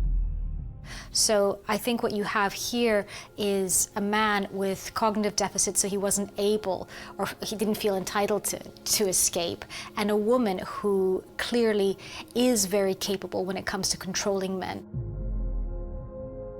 Carolyn, fearful for her son, calls him night and day. I call the Epping police. When Kenny is not returning Mom's phone calls, that's a red flag. Kenny's mom has to find out, what is going on. Is he okay? So she contacted the police in Epping, New Hampshire. And so she'll call up the police and she'll say, listen, my son is staying with this woman and this woman is abusing him. You need to help him. So the patrolmen go to Sheila's farm and they knock on the door and they say, we want to talk to Kenny. Sheila didn't like that because of the fact that I sent the police to her house for a well-being check. But when the police try and follow up on this and they go to speak to him, both Sheila and Kenneth actually say, I don't know what that woman's talking about. I don't know what my mother's talking about. I'm fine. I want to be here. I'm a grown man and I want to be here. So that's never actually acted upon. Sheila had the run of Epping, which Sheila said went. She'd be able to say anything to the police. They didn't want to deal with her, so they just backed down. As with Deloge, Labar tape records staged conversations with Kenny. At one point, she had over 300 cassette tapes of things her on the telephone. Some of it's pretty innocuous. Some of it is, rather disturbing. She had tapes of Kenny accusing his mother of molesting him, and also, as with Michael Deloge, of Kenny confessing to being a paedophile. Nothing on tape was true. She probably had a gun to his head, don't know. But she had him saying all these horrible things about me. That I sexually molested him when he was a baby. That I continued to do that. It was just horrendous. And Kenny was telling Sheila all these things, and she was very, very graphic, and she was very nasty. And I was dumbfounded. She did all the talking. His voice became yes, no, and it was very robotic.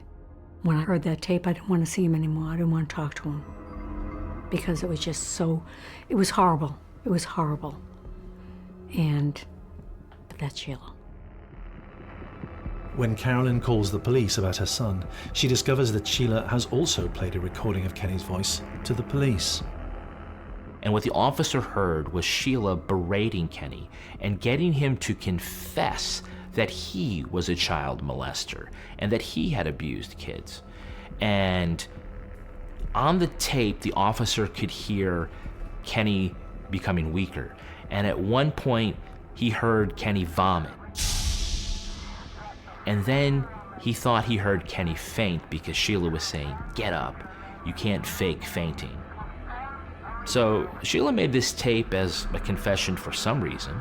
It seemed to be a proactive move because she had something in mind for Kenny and she wanted to cover her tracks. The police did not respond to the complaints made by Carolyn or those made with an accompanying tape by Sheila Labar.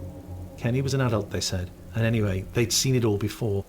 Men came and went from the farm many times, they said.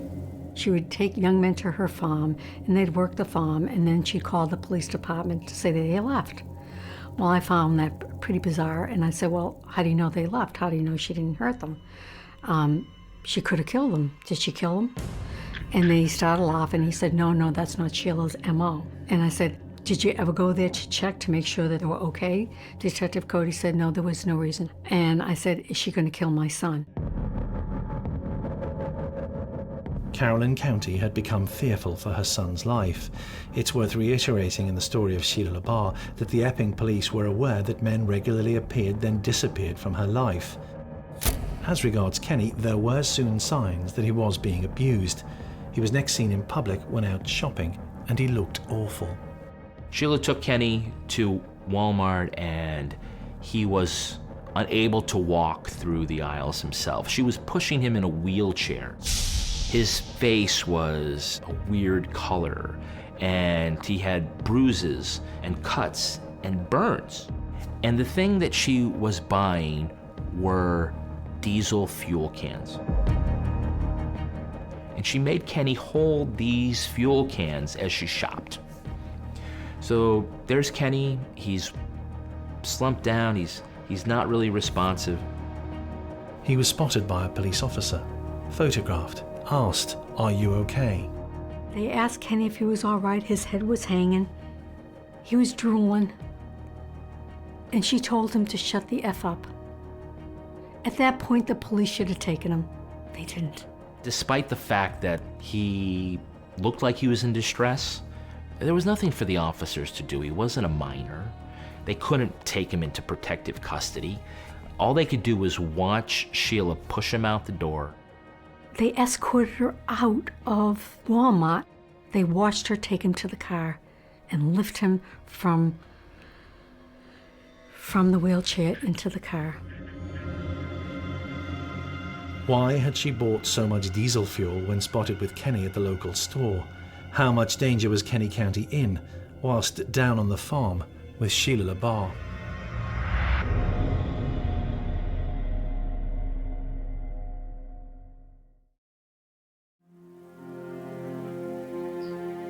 Carolyn County did not give up on her son Kenny as he failed to return her calls. In fact, she contacted the police in Epping repeatedly.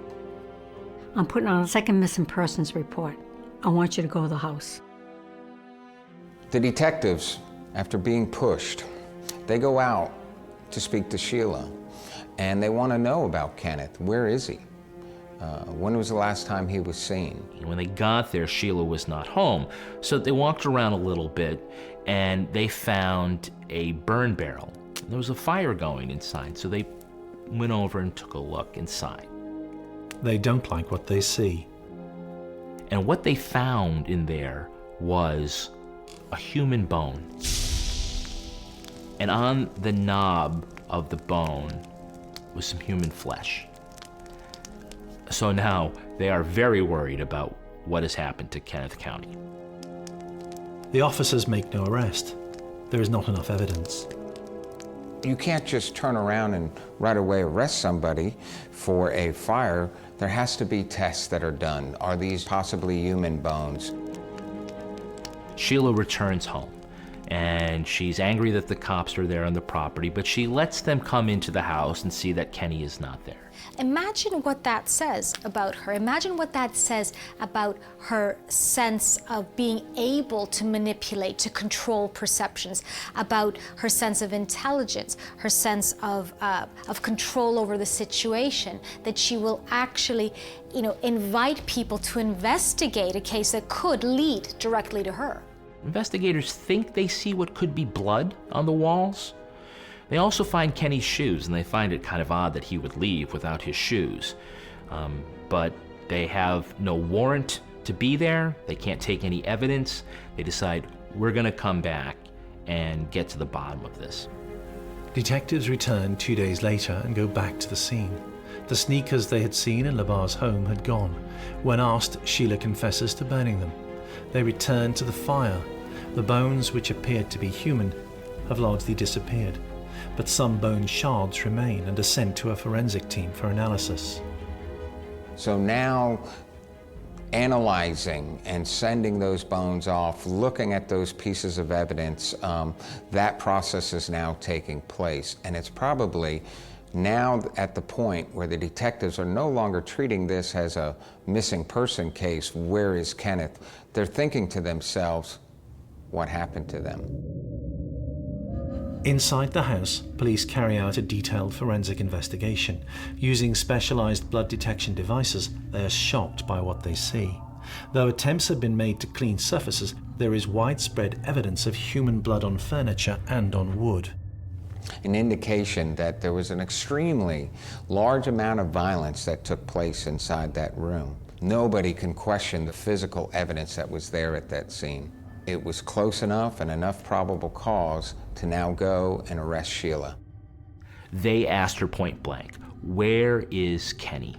And she pointed to a plastic bag filled with soot and bones, and she said, he's in there. Later, a detective would describe what he saw to Caroline County. I just want you to know that we found a bone, and as he put it, it was too big for a rabbit. And that was my son. That was my son.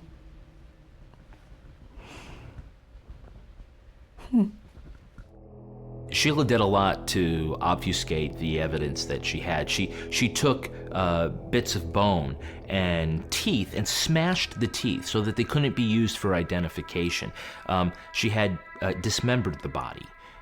She burned it, and because of the charring, they could tell that it had burned at different temperatures. She had been burning and churning the bones. During the search for Kenny and for other evidence on the farm, they flushed out the septic tank, and it was there that they found some new evidence, but it was the driver's license of Michael Deloge. And this let investigators think they may be looking for more than one body. The wallet and ID of Michael Deloge. I'd wonder, first of all, where now is this person named Michael? Who is Michael? Michael Deloge. Michael had simply vanished from Epping, last spotted at Sheila's home. Labar's story of life and deaths began to unravel. Sheila, not in custody, knows that she's getting closer and closer to being charged with murder, and she isn't going just to wait and let it happen. She flees the state. She needs to go someplace else, but they just don't want to let her out of her sight, so state police have some detectives tail her. But Sheila's pretty savvy, and she's able to get away, and she has a plan on where she's going. She withdraws a lot of money. She starts going by an alias. She calls herself Casey, which is actually her middle name. And she decides that she's going to get her hair colored differently and that she's going to go on the run. She sneaks out of the hotel that she's staying in and wanders to the interstate and starts hitchhiking. And a man picks her up. The man, called Steve, has no idea that he's taking a wanted woman out of the state. So Steve picks her up in his car, and after having some breakfast together, they continue down to Boston. And she gets a hotel room with him, and the two of them have sex, and then he leaves. And it isn't until he sees the news that Sheila is a wanted woman that he realizes who he had picked up. Before too long, Sheila moves on to another man to help her avoid detection. While Sheila is hiding out in Boston with police all over New England looking for her, she's holed up with a guy by the name of Kenneth Washington. He just met her on the street, she came on to him, and she was able to crash at his place. And when Kenneth Washington sees Sheila's face on the TV news, he realizes who he has let into his home. And he calls the police and essentially sets up her capture. In March 2006, Sheila Labar is finally arrested. 2 years later, her trial for murder begins, and the case turns on what's been going on inside the mind of Sheila Labar.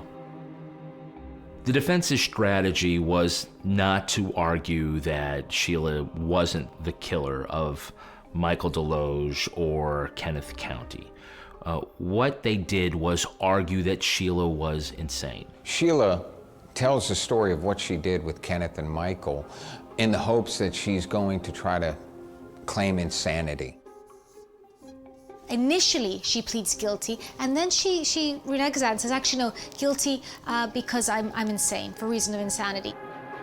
In order to claim insanity, you have to, at the time of the offense, be able to prove, and the burden is on the defense, in this case Sheila, that they didn't know what they did was wrong. Why this story would unravel with Sheila is because of the amount of planning that went into her murders and the cover-up. Somebody who's crazy isn't going to try to burn evidence. Somebody who's crazy isn't going to try to cover up the amount of blood that was inside the house. Somebody who is crazy isn't going to methodically pick the most vulnerable of victims. After several months of testimony, the jury eventually finds that Sheila was sane at the time of the killing. Sheila Labar is found guilty of the murders of both Michael Deloge and Kenny County. She eventually confessed. But were there others? What about the men that came and went on the farm that nobody saw ever again? Certainly, other gruesome evidence was discovered. This is 100 acres of pasture and forest, and this ended up being the biggest police search in state history. They patrolled as much of it as they could, looking for any evidence of a crime, maybe bones that or the remains that had been scattered someplace. You know, they couldn't find anything except a pair of human toes. You know, one of the things later about the human toes was that they didn't belong to Kenny, and they didn't belong to Michael Deloge. So, who is it? It's worth underlining, human bones found on the farm were not those of the two men that Sheila Labar had been convicted of killing. We don't know how many victims are truly out there that may have come across the paths of Sheila.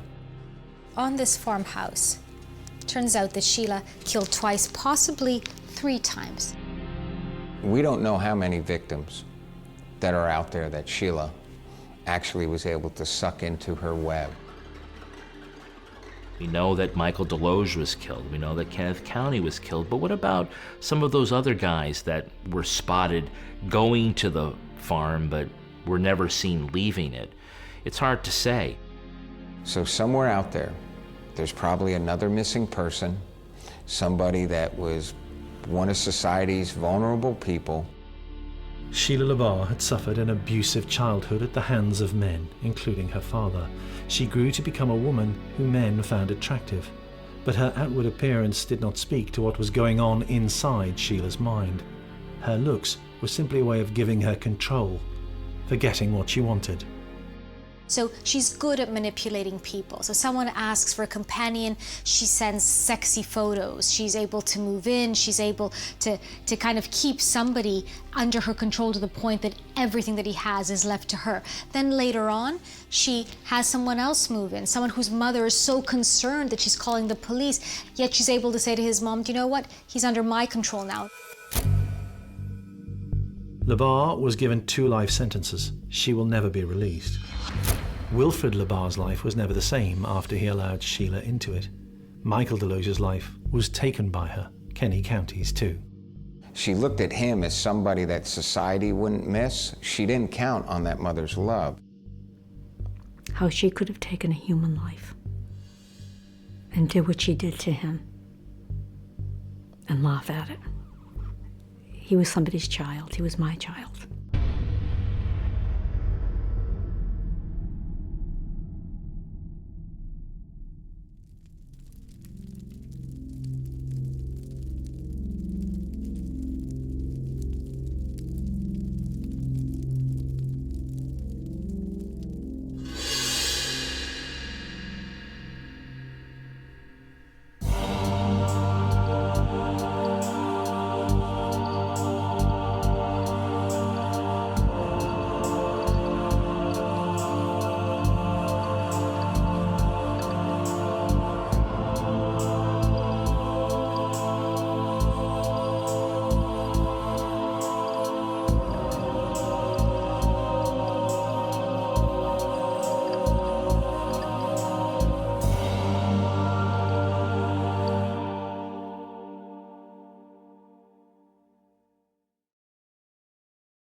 Bleak, beautiful, and the scene of one of the most horrific crimes in British history. This speaks to a level of sadism and psychopathy rarely seen in the UK or indeed in the world. Power and sex were sort of intertwined in the process. So the power over life and death, taking the children from the street, committing the murders, and then celebrating sexually. But actually you feel that they've been born that way. It is an act of nature rather than nurture.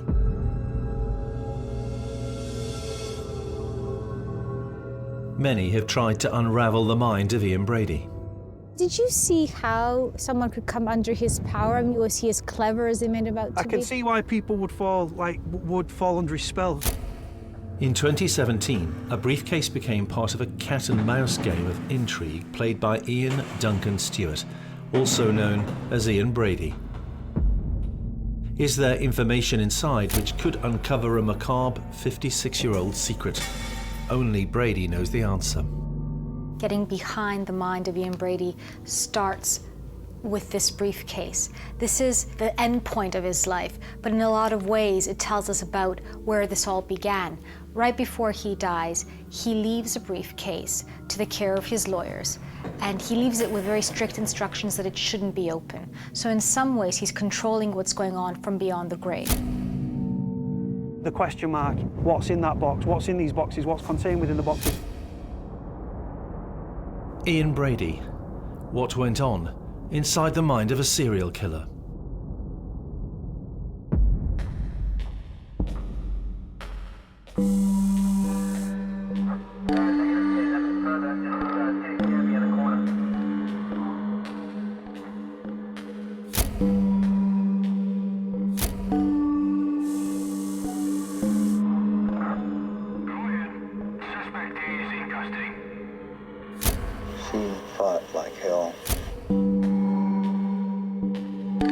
Serial killers have a desire to kill. They have a thirst to kill.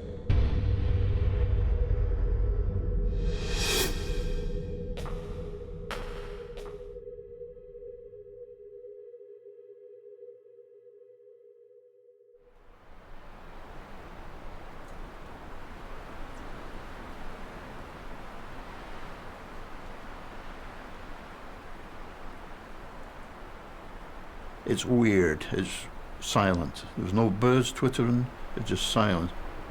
Even though down below it's a busy road. Up there you hear nothing. You can't hear anything.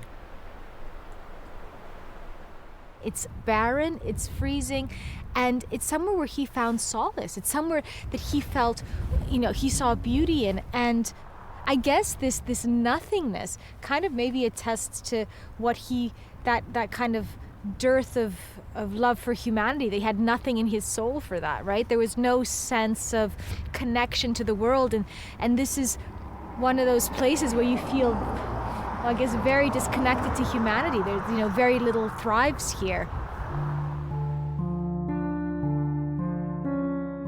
Ian Brady spoke about events on Saddleworth Moor to few people during his years in jail. One was Jeremy Coyd, who was tasked with assessing Brady's mind. At one stage of the interview, he managed to provoke me. I felt really to the boundaries of my professionalism. And that was really unusual, that actually he irritated me to a considerable degree. And also I felt a sense of personal dislike. Without a woman at his beck and call, Brady might not have become a serial killer. Myra Hindley described her role in murders to a prison counsellor. It was his job to dispatch the children. His ultimate aim was to kill, and for her just to assist with that.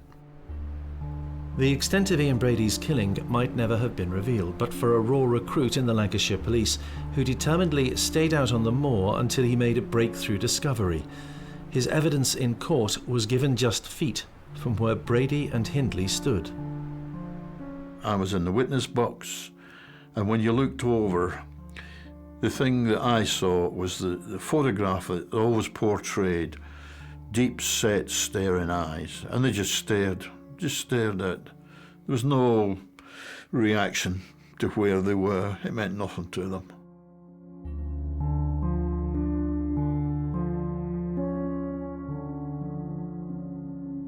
Drawing on first-person testimonies from those who examined both Myra Hindley and Ian Brady, Linda Papadopoulos has been on a journey of exploration inside the mind of a serial killer.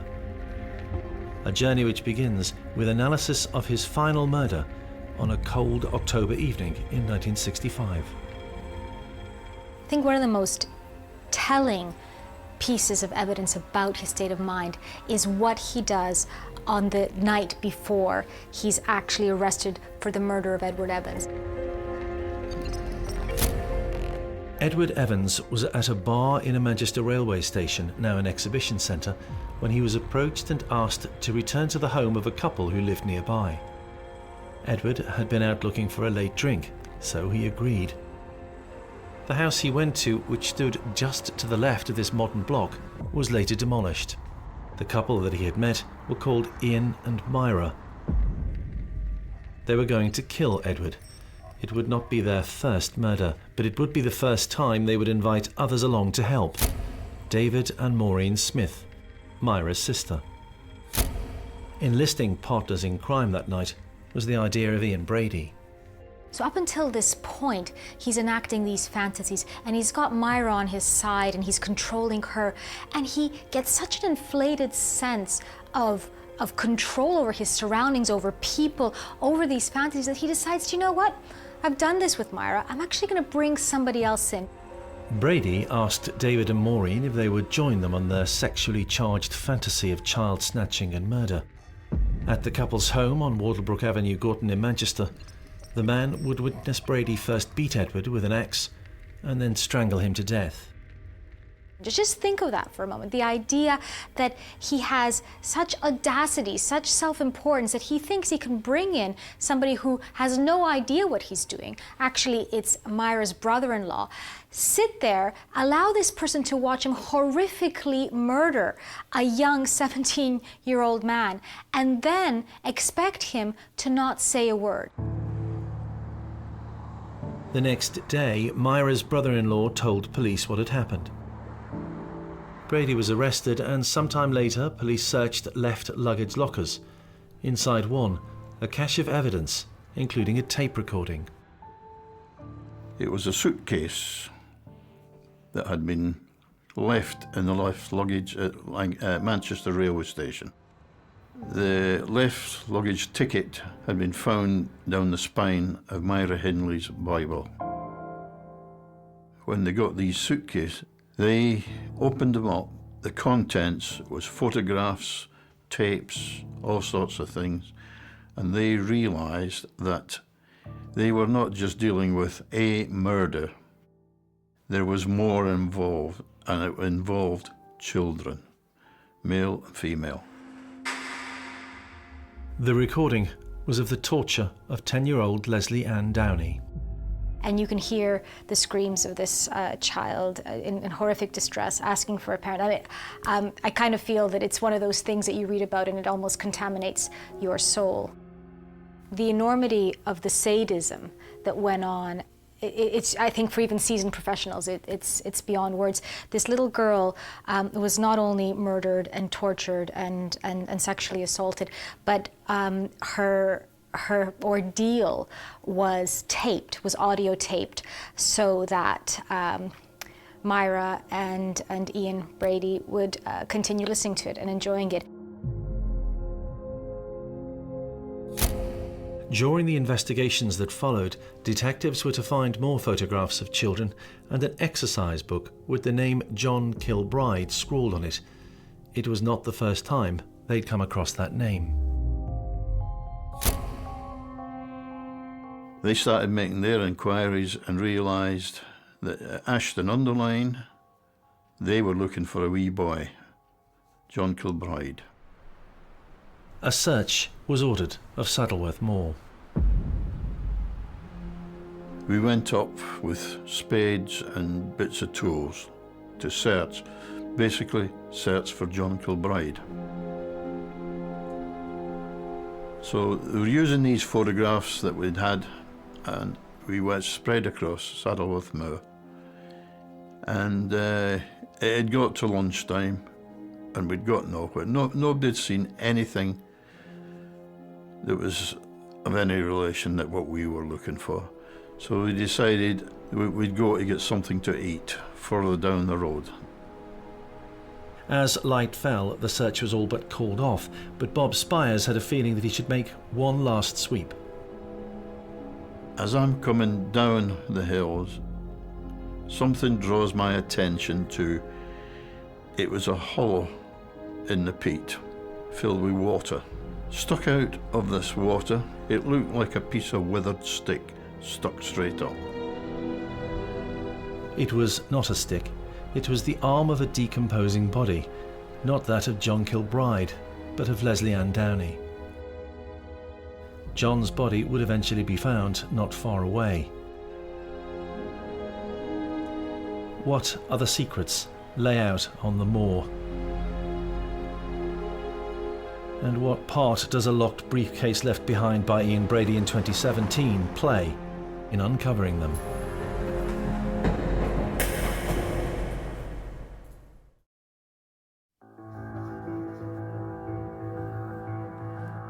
Ian Brady met Myra Hindley in an office in Manchester in 1963. It was to be a fateful coupling. I think trying to figure out what was going on with Ian Brady means also trying to figure out what was happening between him and Myra Hindley.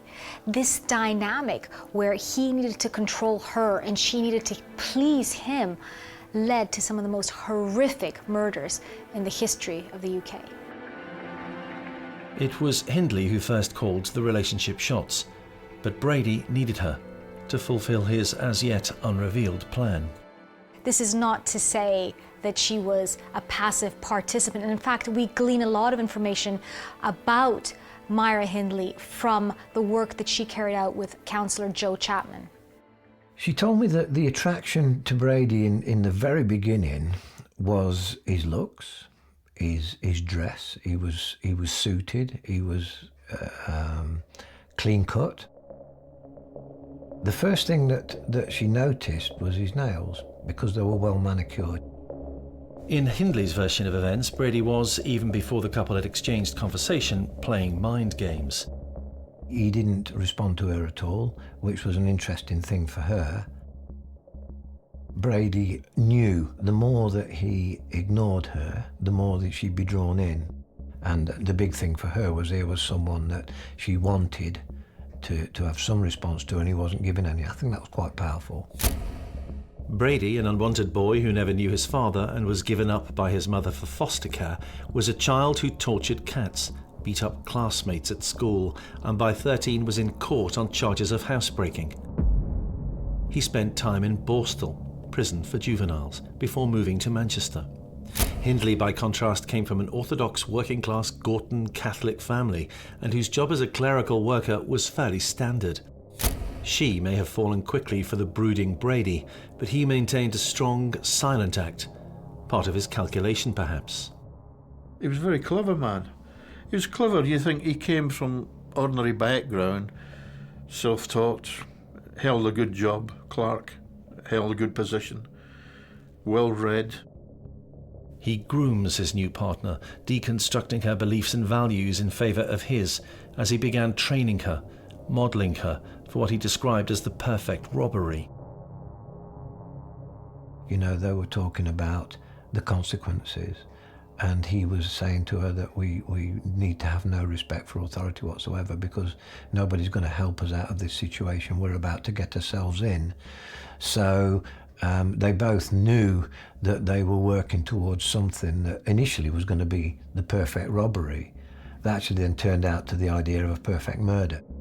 According to Hindley, Brady soon wanted to brutalise her, prepare her for the sight of blood. There came a point when Brady had decided that she had got to do something to see how far she could take her teachings, and one of those things that he suggested they do was she'd managed to get hold of guns because she joined the local gun club, which initially was to use on the robbery, and going up onto the moors and taking shooting practice and stuff like that. But then there was the idea that she would kill an animal, a sheep. She told me that that filled her with horror, but one of the things she had to do was show him that she could cope with that process.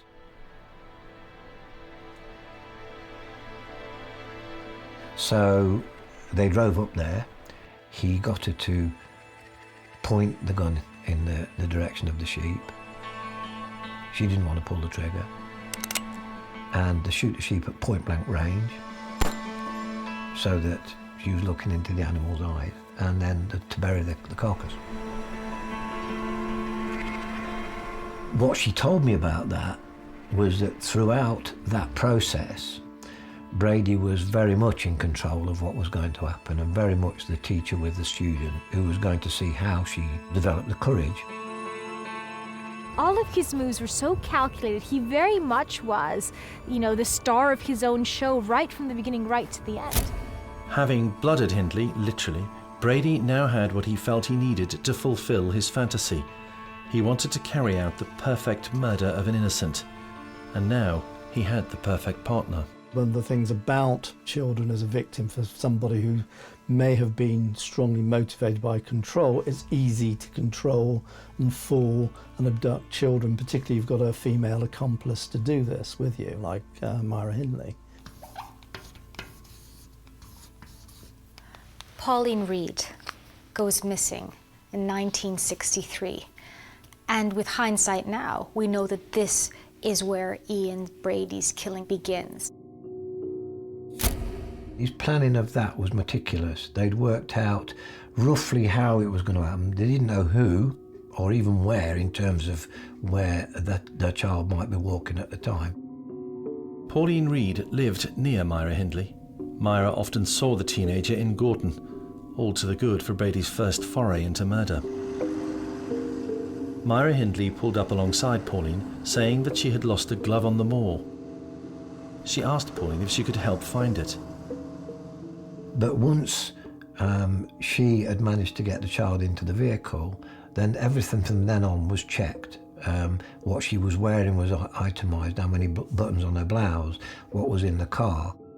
Notes would be kept on every single aspect of that abduction. Brady, on a motorcycle, followed Hindley in the car. On the moor, it's believed Pauline was told that Brady was Myra's boyfriend. he had also come to help find the glove. Within an hour of Pauline getting into Hindley's car, she was dead. Her throat had been cut twice with a large knife. The larger of these wounds was a 4-inch incision across her voice box. She couldn't scream. Brady had conducted events. Brady had killed an innocent. What pleasure had he taken? There have been various sort of indications that sexual pleasure was gained from the killing of those children. There also would have been probably of equal pleasure to him was the actual control, actually exerting, being cruel and in control of the victims. Hindley would later confirm to one investigator that Pauline had been sexually assaulted. She could tell the way that her clothes looked. The couple left the moor, returned to Gorton. And they went through the checklist at home. So he wanted to know that there'd been nothing left behind, that there would be no sense of that they'd been there.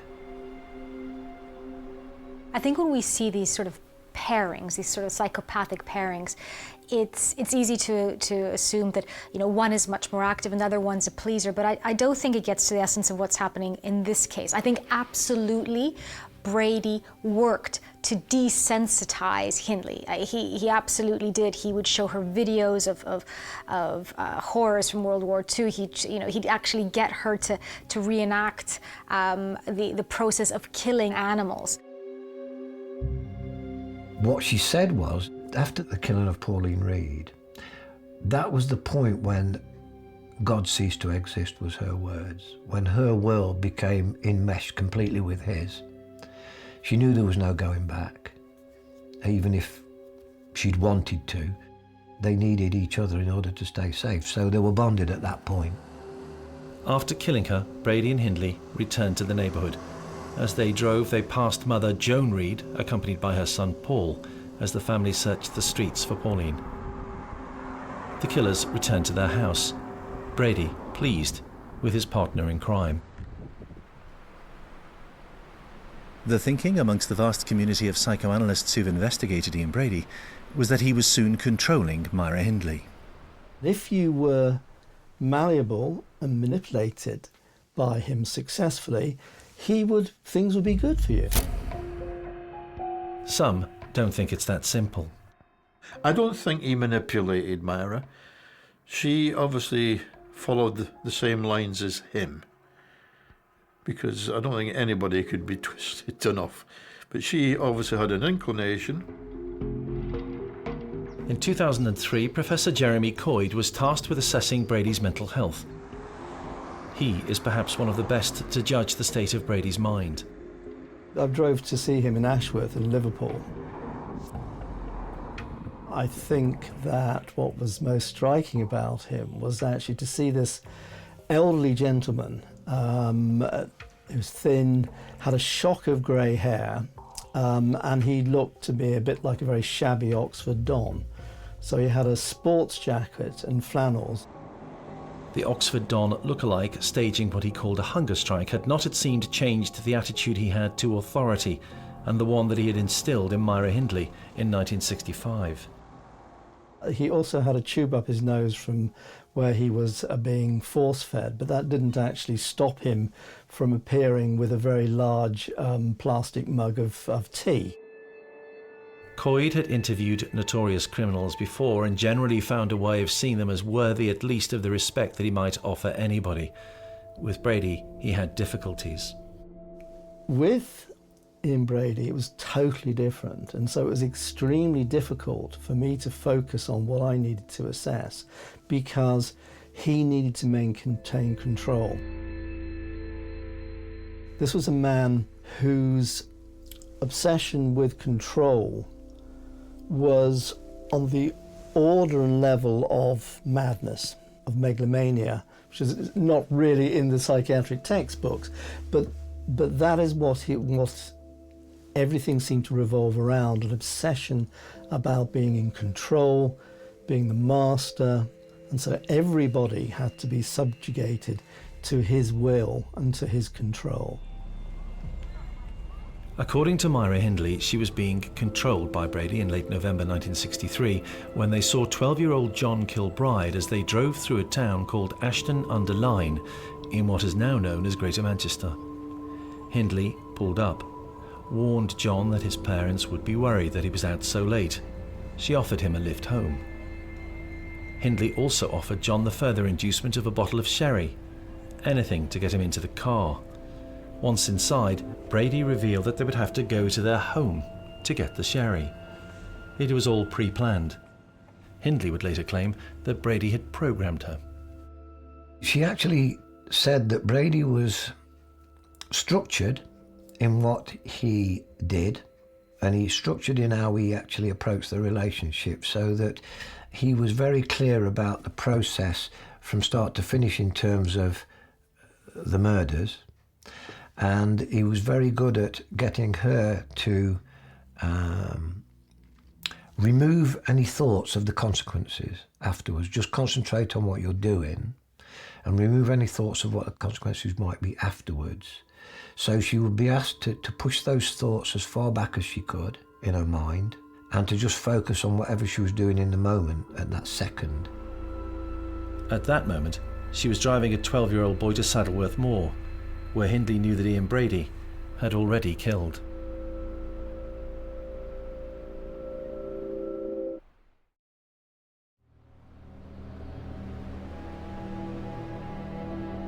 Brady and Hindley may or may not have gone to Wardlebrook Avenue for the sherry, but they did eventually head to Saddleworth Moor. Brady took John Kilbride outside. Hindley claims she waited in the car. Brady then sexually assaulted John and attempted to slit his throat with a 6-inch serrated blade, before fatally strangling him with a piece of string, possibly a shoelace. Saddleworth Moor has a magnetic attraction to some living nearby, like Cody Lackey. A former violent criminal and ex-convict himself, he's local and wanted to be a hero by unearthing the whereabouts of the body of one of Brady's victims. To win his confidence, Lackey became a pen pal, exchanging dozens of letters. Cody, you wrote to him. What did you make of Ian Brady? It's all obviously been very documented that he was very narcissistic and stuff, very self-loathing and stuff. So I just sort of came at an angle from a criminal's perspective, and he sort of, I think he trusted me to an extent that I got to know him on a different basis that I think a lot of other people did. However, if Cody thought that he was going to get Brady to reveal secrets of what went on the moor, he was wrong. It was Brady who began to control his new friend.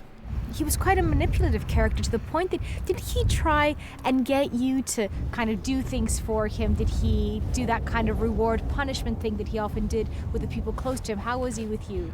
When we started off, it was just like letters, and then as time went on, he began to trust me and stuff. We swapped DVDs. Yeah. He'd ask for very, he set me not tasks, but he wanted particular things like closed V envelopes and stuff, which I'd struggled to find because they're all peel and seals and stuff. And then I managed to locate some. I sent them in. Then he wanted Schaefer pen refills, so I was sending them in. DVDs he'd want sending in and stuff. And it's just like it's like he was challenging me, sort of thing. So I went above and beyond. I invested a lot of time and money and effort in corresponding with him and stuff. But like I say, I got to know him on a different scale than I think other people. So do you think there was an arrogance to the man? Like, a lot of people have spoken about his narcissism, but there seems to be something more there. There seems to be something around him feeling better than. Did you find that kind of arrogance? Did you find any evidence of that? He looked down on people. He was he put himself on a pedestal, and I think he honestly believed he was like godlike. I still see it even in death. What do you think? Because very famously, up to his death, he leaves these two briefcases to his lawyer. What do you think was contained within those? Was this just another ploy to kind of, seem relevant, seem in control? I think it was something for his legacy to go on even in death. Okay. The question mark, what's in that box? What's in these boxes? What's contained within the boxes? And it keeps him relevant. So did you see how someone could come under his power? I mean, was he as persuasive as they made him out to be? Was he as clever as they made him out to be? I can see why people would fall under his spell as such and stuff like that, because, like I say, he was a manipulative person and stuff. He was quite demanding in what he wanted and stuff. He was always above people in any which way, whether it was as a criminal, whether it was in the gangland fraternity and stuff. He always saw himself as above people. He, like I say, he saw him as like a godlike figure, if you will. I think, speaking to Cody, what we get is this insight of Brady, of those years where he was incarcerated, that kind of attest to this, not just narcissism, but kind of arrogance, this sense of being better than. You know, when Cody spoke about his tastes, whether they be in music or in shows, or even, you know, the way that things had to be a particular way, the stuff that he asked for. I think part of it was about these wild goose chases that made him feel better than, but the other part was trying to kind of set himself up as somebody, even within these circles, that was better, was a pseudo-intellectual, and that very much feeds in to who he was from the beginning. So we do see a consistency within that character, but actually it seems to have continued and even been amplified in some ways as well.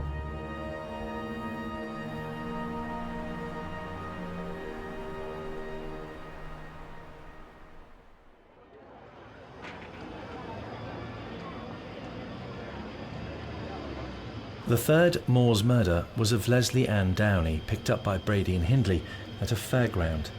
It was her torment that police would one day hear recorded on tape by her killers.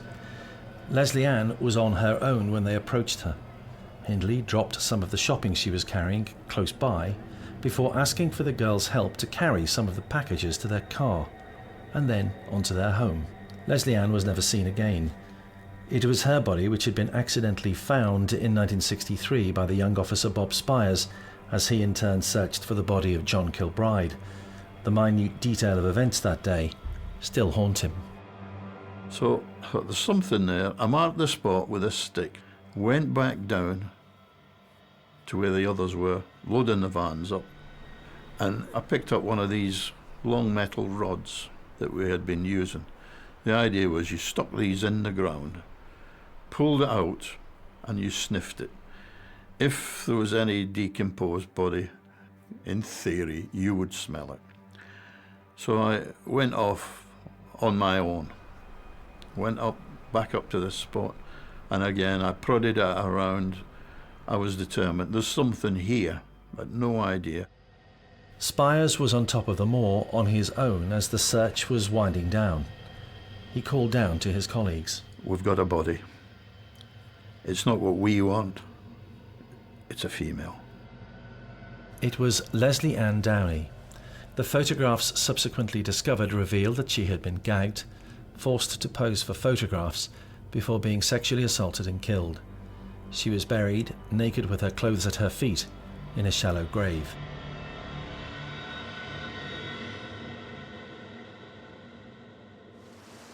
After his death, Ian Brady's body became the centre of a debate and dispute. He had asked for his cremated remains to be scattered at sea. Campaigners wished for his remains to be buried deep in a hole in the grounds of a prison to be forever forgotten. It was a debate Brady may well have smiled at ruefully if he had been alive, and it speaks much to how his mind works.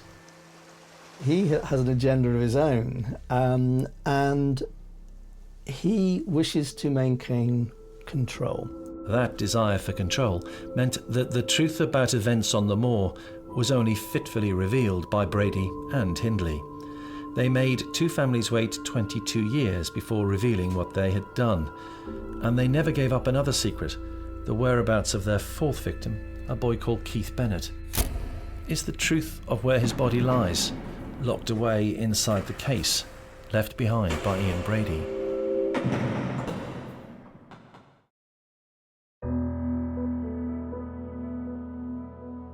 Brady and his partner made the families of some victims wait 24 years before admitting the truth of how they had killed.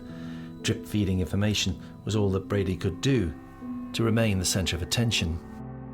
They're paying him attention, and that's wonderful for him, because much of what he needs to do is maintain control of these people, to constantly get attention and constantly be the central focus. It was not until 1985, first Hindley, then Brady, revealed what they had done to Pauline Reed. Unusually, Hindley had driven the release of information.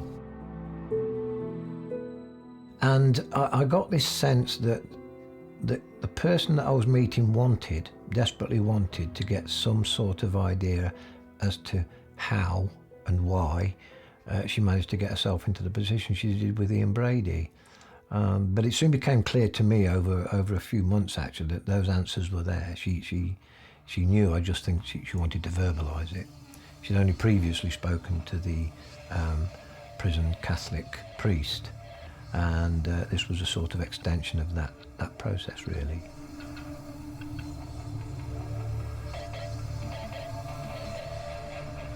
The body of the couple's third victim, Keith Bennett, has never been found, and the whereabouts of his remains became an object of the cat and mouse game played by Ian Brady. He reportedly says he can't remember, he thought it was here, he thought it was there, but you could seriously see somebody with that level of psychopathy standing on top of where this young boy was buried and just saying, do you know what? Can't remember where he is. The couple did eventually confess to Keith Bennett's murder. The 12-year-old Keith Bennett had vanished on his way to his grandmother's house in Longsight, Manchester, early in the evening of the 16th of June 1964, 4 days after his birthday. Hindley lured him into her mini pickup, which Brady was sitting in the back of, by asking for the boy's help in loading some boxes, after which she said she'd drive him home. Instead, she drove to a lay-by on Saddleworth Moor, as she and Brady had previously arranged. Then Brady went off with Bennett, supposedly looking for a lost glove. She told me that he'd introduced in the early stages the idea of being able to control the subconscious, of being able to do something without any consequence whatsoever to yourself. And the only way you could do that is by, if you're going to be doing harm against another person, you've got to dehumanise that person. You've got to split from the emotions. You can't have a conscience about what you're going to do, otherwise that's going to get in the way. Hindley kept watch, and after about 30 minutes or so, Brady reappeared, alone and carrying a spade that he'd hidden there earlier. When Hindley asked how he had killed Bennett, Brady said that he had sexually assaulted the boy and strangled him with a piece of string. Manchester police would uncover a macabre photograph. It's the one of Myra Hindley kneeling down looking at the grave, which turned out to be the grave of John Kilbride. For psychological investigators, the photograph was taken as part of a chilling triumph. It is quite clear that the photographs, Myra Hindley sitting on top of her victim, basically, who's buried secretly, is a way of getting enormous excitement and one-upmanship. This is a man who loves control, he loves conning people, he loves manipulating people, he loves to feel better than other people, and what better way to feel better than everybody, including the police, but have a photograph. The whereabouts on the moor of the body of Keith Bennett has remained secret, a secret kept by Ian Brady. Although he agreed to help police search, the search proved fruitless. If I could have found out anything from my talks with Myra, my contact with her about where Keith Bennett's body was, then I would have wanted to have done that in any way possible. When we talked about it, she was of a belief that Brady was the only one who could pinpoint roughly where that body was. I asked if it was possible that he'd have gone up there knowing where the body was, literally standing on the grave and saying to the police, "No, I've no idea." And she said, yeah, that's possible, because that is part of the game as well. It's cat and mouse, it's the only body that was left, but certainly this one was the one that everybody was excited about, and therefore, given what we already know about Brady, why would he want to reveal its whereabouts, given what we already know about him? And I think Myra believed that he had no intention of helping. The couple stood trial in 1965. There in court, Bob Spires. You were looking into the face of evil with both of them. There was no remorse, it just blank look They looked at one another. It was as if it was a joke. The seriousness didn't matter to them. It didn't seem to bother them. And it was these deep set staring eyes. And I thought, well, that's how I've seen them at the first part of the trial. Those are like the photographs that are in the papers. That's how two people looking with deep set staring eyes. Convicted and jailed for life, Brady and Hindley avoided the death penalty by just a few months. It had only recently been abolished. Their court case became an iconic 60s image. It was just mobbed because the feeling of the general public is members of the family and relatives, all the rest of it. If they had got their hands on Brady and Hindley, there would be no court case.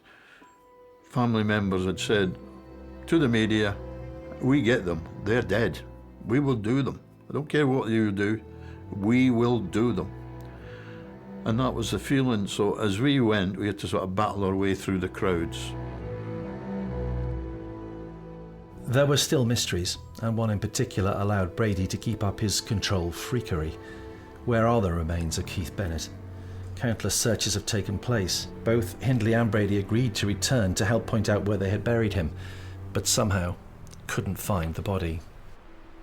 I believe from what she said to me that he was going to control right up to his death, and that not being able to find Keith Bennett's body somehow vindicated everything that he'd talked about and to others, and the bit about having won. I've been asked many times by the different media people, do you think young Bennett will ever be found? And I don't think he will. The winning is the fact that, yes, I've been convicted and found guilty of all these murders, but they haven't got all the bodies. Why? Why did Brady do what he did? What had gone on inside his mind? For the man tasked with assessing his state of mind, there is a clear diagnosis. I think this speaks to a level of sadism and psychopathy rarely seen in the UK or indeed in the world. He had a severe psychopathic personality. That was his major diagnosis, and that his offences primarily related to a third diagnosis, which was sexual sadism. A sadism that perhaps has lasted to present day. What is in the briefcase that he has given to his solicitor with instructions for it never to be opened? There are so many potential games, aren't there, in that briefcase. So, of course, there's a huge temptation, particularly if you are law enforcement, and indeed a nosy psychiatrist. What's in it? Is there any way I can get into that briefcase to see what's in it? But for all you know, that could be a whole series of blank pages with nothing whatsoever of importance. And it wouldn't surprise me if there was nothing of great value in terms of understanding whatsoever. The main thing was it exists, it's out there, and it's there to torment, to tempt, manipulate everybody involved with him. I think he knew the location of Keith's body, but I think within the briefcases and stuff, I don't think there's anything there of significant importance. Probably personal items that were personal to him. I read about a manuscript and stuff and all these sort of things, but I don't really buy into that, to be honest. This is something which I think he has left to continue tormenting the public, the media, law enforcement, the legal system, psychiatrists, after his death. The games will continue, the control will continue, even after I'm gone.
Police home in on a phone signal.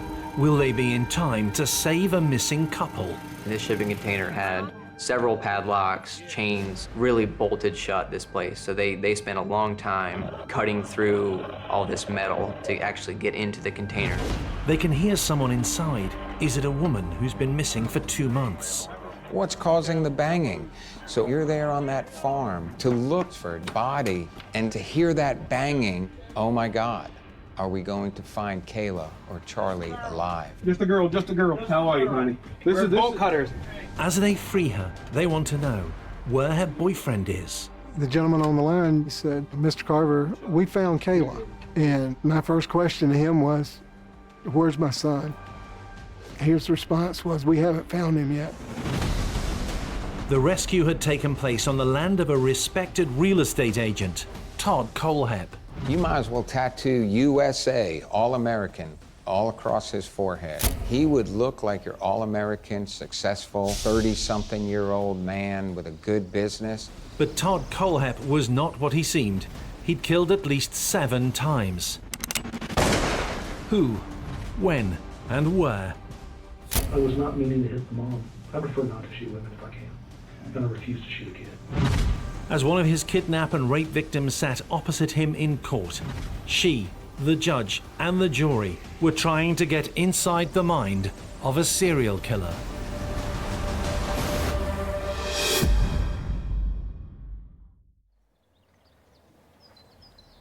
Like any other day when dealing with clients at his real estate firm, Todd Cohep is trying to be helpful. This conversation, though, is about kidnapping. I still got a kidnapping charge. It ain't going nowhere. It's a conversation about rape. But I had her cuffed, and she wouldn't go anywhere. And it's a conversation about murder. So then you shot him how many times? Shot him twice. Okay. In the chest. Okay. He dropped forward. When he dropped forward, I went around him and put another one through his spinal column. Todd Cohep is no ordinary home salesman. Cohep comes out of the garage, shoots Charlie Carver 3 times in the chest. He drops dead there. He ends up burying Charlie in another shallow grave.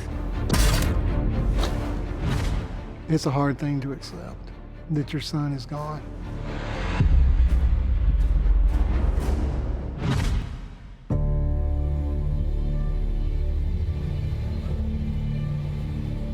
What made the prisoner sitting opposite cops in Spartanburg, South Carolina, the man he was? Linda Papadopoulos has been seeking the truth about the mind of Todd Cohep.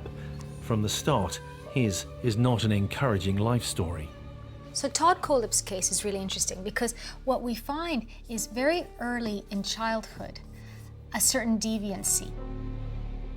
Todd Cohep, extensive history, a very unique life. He was born in Fort Lauderdale, Florida, before moving to Spartanburg with his mom. And from a very early age, court records show that he had a pretty troubling childhood. Even as young as in the nursery school age, Todd Cohep was violent. People were afraid of this child. Some reports will say things like, well, he was very difficult at school. He get into trouble. He had behavioral problems.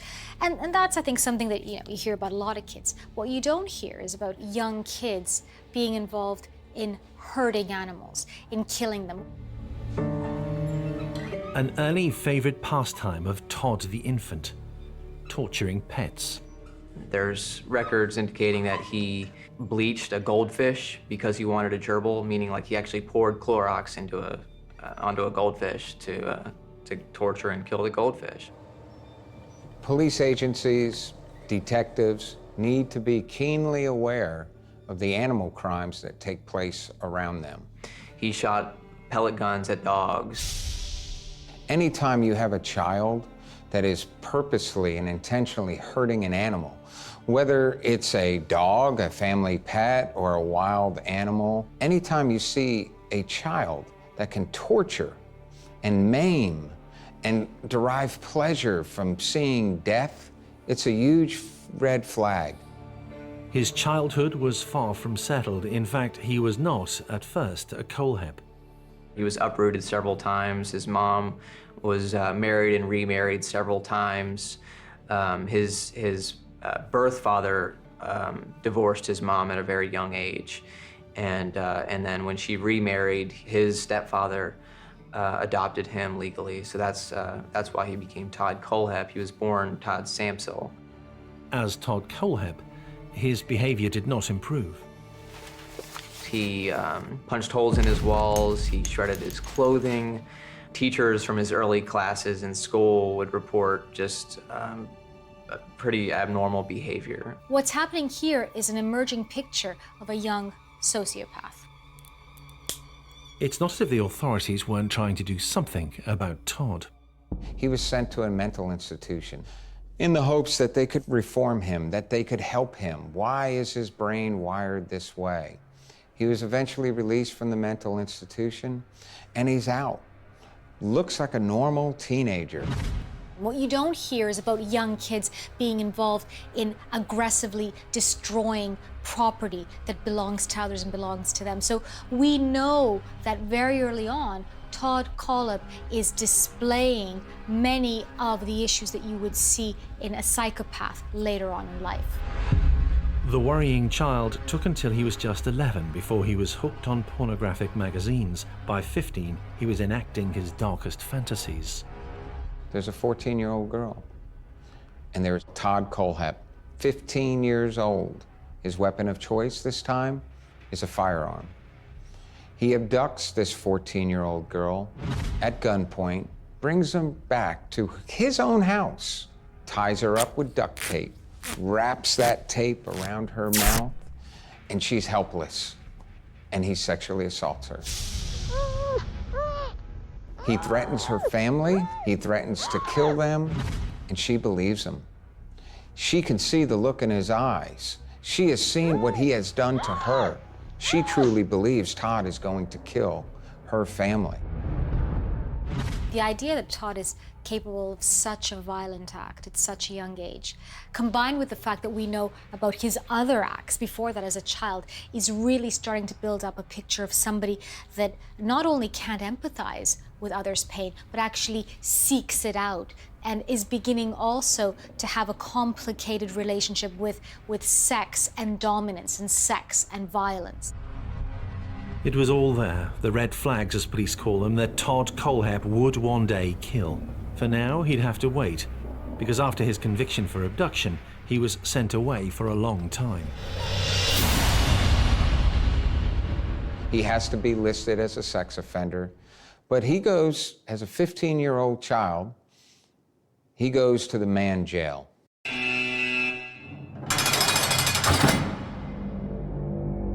Whilst inside, he begins taking courses, equipping himself to be Todd Cohep Mark II. During that 15 years in prison, he's gotten smart. He is smart enough that he's gone to college. He's obtained knowledge. He has recreated himself. He has performed as a prisoner what society and what prison reformists would think is a model prisoner. And at age 30, he gets released once again into the world. Once he came back to Spartanburg, he lived a seemingly very normal life. He went to school, got a degree. He has completely changed who he was, at least on the outside. But that evil, that violent monster was still within.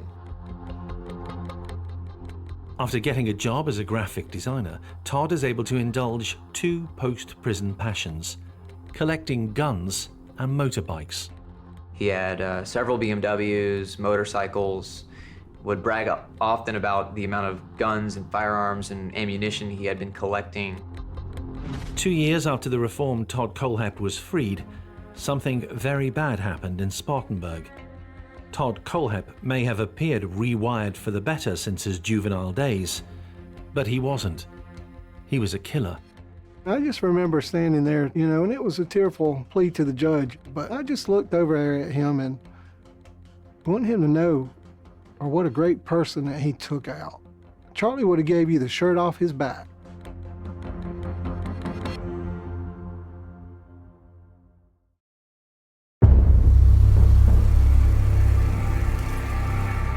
As he drove his motorbike along Interstate 85 in South Carolina, Todd Cohep was heading for Chesney, a town with a motorcycle shop.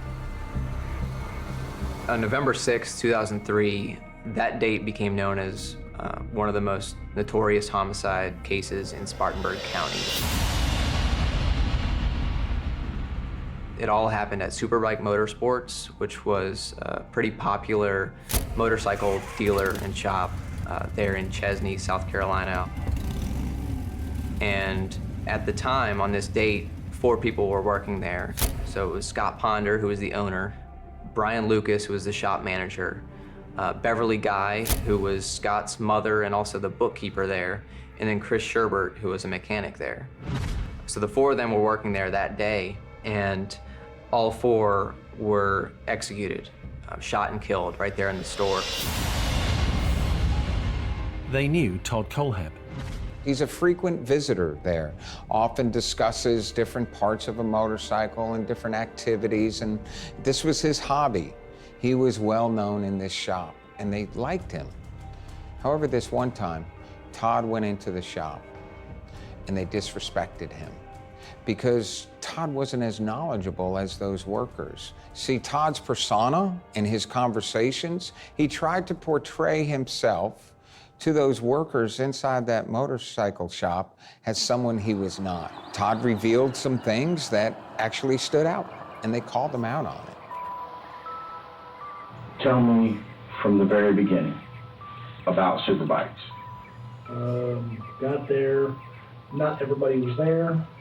Went and sat on a few bikes, did my usual, basically stuck for time, and doing my best to make sure that the paying customers were not there.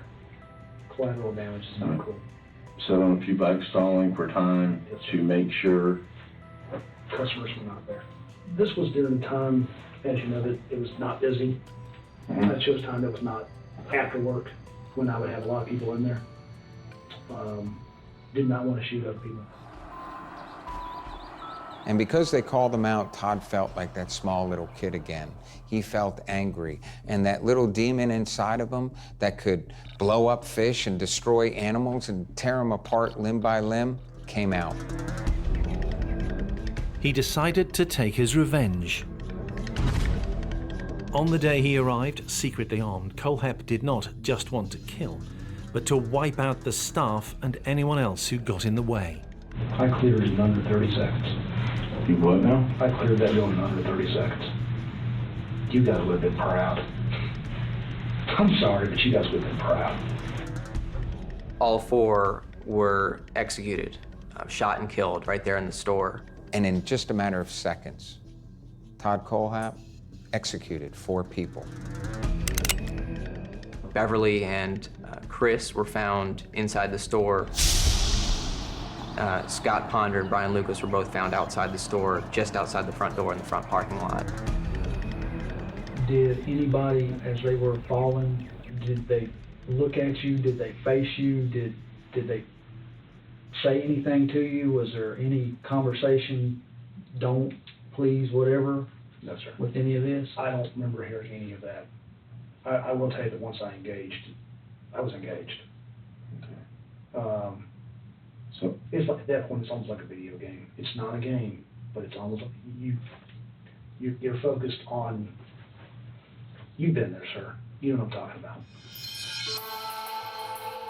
Suspects, not Todd, were interviewed, but despite a police campaign for information, the case went cold.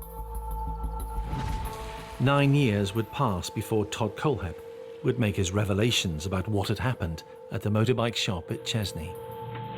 I'm saying, see, I did not want to shoot. I didn't want to shoot other customers. Cohep may have been happy to brag about it when eventually arrested, but in 2003, he remained beyond suspicion. Indeed, he set about the complete rebranding of Todd Mark II. He wanted to become a businessman, buying and selling houses. For that, he needed a license, and he wrote a letter to the South Carolina Real Estate Commission, apparently confessing to some of his early crimes, but decidedly playing down the incident which led him to spend 15 years behind bars. This letter, I think, is so telling. It's kind of coming clean. Yes, it was a rape, but actually, if you think about it, it's more like a lover's tiff. We got into an argument and things got out of control, and I was a kid. So you begin to see him trying to manipulate perceptions about him. And again, I think he's a master of this. He was just 15, he said. He'd confronted his girlfriend about two-timing him. They'd gone back to his house rather than shout in the street. Yes, he had a gun, one which he'd never fired. It was his simply because he wanted to defend himself against gangs. The out-of-court plea bargain, which left him on the sex register rather than guilty of rape, that was never mentioned. This horrible incident that we see back in his childhood, age 15, is something that, people will read the letter where he explained it and think, you know what, he was right. It was a blip, it was, awful that it happened, but look, he's been rehabilitated, he's better. But of course, that's not the case. But it works. Todd C. Cohep, age 33, had used his powers of manipulation to gain respectability. It's actually scarily impressive. So what we find is that he sets about reinventing himself. He gets a real estate license. He then becomes interested in flying. He gets a pilot's license. He's a successful member of the community. And from there, we just see him really digging into his professional life. He eventually opened his own company, TKA Real Estate. He was the lead broker, and he had almost a dozen agents working under him, selling houses for him and everything. By 2015, Todd Cohep seemed set. The real estate business had been kind to him. He was the go-to guy when it came to buying and selling homes around Spartanburg, Anderson, and Woodruff in South Carolina. He looked like everyday an American. He looked like that person that you would want to be your neighbor. That's what makes him so scary. Todd had bought a big house himself and a 100-acre farm. Some of his neighbors found something unnerving about him. He seemed obsessed about guns. Some neighbors down in Woodruff, where he had that massive property, they would hear gunshots every night. Hundreds of rounds of ammunition. So they were only left wondering, what's going on down there? There must be a lot of target practice if that's the case. He also spent a lot of time down there. So when he wasn't working, he was down there in the evenings at the property, just kind of doing whatever he did down there. So those were a couple of signs where I think in the public eye, you'd start to wonder, what is it about this guy? There's got to be more to him. Occasionally, Todd Cohep advertised for help. On one occasion, a couple called Johnny Joe Coxey and Megan Lee Coxey turned up for an interview. This might be a nice job to supplement their income. Many real estate agents or real estate firms, they will hire people to stage a house, get it ready for sale. Or they hire people to clean up existing homes so they can get it ready to sell. Todd advertised for a job for people to come and help him be his cleaners. So this unsuspecting couple went and met Todd at Todd's farm. This was a nice area. It was a lot of land out there. What was there to be fearful of as they pitched up at Todd's farm? Mr. Cohep seemed such a nice guy. From a sociological point of view, we have indicators of success, and success makes us feel safe. So if someone has a big house and a good job and a nice car, well, those aren't traits that you typically associate with a psychopathic murderer. Those are traits that make you feel safe. If this person is out there and is saying, well, look, I need someone to come and help me clean the house or help with the gardening, well, clearly they're successful enough. Clearly they have the right interpersonal skills. And I think it's because of this that Todd never really raises any serious alarm bells. But Todd was still the little boy who would throw a tantrum if anyone got on the wrong side of him, and he was prepared to use extreme violence to sexually dominate and/or kill. The Coxeys were in deep trouble. Cohep had met the Coxeys, met Megan Coxey first, and had invited them both to his property. As they arrived at Todd's farm, something happened. Todd claimed that Johnny pulled a knife on him. And that's when Johnny pulled a knife out. What'd you do with his knife? Oh no, I don't keep that kind of crap. You just threw it out? Yeah, that's fine. Cohep claimed the couple, who had a criminal record, were trying to rip him off. What did she do when Johnny pulled the knife out? What did she say? Nothing. So you think she was planning on the planning of this? I think she entirely wasn't planning of it. Okay. There was no, oh shit, yeah. Johnny, what are you doing? There was none of that. This was, she knew he was doing that. They saw a guy who had a shitload of money, driving a car they can't afford, and they were going to get something. And the events that unraveled was a complete nightmare. So then you shot him how many times? Shot him twice, in the chest. Okay. He dropped forward. I went around him and put another one through his spinal column. Okay, and you shot her? Not exactly. Not exactly. He had other plans for Megan. He shoots and kills Johnny and takes Megan Coxey captive. He forces her into a locked-up container that he owned. Tied her up, left her there, while I tried to figure out what to... I didn't know what to do with it, man. Right. Got rid of Johnny, came back, left her there, went and got food, fed the girl.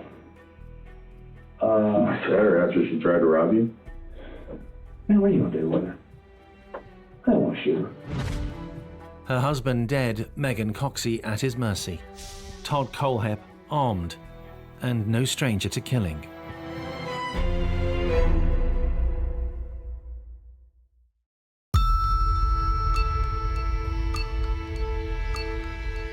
Megan Coxey does not have much to defend herself, as she's locked in a container by Todd Cohep. She does have a lighter. She tried to light my damn building on fire. Do you know how? In the back of what building? The Connex. He holds her there for about a week. This is near Christmas of 2015. Mostly just left her the hell alone. I didn't know what to do with her, and then she kept burning shit. I come in and all of a sudden find that she burnt her blanket and she burnt this. She's sitting next to 100,000 rounds of ammo. Love of God, please stop burning shit. If that thing goes off, do you know what that would do to a neighborhood? So after a short while, Megan tries to get out, and she puts up a struggle with Todd. Mistake. Cohep knew only one way to deal with someone putting up a fight. He shot Megan in the head, and it's likely she died instantly. At that point, he had killed Johnny and Megan Coxey, both of which their bodies were found buried in shallow graves on his property. The couple were reported missing, but weeks of appeals yielded nothing.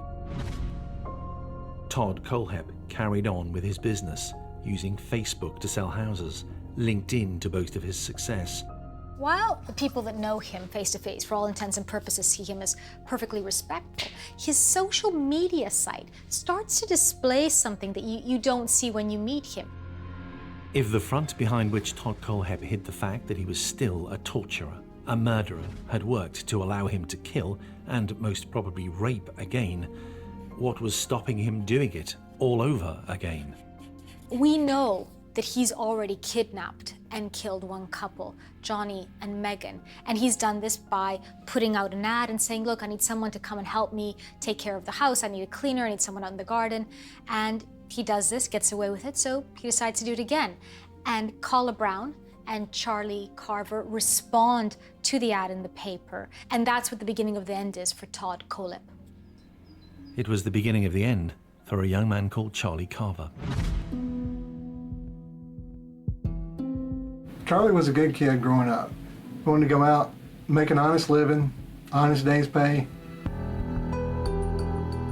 One weekend, Charlie met a young lady. The relationship blossomed. Her name was Kayla Brown. Charlie and Kayla, they met through Kayla's mom, became friends, and just kind of stayed friends, for a year or so.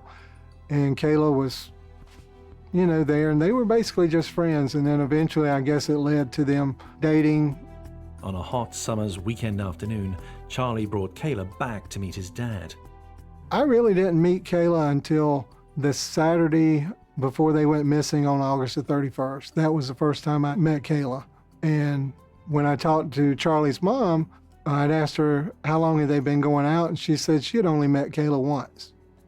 So, you know, we got to talking, and, you know, they'd probably only been dating just a couple of months. Missing. The couple had gone missing. Nobody saw or heard from the couple for 5 days. What had happened to them? Texted him, called him for days. And then on that Sunday, his mom went ahead and filed a police report and reported him missing. And Charlie's own mother filed a missing persons report. And in that report and in the conversation, it was known that they were going to meet somebody about a job.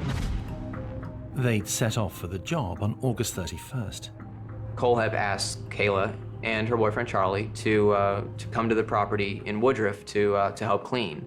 This was primarily to help him clean up the land there outside. He wanted them to make some paths for him and clean up some pathways for him. On arrival, Cohep set about his work.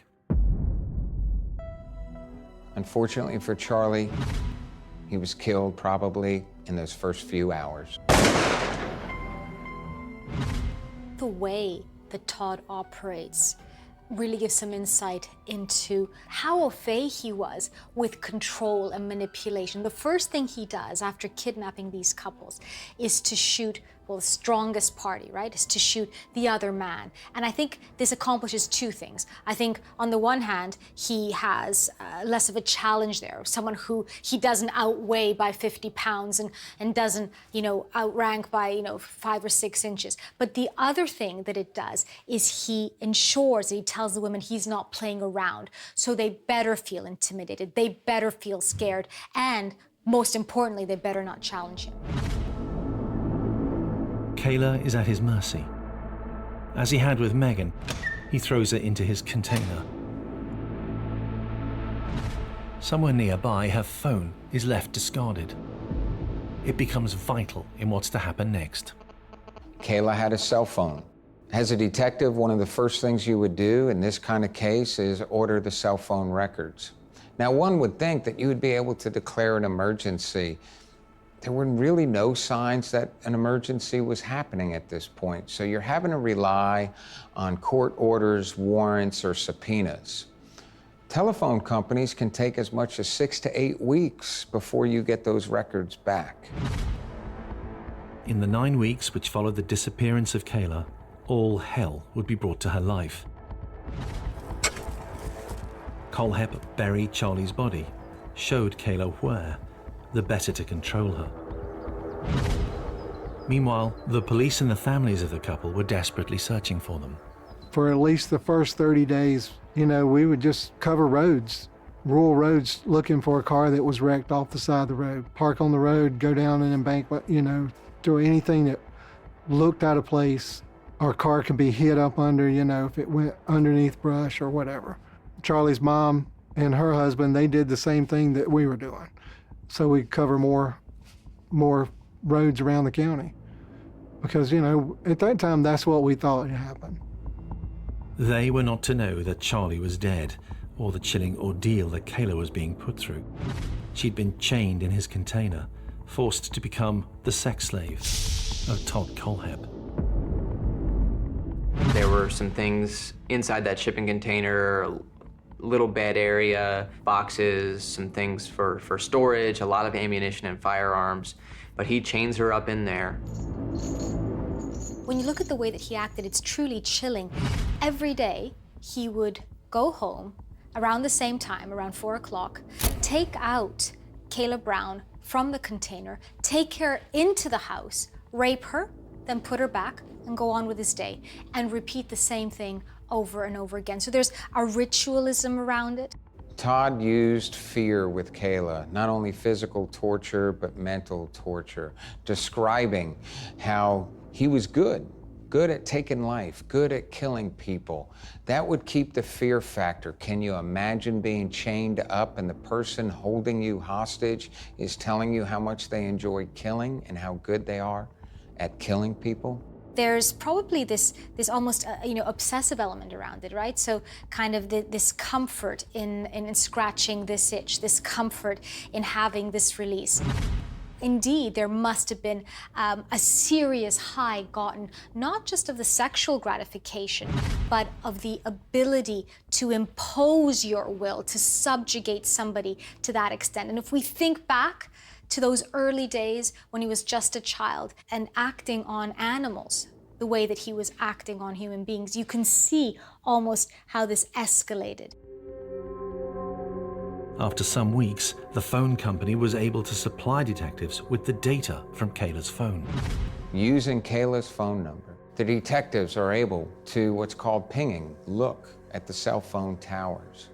And it basically is a triangulation. And they know that somewhere within a 3-mile radius of the last cell phone tower that Kayla's phone hit will be Kayla's phone.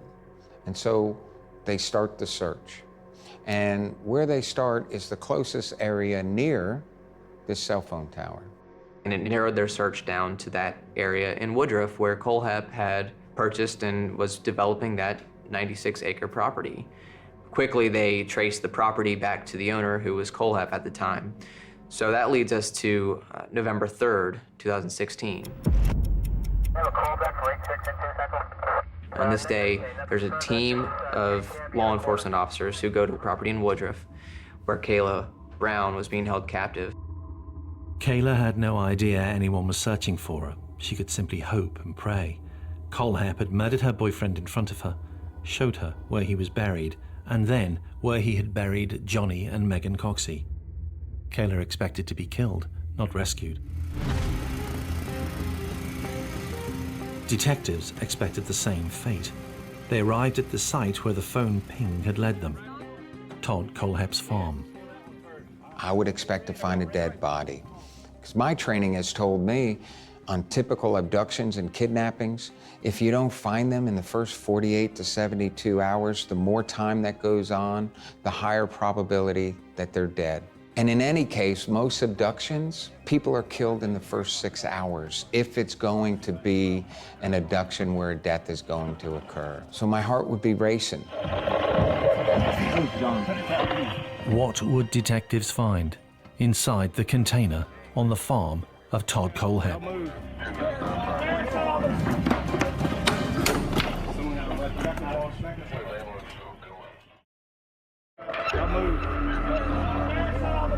This is the moment Kayla Brown was rescued.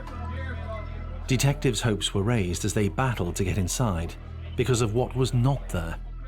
So as those doors are ripped open, what would stand out? No smell. It's a farm, a small shed with no smell, and you have the banging. What's causing the banging? So when you're thinking you're there on that farm to find a body, to hear that banging, oh my God, are we going to find Kayla or Charlie alive? Just a girl. Just a girl, just a girl. How are you, honey? This is bolt cutters. This is our best. He's a paramedic, sweetheart. Oh, yeah. Okay, we're going to get you out of there, okay? Kayla is indeed alive. She has a chain, like a dog chain, a thick chain wrapped around her neck. She can't really move too long. And the detectives and the police are able to rescue her. What is discovered shortly thereafter, unfortunately, Charlie was murdered. Do you know where your buddy is? Charlie? Yes. He shot him. He shot him? Who did? Douche. Todd Cohep shot Charlie Carver 3 times in the chest, wrapped him in a blue tarp, put him in the bucket of the tractor, locked me down here, and I never seen him again. Charlie was murdered that very first day. You see, Todd didn't need Charlie. He wanted Kayla. He made Kayla her chained up sex slave. He did to Kayla anything and everything that he wanted to do. He gained pleasure from torturing her as well as doing other horrible, horrendous acts that one can't even think of. We're gonna step you out, sweet. Charlie Carver had been shot almost immediately he arrived at the property. A detective called his father. The gentleman on the line told me, he said, Mr. Carver, we need to talk. We found Kayla. And I just remember thinking, wow. You know, I mean, because at that point, my first question to him was, where's my son? And his response was, we haven't found him yet. Kayla led police to a shallow grave, that of Charlie Carver. Just didn't seem real. The whole conversation, you're thinking, no, it can't be. You get to that point, you're denying it, you know. You got to show me, you got to prove to me that you know without a doubt that it's him, you know. And they were going off of a couple of tattoos that he had and things of that nature. That's how they identified him.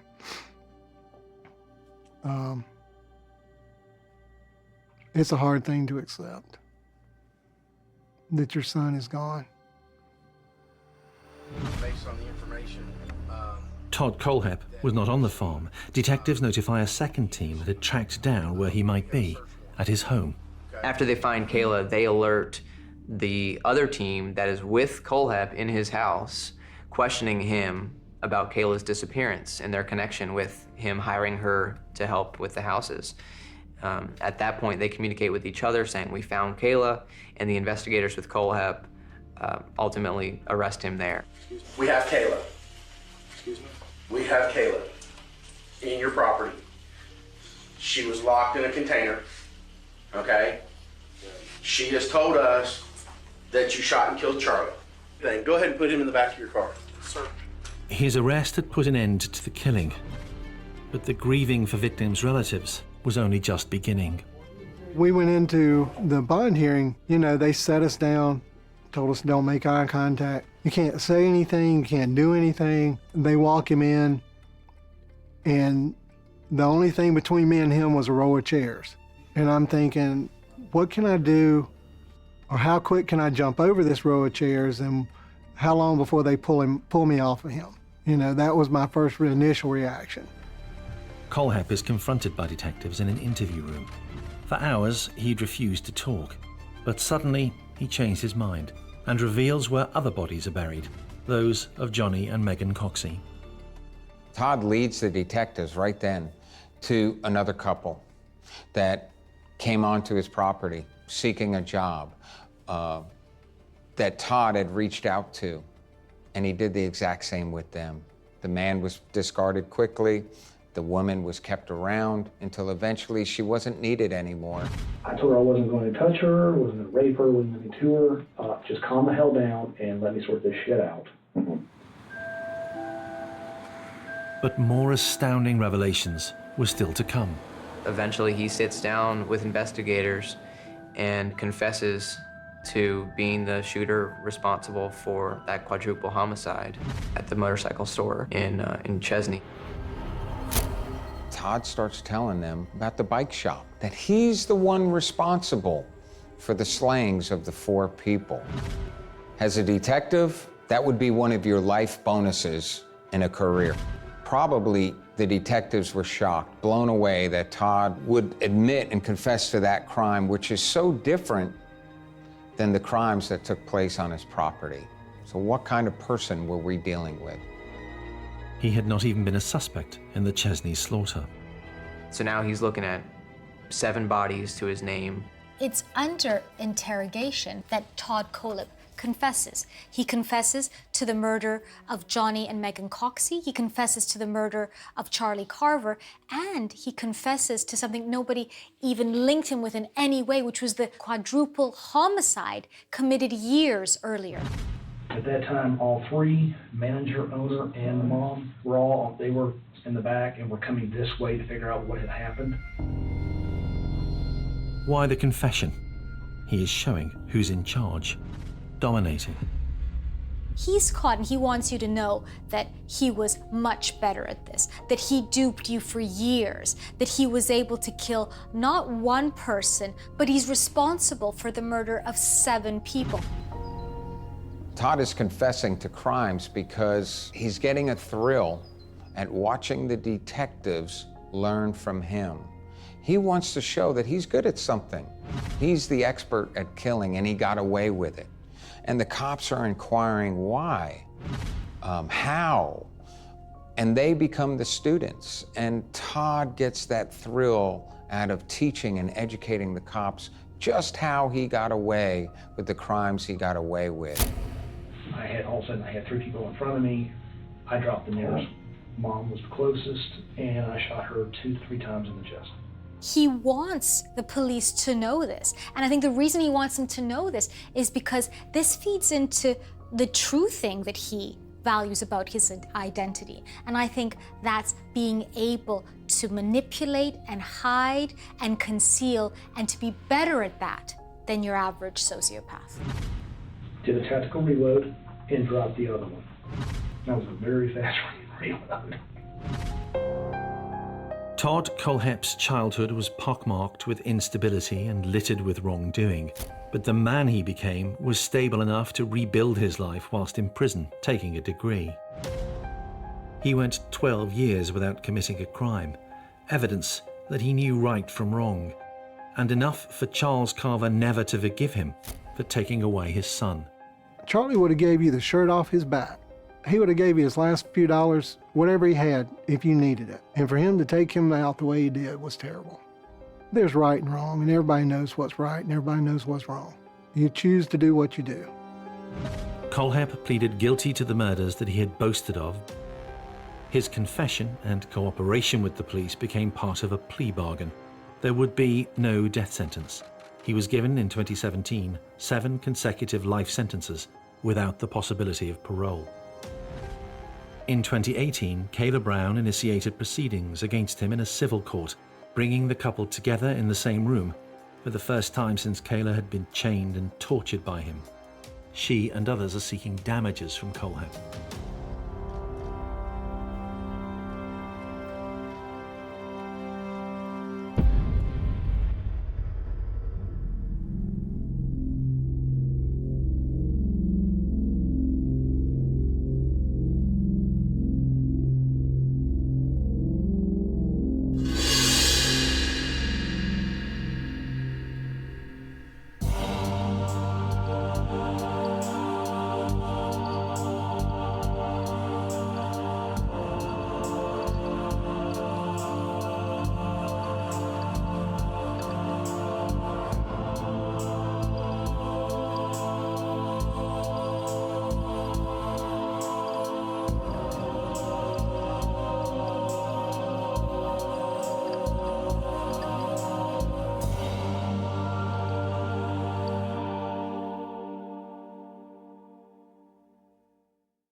In a quiet Arizona town, Willie Inman, just 21, used a set of guiding principles when appointing himself judge, jury, and executioner of the men that he killed. My family's been asymmetric for over 2,000 years. That ain't gonna change. Inman kept company with members of a white supremacist organization, one which defines all too clearly who its enemies are.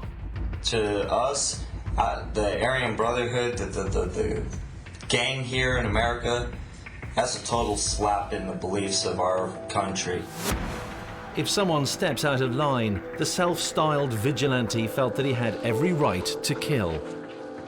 He's another drag on a society, another one that society won't miss. He's cleaning up the town. Inman's descent to serial killer status began on a ranch, which became his shooting gallery. Willie didn't hesitate to kill animals, and he was slowly progressing to that stage. Willie Inman saw himself as an avenging deliverer of justice. But what was really going on inside the mind of a serial killer?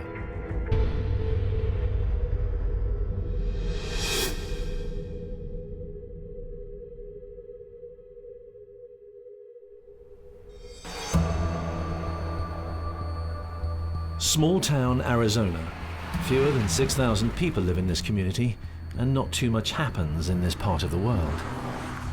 In Arizona, in the southwest corner, along the border of Mexico, lies two little towns, Springerville and St. John's. These two towns are like many towns across the United States. 9 to 5, working class, blue-collar people. St. John's is a small town. There's not too many people. Everyone that does live here either works for the school, the jail, or on a ranch. And it's a good place to live if you don't like a lot of company. The majority of the people are nice and caring people.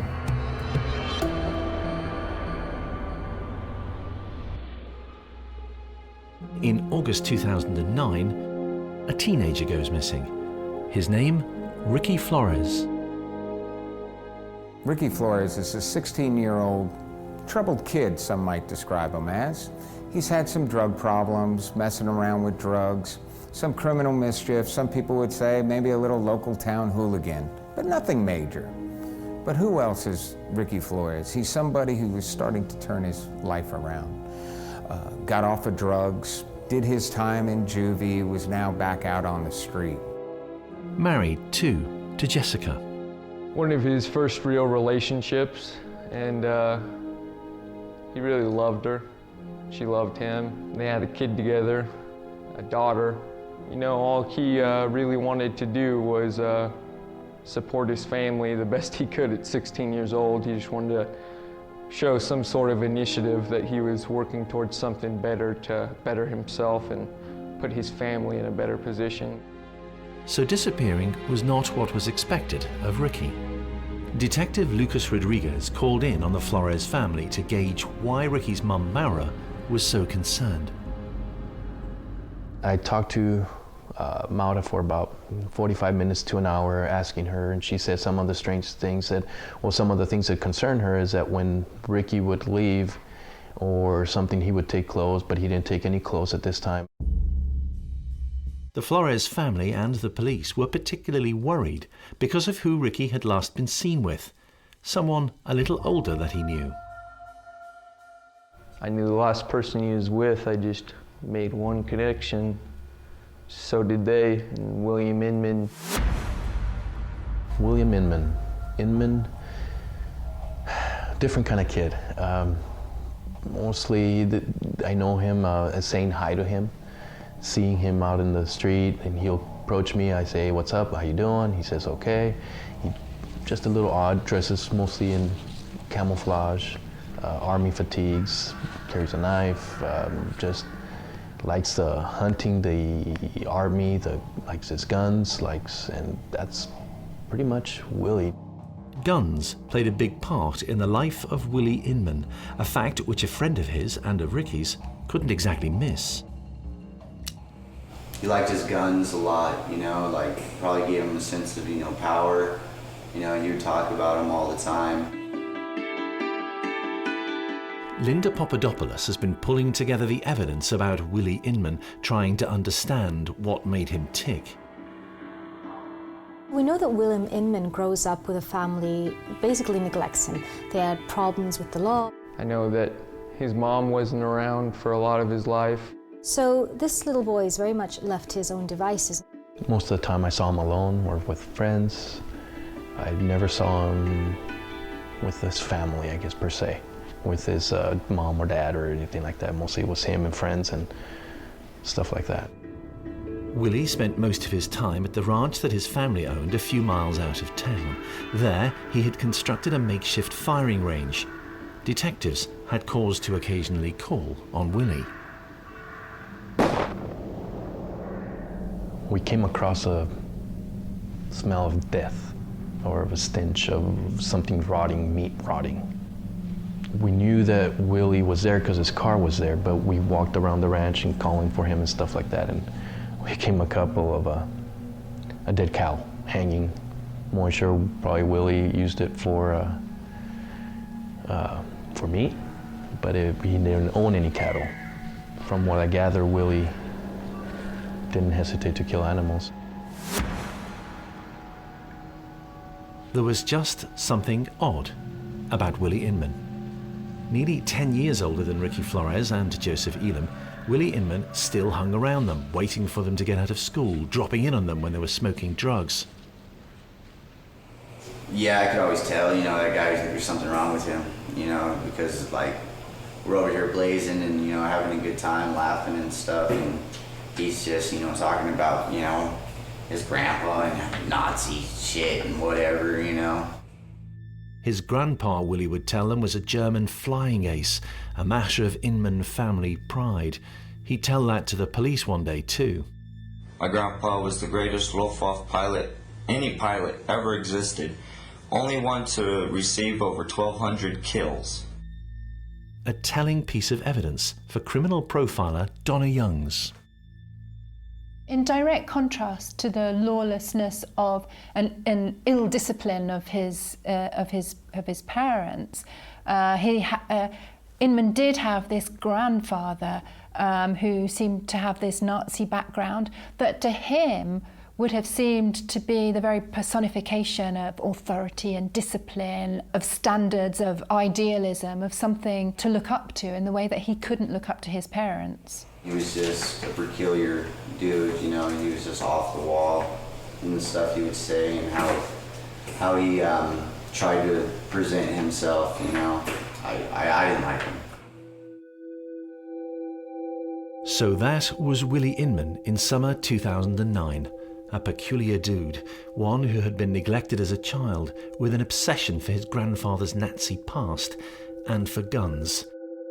He hung around with Ricky Flores too, and 8 days after he had last been seen, nobody knew where Ricky was. I just had a bad feeling about it, the whole time, when we're talking with Jessica, we're talking with his mom, I just had a bad feeling. Ricky is missing. Ricky has people who love him as well. They've made a missing persons report with the St. John's Police Department. And the last person that they could track Ricky being with was Willie. So I jumped in his patrol car, we went out there, and by luck, we met with Willie and his girlfriend Stormy up there. Stormy Williams, 20 years older than Willie, a troubled woman with learning difficulties. Willie told me that he had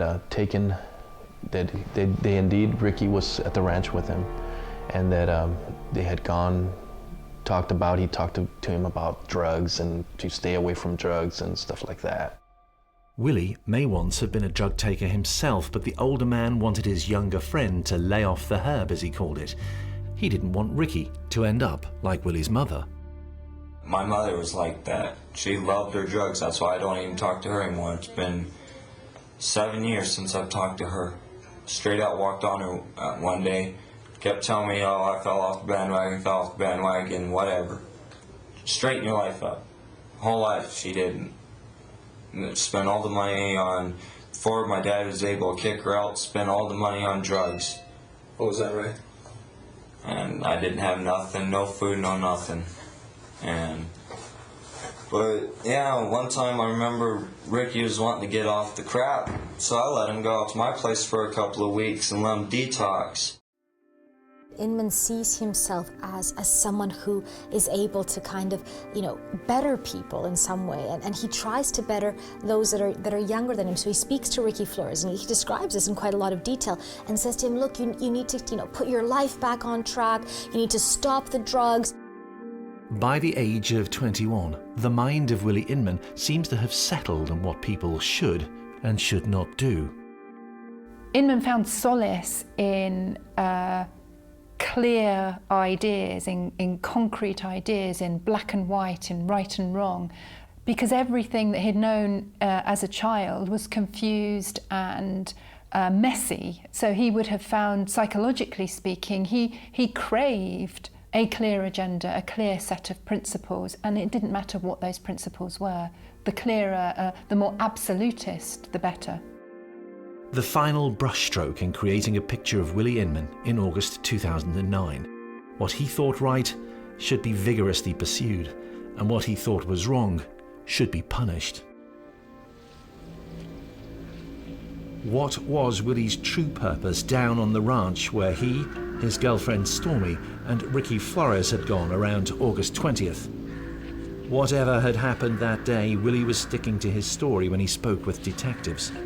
He had no more than warned young Ricky off drugs. I could care less what music you listen to and what you like to do. Just the drugs, man. Leave them alone. I tried so many times. He talked to him about drugs and to stay away from drugs and stuff like that. That was what Inman said he was doing as he and Ricky Flores fooled around with guns on the ranch before moving on. And he said he took him back into town and dropped him off on 4th North and 13th West. He said that Ricky had received a phone call and says, hey, just drop me off here, I gotta bounce. Says Ricky pulled the car over and Ricky jumped out and took off. And he bails out my back door, says, later, dog. We shake hands, and he leaves. And we drive from there, straight here through Springerville, from St. John's, the main road, right over to my girl's house, and we go to sleep for the night. And that is the last time I seen him. Ricky Flores, 16, missing from home, and a friend of Willie Inman, a gun-obsessed admirer of a Nazi grandfather who wanted to set the world straight and who had a shooting range down on the ranch.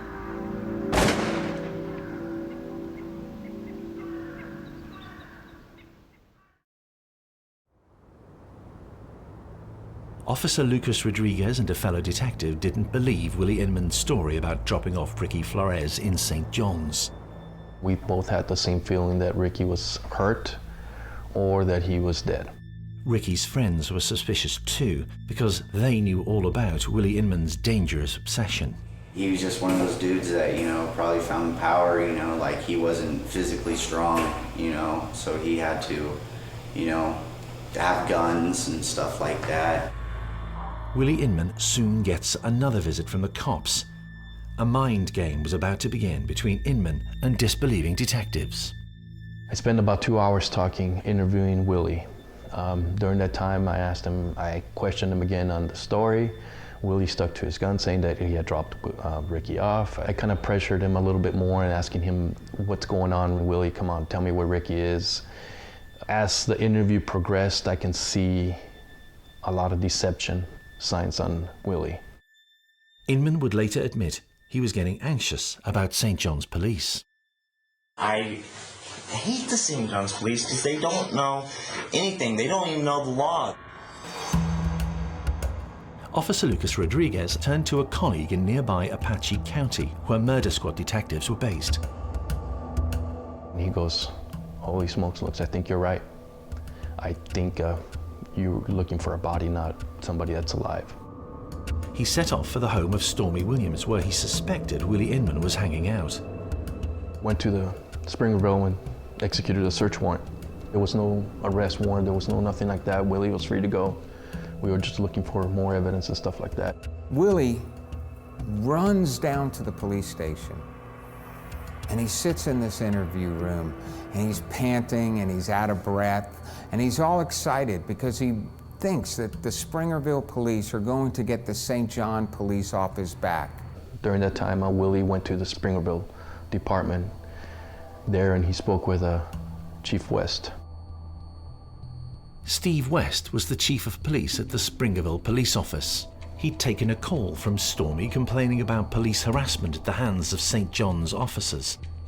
Chief West first got a brief from Officer Lucas Rodriguez, then got back in touch with Stormy. So what I did is I called up this young lady, his girlfriend, and I told her that they needed to let these guys, come over, and Mr. Inman had threatened that he had a gun.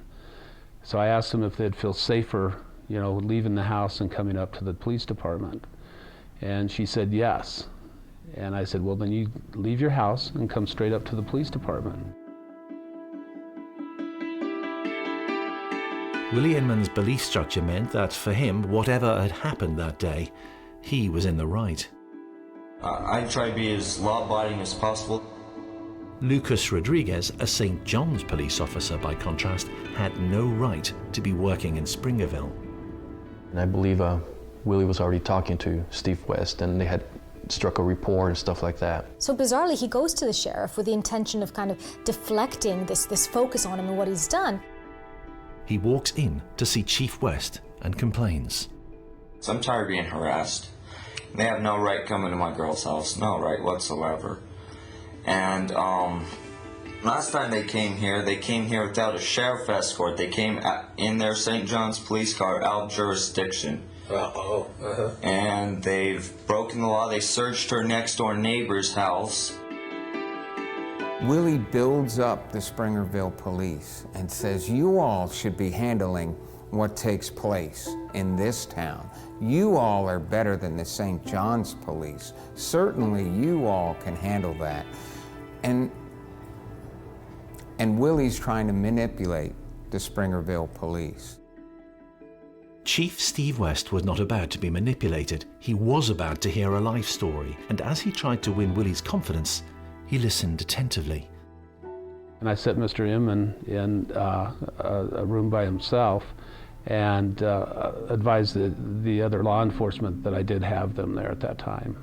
Tell me a little bit about who you are. Who is this Willie? Who are you, Willie? He was very edgy when we started talking about some of the murders, some of the homicides that potentially happened. And Willie starts to talk, and he starts to describe his childhood and how he's overcome parents who shun their responsibilities of parents. He described how his only companion was his dog. Willie offered a version of a young man with down-to-earth, old-fashioned American values, hard-earned values. Have you been in the service? Yes, sir. 82nd Airborne, 21. Wow. Gosh, when did you get out? I got out when I was 18. Inman would claim to have served in Afghanistan, to have killed many times. The military for Willie was a revered institution. According to psychologists, this was the classic behavior of somebody who deals in absolute right and absolute wrong, and it goes to the heart of understanding Willie Inman, the young man with a messy childhood. When you have that confused background, you'll be looking for anything which makes the world simple, which makes the world safe, which makes it clear who is in the right and who is in the wrong, because you've grown up not knowing, not understanding what's right, who's right. Somebody comes over there I know of, don't know his name, but I know he's the one supplying and using with them. He describes how he views himself as a hero almost, but he describes how he looks at the dredges of society, the drug users, criminals. He talked a lot about, he didn't like drugs and that he was more than willing to take drugs off the street, whatever it took. He was more than willing to do what was necessary to make sure that that kids on the street didn't receive drugs. Was killing Ricky Flores necessary? If so, Willie was not about to admit it. What St. John's PD is asking you is they're asking you if you know the whereabouts of Ricky. Correct. And what's Ricky's last name? Flores. Flores. Okay, so they're asking you if you know the whereabouts of Ricky Flores. They're saying what? That you were the last one to see him? Correct. Mm-hmm. And that I know something, and they keep pressuring me like I do know something, which if I didn't, I would tell them because I want them off my back. So I'm tired of being harassed. They have no right coming to my girl's house, no right whatsoever. He is trying to convince the police chief that they're hermano y hermano, that they're brothers, that they both are crime fighters, that they both view the world in the same way, and that they are like one. And Willie just keeps talking. And the police chief skillfully keeps saying, and then, what else? Tell me more. Like how he thinks Ricky Flores should behave. No, service would do that boy good, though. Think it'd get him straightened out? Yeah, it would. I think so. He has almost these sort of vigilante tendencies. So this idea of kind of righting wrongs of the world, he sees himself almost as this sort of anti-hero, kind of going out there and kind of making sure karma happens for the people that are doing wrong. Inman reveals a lot during his recorded interview with Steve West. During the interview, as we talked, it was really strange because Mr. Inman, he had this affinity, number one, as far as being calm, to why he was there. He didn't seem upset about that at all. But the other thing was he had this affinity to talk about Nazism. My family's been anti-Semitic for over 2,000 years. That ain't gonna change. Ricky Flores' girlfriend and mother to his child, Jessica, was the daughter of a man who was allegedly a member of a white supremacist group called the Aryan Brotherhood of Texas. His name, Jeffrey Johnson. Ricky had gotten in trouble with Jessica a lot because he was not allowed to come and visit her or be around her or anything like that. So I believe at one point Mr. Johnson and Melissa Johnson, the mom of Jessica Johnson, got a restraining order against Ricky and not allowed him to come around and be around Jessica. Well, it didn't matter because Jessica loved Ricky and she would sneak out of the house as well and go meet with him and vice versa. Which Mr. Johnson did not like. They couldn't have their daughter associate with this brown-skinned Ricky Flores. Inman had the means to kill down on the ranch. Willie knew Jeff Johnson. Did Inman have two motives for killing Ricky Flores? The first, to get rid of a drug user from the streets, and the second, to do the bidding of a known white supremacist, to help establish himself as someone the Aryan Brotherhood of Texas could take as one of their own, to gain a sense of belonging. Although he would not have admitted it, even to himself, there would have been some hidden shame about his parents within Inman. So he would have been looking for an outlet, a way to direct that shame. So any organisation that gave him a weaker group, an inferior group, that labelled one part of society as weaker, gave him an outlet for the shame he felt towards his parents. As the interview continued, it was not looking good for the Hispanic Ricky Flores, missing and last seen with Willie Inman. You can ask me the same question they keep asking me. Where is Ricky? I'll tell you the same thing. I don't know.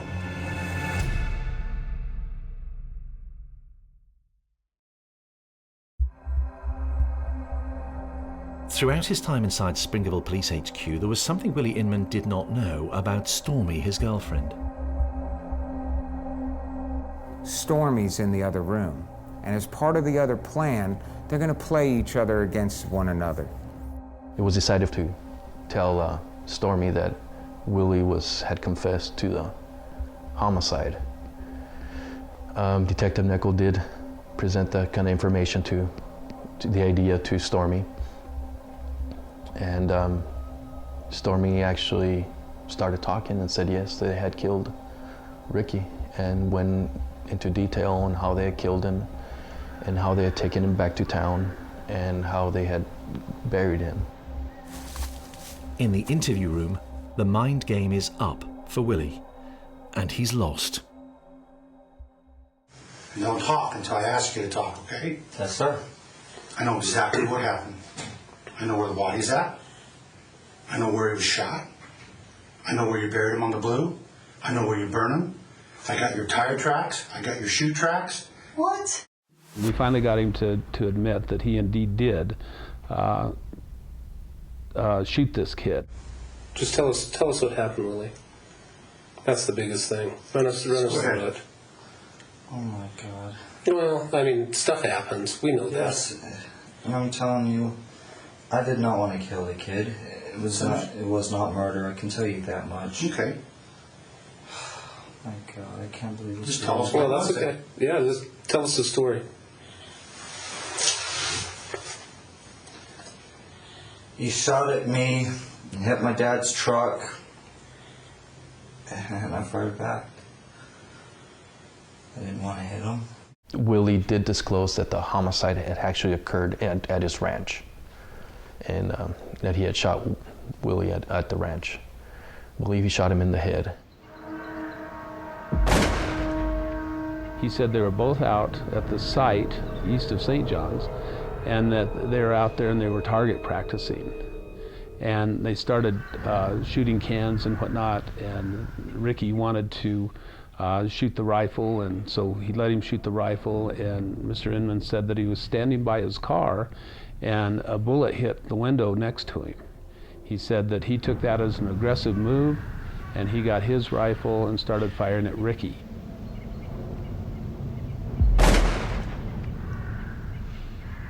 This was a story of self-defense. Willie, trying to dissuade young Ricky from being a drug user, had brought him out to the ranch. Whilst recreationally shooting on the firing range, things had just gone wrong. So what does Willie tell the police? He reveals to them, yes, I'm the one responsible who killed Ricky Flores. And he goes on with a story, again, his superhero story. He doesn't like people who uses drugs. He was trying to help out the town. He was ridding society of somebody who wasn't worth anything. And that was his whole motivating purpose. But that was not the story that Stormy Williams had told, and it was not true. Investigators soon uncovered that Inman thought killing Ricky Flores might make him money from the father of Ricky's girlfriend, Jeff Johnson. You see, Ricky's girlfriend, her parents loved her. They hated Ricky. It would not look good to Mr. Johnson that, since he's a white supremacist, that his daughter had a kid from a Hispanic kid. They couldn't have their daughter associate with this brown-skinned Ricky Flores. After shooting Ricky on the ranch outside Springerville, Inman and Stormy loaded Ricky's body onto the truck before heading to the Johnson family home in St. John's. Then we simply moved to the presentation of the prey, the celebration, the victory, the plaudits, by taking the body to be shown to Johnson. He had to move the body to St. John's because that is where he was going to get paid. He's not this superhero. He's greedy. This is all about the buck, the almighty dollar. Hey, can I get that $5,000? You know, I killed Ricky. He's in the truck right now. You know, and the dad was like, you know, what the heck? Like, you know, get out of here. You know. The whole reason for Willie bringing the body over into town in the beginning is just, instead of just going through the back roads and going away from town, was that he came over and showed proof to Mr. Johnson that he had actually taken care of the job and killed Ricky. William said that Mr. Johnson got mad at him for bringing the body, and that got $20 from him for gas, and that was all, and he took off. Jeffrey Johnson denied ordering a hit on Ricky Flores. He may have made idle remarks about not liking him to Inman. He and his wife Melissa would eventually be found guilty of hindering the prosecution in the case of the murder of Ricky Flores. Jeff Johnson would be sent to jail for 7 years. Melissa given probation. Ricky Flores, in Inman's mind, was a drug user, so deserved to be punished. He was Hispanic and had fathered a child with a white girl, so deserved to die. I think there is evidence to attest to the fact that he sees himself as this kind of vigilante figure, as someone that's going to kind of even the stakes. In the case of Ricky Flores, we know that his girlfriend's parents actually speak to him and say, you know, we think Ricky's a no-good, he's terrible for our daughter, and in fact takes the body to these parents of this girl to say, look what I've done, as if seeking some sort of, you know, approval, recognition, reward. So this very much feeds into this sense that he needed to belong, he needed to be acknowledged, he needed to have an identity as somebody that's contributing something. He wanted to, you know, feel some sort of power. There's some messed up part in his head that, you know, said, if I can kill these people and, you know, people can't figure out about it, then I'm obviously doing something right. You know, I'm taking bad people off the street. That's what he claimed his thought process was. Understanding Willie Inman is about appreciating his need to belong in the army, to be respected by a white supremacist group. As he was interviewed at Springerville, he also revealed that he wanted to belong with law enforcers. I try to be as law-abiding as possible. Inman was in the grip of what we call a revenge and mission narrative. And this is a storyline driving a person's life forward where they believe that it is their duty to right some wrong that has been done. Inman's mission was to get rid of what he called undesirables, anybody doing anything illegal or immoral in any way, according to his judgment. Inman had contented himself that Ricky deserved to die, and Willie was the man to kill him. Had he reached the same conclusion about other people? As detectives probed Willie Inman about the death of Ricky Flores, they had two unsolved cases on file. Was William Nicholas Inman a serial killer? If guilty, he should confess, they told him. He might avoid the death penalty, even one day look forward to being released. I spent 23 years doing murders.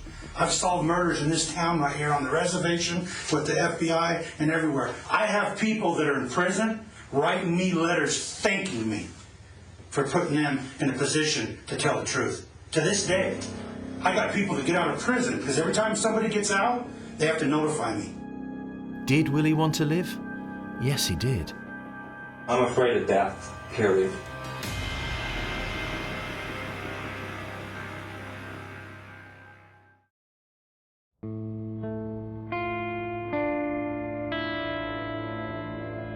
Two years before the murder of Ricky Flores, a 72-year-old had been found dead in his trailer on land adjacent to Willie Inman's ranch. He actually lived at Elk Valley Ranch on lot 117, just east of St. John's. He was neighbors with a guy by the name of Stoney McGarriger. He had been murdered and been shot, and the homicide had gone unsolved since 2007. Detectives were tipped off whilst interviewing Inman. Willie Inman was the killer. Stoney's murder will not seek the death penalty or murder one. Exact words. He said the clock is running. If you can help us on that murder. I have no idea on that at all. I do not. William McGarriger, known as Stoney, had a troubled and troublesome past. He had pleaded guilty many years before to child molestation in New Hampshire when he'd been working with a scouting organisation. He had also worked with young men using an alias of William Stoney in Florida. Eventually, he turned up as Stoney McGarriger in East Arizona. Willie learns of his past and that he has cash in his trailer. This is a bad guy. You know, he's got lots of money, where a lot of people don't. You know, there's rumors about, sexual misconduct with young people. Weeks after confessing to the murder of Ricky, Inman decides to take up the offer of trading the truth of his crimes in exchange for his life. At this point, he becomes totally committed to telling the police everything. He switches from seeing the police as the enemy to seeing the police as the people that he wants to get on side, and then suddenly we get the confessions, suddenly we get the complying with everything, trying to please the police. With an accomplice, Willie had decided it was time to take the law into his own hands. Stoney had moved to the wrong place, living next to a man with definite ideas of what should happen to bad guys, and one who had an arsenal of weapons. The story of Stoney, the child molester. Willie ridding society of a cancerous plague that would wreak havoc on the children in the community. The police are interested. And they're listening, and then they're letting him talk. And Willie becomes the instructor, and the detectives the students. Because school's in session, and Willie's gonna lead this lesson. And he describes in detail what he did to Stoney. He had shot him in his bed through the trailer window. He describes how he sneaks up to the house while Stoney's asleep. If you kind of look at his method of killing, it's very military, right? So not only does he wear these fatigues, not only is he interested in the guns, but it's quite methodical. He kind of goes into the dead of night. It's as if it's a covert operation. He cuts through the screen. He has his rifle. He readies the rifle and sticks the barrel through the hole in the screen. Bam! One time. Bam! 2 times. 12 times he pulls the trigger. You talk about a coward. Stoney is asleep, and he shoots him in the darkness of the night on the outside, shooting inside the house. This is someone that sees himself as a vigilante, as an anti-hero. I'm doing a service to the community. I'm standing up, for what's right, where other people just let it go. $3,000 was thought to have been inside the trailer and was not there when Stoney McGarriger's body was eventually found. 2 years would pass between his murder and Inman's confession, which he offered in detail to justify his actions. Willie would go on to explain it's all about the child molestation. He's getting rid of a cancer. He's a tumor on society. But was he? Or was the real motive why Willie had to go inside the house? Because he knew there was money inside of the house. And so he had to go inside the house, and he wanted to make sure that Stoney was dead. So he kills Stoney and searches for the money. The other outstanding case on the police files in the St. John's, Springerville, Apache County area was the death of Vietnam War veteran Daniel Acton, known locally as Hummerdan, because he constantly hummed music. Another Inman victim, and for spurious and untrue allegations. He's cleaning up the town, so he shot him. He didn't like Daniel because he was humming Dan. Got tired of the humming. What is all this silliness and nonsense of all this humming? So he shot him. He continues to talk about humming Dan being a drug user, humming Dan being irritating to the people in town. There was something else Inman didn't like about Hummer Dan. Inman believes that Dan actually kills his dog. And you got to remember, for Inman, this dog is the most kind of consistent friend he's ever had. He was in his life more regularly and consistently than even his parents were. So this would have been hugely traumatic for him. So the idea that I'm going to go out and I'm going to kill someone that killed my best friend, well, that's just retribution, right? That's just tit for tat. And that's exactly how he describes it. So he shot Dan. Then he takes Dan's body and he buries Daniel. No different than a dog would bury a bone in a shallow grave in a field. Inman almost seemed proud as he took detectives on the tour of his killing grounds. He took us to the ranch where he had killed Ricky. He took us to the place where Daniel Ekman had been killed. And then he took us to where Stoney had been killed and how he killed Stoney. And that was the end of the story that Willie Inman told police. He was a killer who felt he had a right to kill. He had stopped not because he was struck by remorse, but because he got caught. His challenge had been to commit the crimes. What matters here is the mission, is the accomplishment of the mission. It's not about the victims as individuals, and it's not about the perpetrator. So in that context, it's easy to see that it's the numbers that counted. The more victims, the more significant the mission that has been achieved. So yes, these offences would have carried on. Those around the tiny community, shocked by the deaths, were not surprised at the identity of the killer. They were not surprised. They were more like, that doesn't surprise me, or more like, well, I can see him doing it. Just an odd kid. Yeah, I can see him doing something like that, but just surprised at how many he had done. Especially to a friend too, that he considered a friend, and just the day before, or that when he went missing told the mom, "Hey mom," just heartless. Sign of a guy has no heart, no remorse, no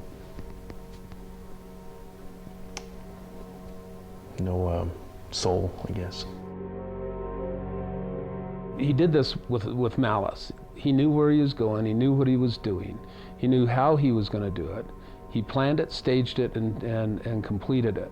So if that isn't vigilantism, nothing is. And he's doing it for a cause that he thinks is right, whether it was barking dogs, whether it was because they're a dope slinger, or whether they were a child molester, or whatever. He always had this reason in the back of his mind for doing that. But reality is, the only time that I saw Mr. Inman remorseful was just on the first initial confession. I felt so bad. I'm crying right now. I told him the only thing that makes me cry is taps. And I told him, I realized something, that I felt so bad at the end when I had buried him, that not only did I pick a good spot, that I hoped somebody had buried me in someplace nice. I gave him a 21 gun salute. I did. Did you? Yes. He was not remorseful at all on any of the rest of the interviews that we did with him. What truly was going on inside the mind of the serial killer Willie Inman? Some believe he's an example of pure evil. I think that I've always wrestled with the fact of if we're born this way or we're made a certain way, or it's life circumstances. To a point, I think we're born a certain way. And I think Willie was born that way. Others believe that he had a warped sense of right and wrong, justifiable and unjustifiable. But I think there's no doubt that actually Inman saw himself as a vigilante, as someone who was there to right wrongs. For the brother of one of the victims, Inman lived in a big world which was actually very small, and even then he could not find a place within it to be accepted. Killing was his way of making a mark.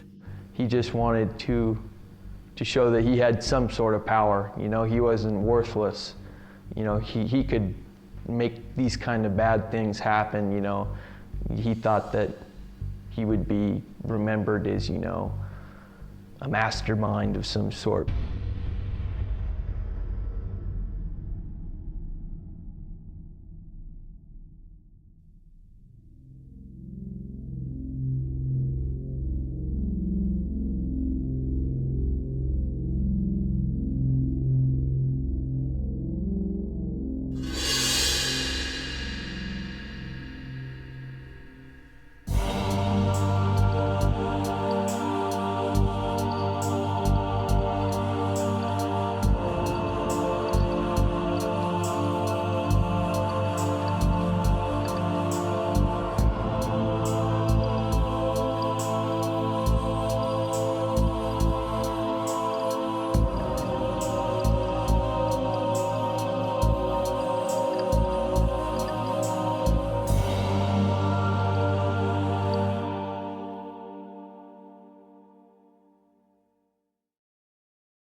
He was the serial killer who could sail from a port undetected, who could arrive at another city unsuspected, able to target another victim. A serial killer who's a moving target can be hard to find. Was that serial killer Richard Doro? Part of the inquiry was to monitor where Doro had been throughout his service in the Navy. Doro's career as a naval seaman allowed him to travel from port to port. As a sailor, he was in Perth one day, the following week he was in Sydney, the following month he was in New Zealand. And he became almost ghost-like. He was elusive. He was a stranger in every town that he visited. And in every town he was capable of killing before moving on. Until he settled in a suburb of Perth, Western Australia, where Richard Doro saw the light. He found religion, we think, joining the Jehovah's Witnesses. By then, Richard Doro was hiding a lot of secrets. He would one day deliver a note which revealed some of his ugly truths. But to this day, the full truth is still to be uncovered as investigators try to get inside the mind of a serial killer.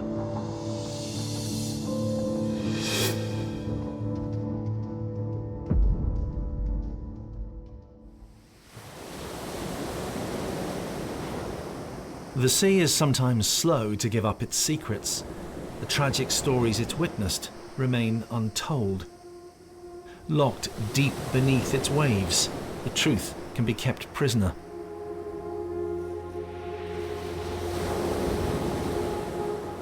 When Richard Doro sat down to carefully choose what would be his final words, he revealed only so much of his days as a sailor in the Australian Navy. But he wrote enough to torture those left behind, those who would wonder till they die what happened to loved ones whose lives had been ended, probably, but not certainly, by Richard Doro.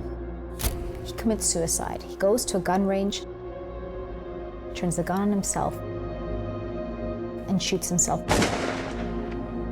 But not before leaving a suicide note. In the suicide note, he stated that he'd been involved in the death of 3 women, but he didn't name the women and he didn't nominate the location where the women had died. When you read the letter, it's full of I's. I'm doing this to be a better person. I'm doing this to get it off my conscience. I'm doing this because I need to let you know. There's this conflict within the letter between this person that he wants to be and ultimately the person that he is. It seems cruel that he didn't reveal the names of his victims in his suicide note. Cruel because by not naming who he had killed, the newly converted Jehovah's Witness had confessed enough to leave torment as well as grief behind. His confession, written in a notebook and posted to his then girlfriend, said, "I did kill 3 times and it's the hardest thing to live with while trying to become a witness."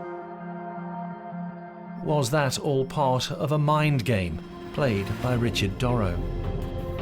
He'd also left behind a trail taking in a continent, because detectives can't be certain where he killed.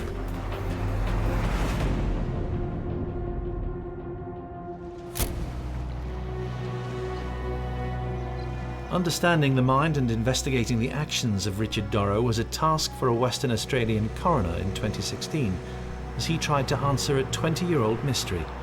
What had happened to Sarah Lee Davey? Young, 21 years old, Aboriginal girl, had been staying with relatives, and apparently the last time she was seen, she told her relatives that she was going out. She went to pick up a handbag and she went to a bar. The bar was in the small, beautiful coastal town of Broome.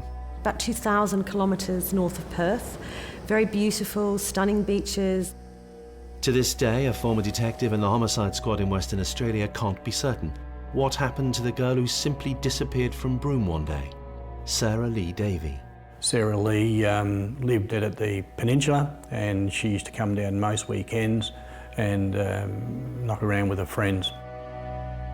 She was seen in bars, having drinks with friends. On that particular occasion, she'd come down to Broome. She'd been to a hotel, and I think she went to a nightclub, which was an extension of one of the hotels. It's called the Nippon Inn and was one of the few places offering late-night entertainment back then, 1997. That same weekend, an Australian Navy vessel, HMAS Geelong, docked in Broome, and 19-year-old seaman Richard Doro went on shore in search of a good time. And that's where we think she met Richard Doro. By the time that he met Sarah Lee, she was on her own. She would have known nothing of Doro's past. Richard Doro had grown up in an abusive environment. We know that he was born in Bundaberg, which is in Queensland, Australia. He was born in March of 1977, and he had a terribly difficult start in life. He was sexually and physically abused by a family friend. Abuse that continued over many years. This would have had an immense impact on his own ability to cope with life, his self-esteem, his mental health, all of these things. And it's pretty clear that what unfolded later, that's where the seed was sown of that violence. I think one of the most horrific aspects of abuse is that it usually is done by someone who you know and you feel you should trust. So as a consequence of that, your ability to feel safe, to ever feel safe, is completely gone. What he suffered may have been when Doro was younger, but abuse has a slow fuse. We do know that there's a substantial amount of clinical evidence that that young kids that experience this will have a really hard time later on. We know they have higher levels of depression and anxiety, are much more likely to abuse substances. So traumas in childhood we're learning more about every day, but we certainly know that they're potentially harmful throughout the lifespan. By the mid-90s, Doro had taken a momentous decision which would impact on towns and cities throughout the coastal zones of Australia and New Zealand. Was it then he began to sow the seeds of murder and of mystery? He joins the Australian Navy. In some ways, it makes perfect sense. You kind of leave what's wrong, you go away. But when what's wrong is something that you've experienced internally, is it something you can actually run away from? Because don't forget, he doesn't run away to resolve it, to address it. He just runs away. On board ship, his inappropriate attitude to women was clear for all to see. We know that there's some sort of altercation with a girlfriend. He's 17, don't forget. And he's gotten the girl pregnant, and this altercation is so severe that he's reprimanded by his superiors in the Navy. So we're beginning to see these little bits of antisocial behavior quite early on. He was described by some fellow sailors as immature. He was far from popular. Most of his colleagues were a little bit, they were reticent about him. They described him as a compulsive liar. They couldn't trust him. There was just a bad feeling about him. He had a nickname, Bambi, which, makes you think perhaps he had big brown eyes like a deer. But what is known is that his colleagues didn't like him. They were suspicious of him. They felt that he was odd. The response to the people that worked with him was not warm at all. Whilst a seaman on the HMAS Geelong, Doro would have plenty of time on his hands. As he lay on his bunk, he would fantasise about what he might get up to at the next port of call. In January of 1997, his boat moored in Broome, and it was then that Seaman Doro headed for a club he'd been told about and met Sarah Lee. The couple seemed to hit it off. They left together. Nothing untoward was spotted. There was CCTV, I think, at the nightclub, and to the best of my recollection, it didn't show anything. A young 21-year-old woman who meets, a cute 19-year-old sailor who happens to be around for a night or two. They meet at a club, they hit it off. He looked normal, he was actually, pleasant looking, and so they go off. Western Australia-based journalist Sonia Voigt has been piecing together the evidence in the story of Richard Doro and his encounters with women who either go missing or are killed. The pair are believed to have left in a taxi together and travelled to the wharf where HMAS Geelong was moored. Doro walked back to the ship. He walked past the gangway that went upon the deck where there was another seaman at the top of the deck, saw him and a young lady. Doro told shipmates that they were going to have sex. The pair walked out of sight. They walked to the end of the pier, which was in the darkness. Another HMAS Geelong sailor called Dean Fraser saw Doro. When he came back, the same sailor, Dean Fraser, reported that he had scratches on his face, that Doro had scratches on his face. And he didn't just ignore it, he asked him what happened. And Doro shrugged apparently and said, she didn't want to have sex with me and she's gone now. There were others who saw the couple that night too. There was a reported noise, and then Doro walked back and went up the gangplank and went on board the boat. And that was the last time that Sarah Lee was seen alive. And to this day, she remains on Australia's list of missing persons. What happened that night by the sea in Broome? Had Sarah Lee Davey become the first of those killed by Richard Doro? The ones that he'd written of in his 2016 suicide note.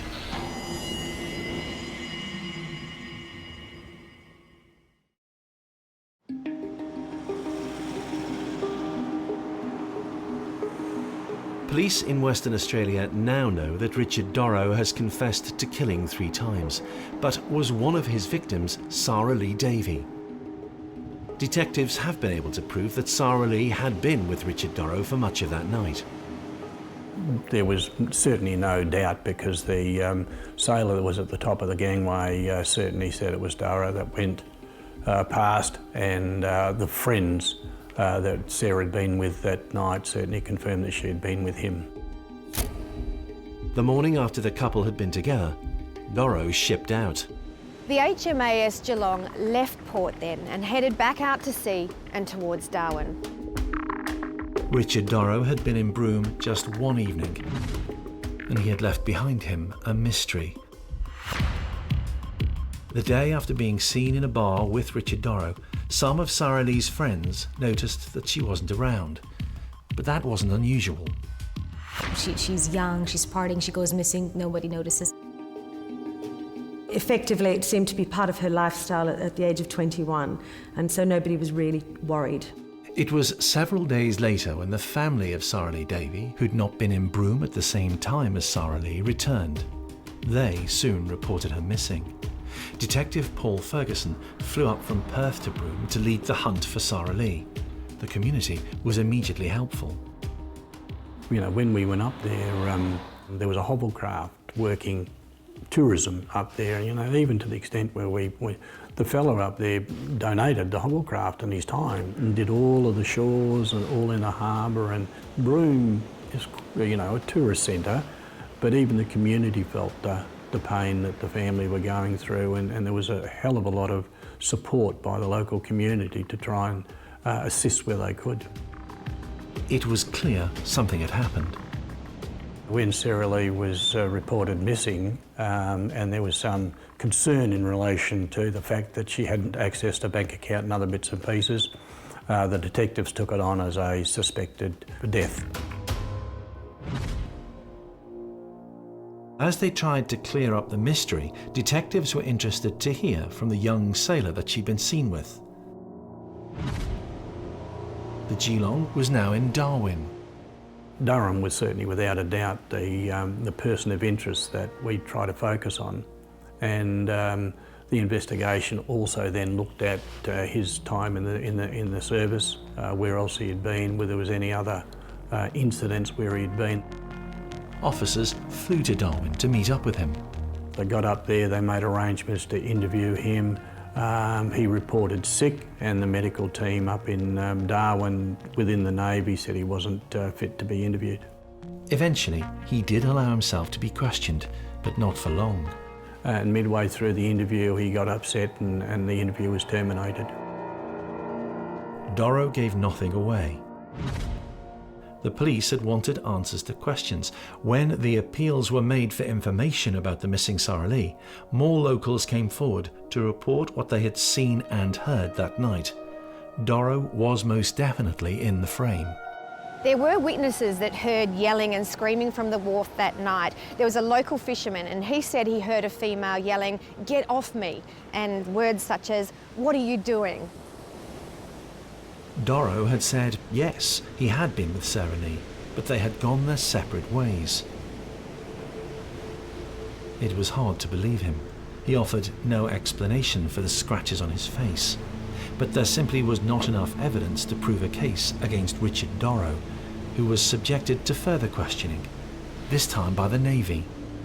It's not long after this that his behavior is causing so much concern by those around him that he's asked to see a psychiatrist and get an evaluation. Doro was referred for psychological assessment and he admitted to alcohol and cannabis abuse. That evaluation is very telling. So they note that he's had a substance abuse and misuse with both drugs and alcohol, but they also critically note that he's displaying quite severe antisocial behaviors, and also that he scores highly on a trait that they call amorality, where he sees the world as a dangerous place, as a place that rejects him, and therefore he begins to enact that upon the world himself. In fact, one of the lines in the report says that there's an expectation that this young man would be prone to angry outbursts. All of that may be true, but it did not prove him to be a killer, leaving the community back in Broome in limbo. A limbo that would last decades. Any regional centre that has a major incident, whether it be a fatality or a homicide, something like that, has an impact on everyone in the town. Doro's final letter has not helped clear up the mystery. Something had happened that night by the sea involving Sarah Davey. The case of the missing Sarah remains unsolved. It's a mystery. Her family denied a last chance to see her remains. Well, like all prolonged suspicious death investigations, trying to find her body was paramount. I think what's really sad is that Sarah Lee's body has never been found. Sarah Davey was last seen in January 1997. An inquest in 2016 was not able to designate her as having been murdered. The coroner looked at all of the evidence and the coroner came to a finding that she was dead. However, the cause of death was unknown. Cause of death unknown. She had been with Richard Doro. She had been at the end of the wharf. Screams had been heard, but that was not enough proof that she had been murdered. The coroner returned an open verdict. Some believe that Sarah Lee was one of those that Doro was referring to in his suicide note. And although the circumstances surrounding her death couldn't be established, Richard Doro's association with her and his actions at the end of the wharf were raised by the coroner, but as the coroner stated, the fact that she may have fallen in off the end of the wharf, she might have jumped in, he couldn't make that comment, so it was an open finding. But that is not the view of everybody connected with the inquiry. Sarah Lee's death is still in limbo. Sarah Lee's parents would have some comfort that the investigation was on the right track. They were very much aware of the hurdles in relation to the alleged sightings of Sarah Lee after her meeting with Doro. So there would be some relief that the perpetrator had been identified, but legally the case is still open. Was Sarah Lee victim number one? What about Doro's other victims? And where had he struck? Between 1995 and 1997, Richard Doro had docked in a number of cities. What really makes this case so difficult is that over a really short time, just a few years, he travels kind of the breadth of Australia. He's in Broome, he's in Sydney, he's in Darwin, he's in Perth. I mean, this is a vast area. So he's constantly moving. So anyone trying to piece together this puzzle is going to have a really hard time.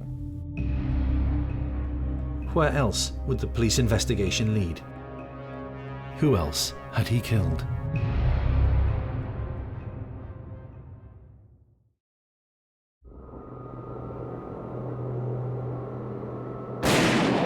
Since the suicide, which left so many questions unanswered, detectives throughout Australia have faced a challenge. Do they have any missing person files of women that Doro may have killed?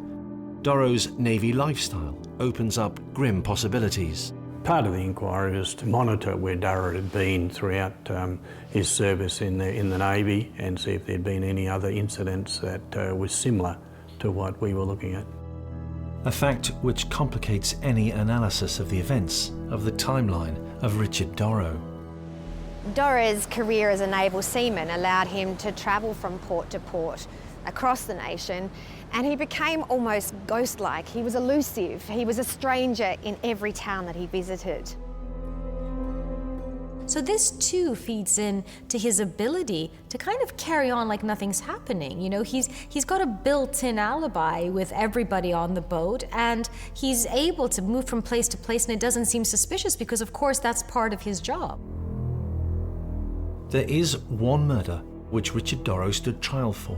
Again, the story is made complex by the facts of Doro's nomadic life.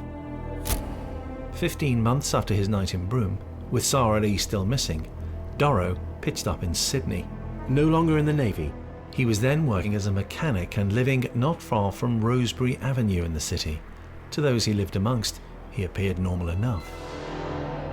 Held down a steady job, was known to have female partners. He could have, as his friends thought, he could be a ladies' man, and that he was attractive enough to attract young women and the trust of young women. He was able to keep on with his life and move ahead like nothing was happening. So we know that he was able to hold down a job. We know that he was able to hold down a relationship. Rachel Campbell was living in Sydney at the same time as Doro. She was 29 and had a daughter, but her life was not going as she'd planned. She and her boyfriend had experienced a messy split. Rachel was working in the city's red light district. The sex trade kept her in money. Rachel's life on the fringes of society was to end all too soon, on the night that she met Richard Doro. In 1998, a young woman called Rachel Campbell was found in abominable circumstances in a car park of a church. Rachel's mutilated body was found at St. Joseph's Catholic Church on Rosebery Avenue. By abandoning her in the car park, her attacker will have known it would soon be discovered. For those heading to church, a gruesome discovery was awaiting them. It was a terrible attack, multiple stab wounds, human bite marks. I think the police were shocked themselves. She'd been bitten, she'd been raped, she'd been strangled, she'd been stabbed. Rachel had been out working as a sex worker. Whoever had killed her probably had had intercourse with her and appeared to have used a condom. 2 used condoms were found nearby. So vital evidence was discovered which gave hope that her attacker could soon be found. DNA was taken from her body. And living nearby? Records show that in 1998, Doro was living in the vicinity of the Sydney church by which prostitute Rachel Campbell's body was found. What we do know is that Richard Doro lived only a couple of streets away. Doro, however, was not suspected. His DNA was not on the Australian National Database. There had been no witnesses. Linda Papadopoulos, in analysing the life of Richard Doro, sees a pattern between the disappearance of Sarah Lee Davey and the murder of Rachel Campbell. Her attacker, as Doro often did, seems to have lost control, to have snapped. He had a very explosive, impulsive type of anger that would cloud his judgment. And one has to wonder if it wasn't something that played out that night as well. He was expecting something to go one way, it went the other way. And that's where he became extremely violent and aggressive. And again, we have lots of people that speak to the fact that he was quite a violent, aggressive person. And, that he was very quick to go there. And if that's the case, this young woman being alone with him in a situation where no one knew where she was, no one could hear her, made her extremely vulnerable, especially if she went against something that he wanted. Detectives interviewed anybody who knew Rachel, spoke to those who went to the church, went on exhaustive house-to-house inquiries in the Rosebery Avenue neighbourhood and in the red light district of Sydney, but they were unable to make a breakthrough.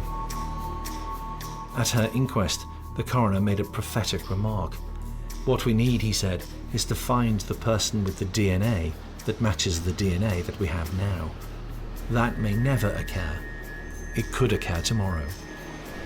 Rachel's murder had taken place in 1998, and by the year 2001, there had still been no arrest. Doro needed to make a mistake to commit a crime which would mean his DNA would be taken. For now, it was time for him to move on. He headed out of Sydney.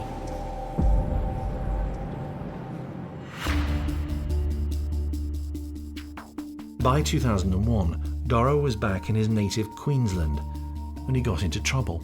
We know that things for Richard Doro aren't going great. Reports say that his behavior is very erratic, he becomes very violent, as predicted, has a lot of aggressive outbursts. In fact, one time he's so aggressive that he has some sort of altercation on the street and tries to mow someone down with a car, to kill them. He runs down a pedestrian on purpose. It's a ferocious decision, terrible injuries. It was 2 years since the discovery in a church car park of a body. He pleaded guilty, but offered his history of abuse when a child as mitigation. When he was charged with the deliberate running down of a pedestrian, the judge took it into account. And the suggestion, I think, by a psychiatrist that he had confused his abuser for the person that he ran down. Now, the person that he ran down, it turns out, had attacked him earlier in the day. So there was this sort of psychological maelstrom, if you like, and his sentence was much more lenient than was expected. Instead of getting a lengthy sentence, Doro was out in a year. Arguably, that sentence was quite lenient. 5 years prison with a 12-month non-parole period which he served. However, that charge saw Doro's DNA added to Australia's national database. He may have been treated leniently, and possibly correctly so, but the crime was serious enough for Richard Doro to be ordered to give a DNA swab. The nub of this is interesting because that's when they get his DNA on file. And in a lot of ways, it's this moment that allows us to really get to know what was going on with Richard Doro. Perhaps there was finally a chance to tie Doro to the murder of Rachel Campbell, and possibly to solve the mystery of what had happened to Sarah Lee Davey. But that was not the case. Whilst detectives in New South Wales had taken DNA from the scene of Rachel Campbell's murder, the arrest of Doro in Queensland was not linked to that murder. There has to be some evidence to link a traffic offence in Queensland to a sex crime and murder years earlier in Sydney in order for investigators to request to see if there is a DNA match which can be made. He basically slips the net. On his release, Doro set sail again, this time for New Zealand, where he lives in Auckland, working as a dive instructor. In 2006, another complication in the mystery of the disappearance of Sarah Lee Davey helps Richard Doro. Detectives in Western Australia make a link, one which turns out to be false, between a murder in the outback and the disappearance of Sarah Lee Davey. Police were thrown off the scent of Doro in 2006 when they believed another man may have been Sarah Lee Davey's killer. That man was Bradley Murdoch, who was, and he's actually still serving, a life sentence for the 2001 murder of British tourist Peter Falconio in the Central Australian outback. You see, Murdoch was actually in the Broome region at the time Sarah Lee disappeared. Which meant Doro, at that stage still not in the frame for the murder of Rachel Campbell, was no longer the main suspect in Sarah Lee's disappearance. Doro went on with his life, eventually heading for Perth. In 2009, he was back in Western Australia. He was living here in the Perth suburb of Osborne Park. Not only was he in work and had a partner, he seemed no longer the impulsive, angry young man. It seems that far beyond, the usual serial killers that we speak about, there's something very different here that doesn't fit that mold, that doesn't fit that kind of cookie cutter mold of someone that never had empathy, never had, any sense of remorse. This is someone that was very much, just not in control of his emotions. And as he grew and changed, went on, a real emotional journey. He was working as a commercial driver most of the time, but also still found work on the sea. He helped maintain rescue submarines. All in all, he'd become a straight up and down citizen, but his past was about to catch up with him. In 2009, New South Wales police carry out a cold case review of the murder of Rachel Campbell. There was a match found between Doro's DNA and DNA from Rachel Campbell's body. And so again, the spotlight is back on him. He's brought in, he's questioned. And that means they're able to link him to the murder of Rachel Campbell. And he was then extradited to New South Wales to face trial. It appeared that justice would be done, that Richard Doro would be convicted of the murder of Rachel Campbell and possibly finally forced to admit what had happened with Sarah Lee Davey. Could Rachel Campbell be confirmed as one of the 3 victims that Doro says he killed?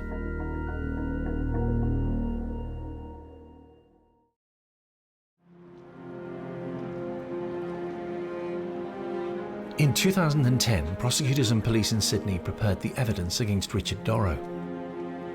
Despite the fact that DNA found on Rachel and on condoms discovered in the St. James's Church car park near to her body The case was not necessarily straightforward.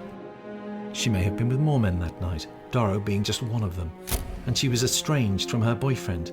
Might he have borne a grudge?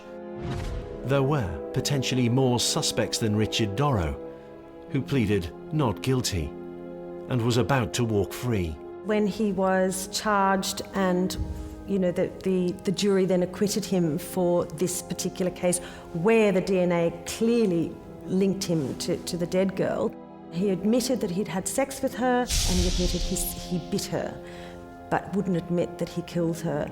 The defence then brought in the fact that she had an estranged boyfriend, and that potentially, the doubt was thrown open and the jury effectively could not find that it was beyond reasonable doubt. It seems incredible now, but the life that Rachel led had been in the shadows. Doro might well have been one of a number of clients that she'd had that night. The jury had believed him. In the crimes he was associated with, Doro seems to have been able to evoke sympathy, or at the very least, credibility. Crew members had believed him when he said that he had left Sarah Lee behind, and that the scratches on his face were nothing to do with any crime. The judge, in his trial for driving into a man in Queensland, accepted that the abuse Doro had suffered had influenced his aggression. And now a jury believed that he was not a killer. Linda Papadopoulos puts Doro's apparent personality in a different category to that of a cold-blooded psychopath. People just feel there's always that little bit of doubt. And I think the reason for that is that at some level, he didn't fit that picture of the classic serial killer. Some detectives in Sydney were surprised by the verdict, but Doro had played the system. For Detective Paul Ferguson in Western Australia, Doro's acquittal may not have proved his guilt, but neither did it prove his innocence. Like a lot of crimes, police have the responsibility to undertake an investigation. They do that investigation, they send it to the courts. At the end of the day, particularly if you're talking about the District Court or the Supreme Court, members of the jury, if they deem the person is not guilty, then that person walks free. So was he a killer? Was Rachel victim number 2 mentioned in Doro's suicide note?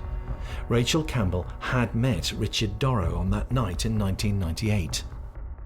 We don't know if he approached Rachel with the intent of killing her. He may have approached Rachel with the intent of sleeping with her. But ultimately what happens is a very violent, horrific attack. She had been brutally murdered and her body cynically abandoned adjacent to a church. Doro had been with her before the attack, knew the church car park. He lived nearby, had an impulsive temper. But, officially not guilty, Richard Doro had walked out of the court in Sydney and returned to Perth. The trial had ended in 2010. Before long, Doro would become a changed man. It's now 2014 and Richard Doro has literally lived in every state in Australia and New Zealand. He's traveled everywhere. We know that he's connected at this point to at least 2 homicides. And we also know that this is when he chooses to turn to God. It was back here in Perth that Doro found God through the Jehovah's Witnesses. Now, religion's interesting because it allows people to make sense of a world that feels chaotic. So even though bad things happen, there's a reason that bad things happen, that everyone can be saved as long as you want to be saved, that there's goodness in everybody, that, even if you've done something horrible, that there is love out there, there is forgiveness. So you begin to see the world in a different way. His neighbours accepted him. He was Richie, a nice guy, not bad looking either. He appeared as someone that had remorse. And I think his look, he was very much boy next door.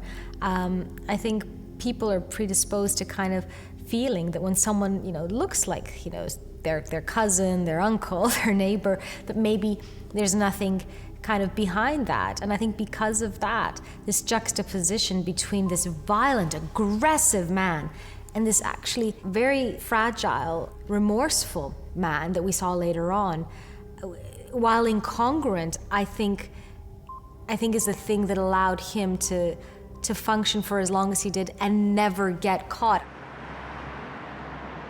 Life in the Byford area of Perth got back to normal after the trial that he had faced for the murder of Rachel Campbell.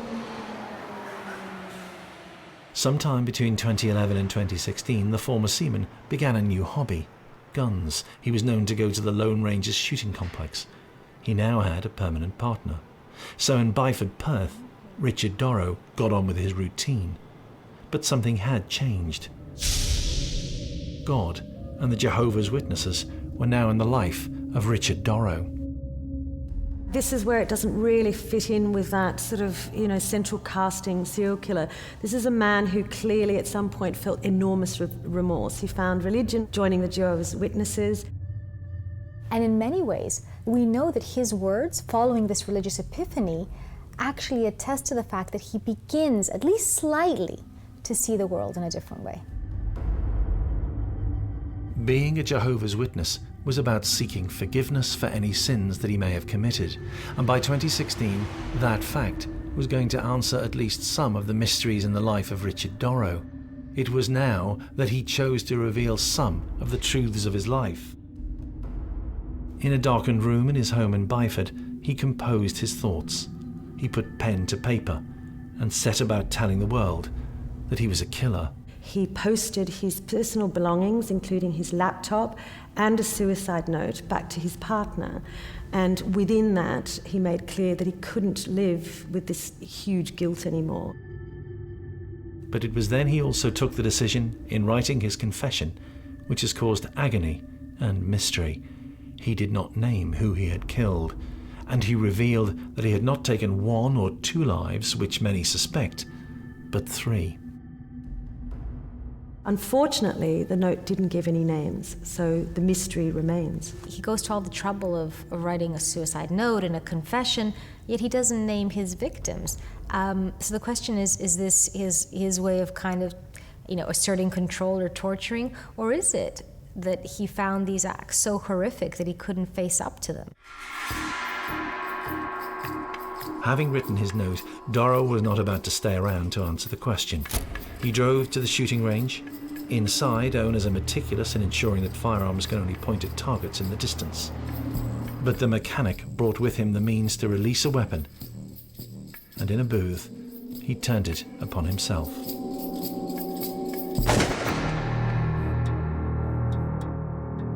This fellow went to a firearm range and used the firearm at that range to shoot himself. By killing himself, having admitted to 3 murders, Doro was leaving tragic mysteries unsolved. Was this a mind game being played by a serial killer? With that letter, he takes with him ultimately what will be an unsolved mystery, because we know this other person could have been anywhere across this huge landmass during the span where he had this killing spree. For Paul Ferguson, the note is a further tragedy for the family members. I did 38 years in the police force, and you meet a lot of victims. And a victim can be a direct victim from an assault or whatever the case may be, or it can be the family of someone that's been killed. So, closure is important to a lot of people. And when something like that occurs, particularly if you have some knowledge that your child had met with a sailor or a soldier or whatever the case may be, and then someone nominates, yes, I've killed 3 people, of course it would cause a lot of pain. The coroner's inquest, which investigated the events of the death of Sorority Davy in 2016, recorded an open verdict, and officially Doro remains acquitted of the murder of Rachel Campbell. That doesn't necessarily mean that the investigative team or the family of the victim, whether that be a homicide or whether it be some other crime, aren't convinced in their own mind that the guilty party hasn't been convicted. So for those investigating events, there are some answers provided in the note, that he killed 3 times, but tantalising questions remain. While it's assumed that 2 were Sarah Lee Davey and Rachel Campbell, who was his 3rd victim? And where was he or she killed? That's not been an easy puzzle for investigators to solve. And yet that is now the challenge. Doro, when serving as a sailor, had moored throughout Australia and in New Zealand. Where had he killed? The suicide note was so vague, it leaves open the possibility that he also may have killed in his native Queensland.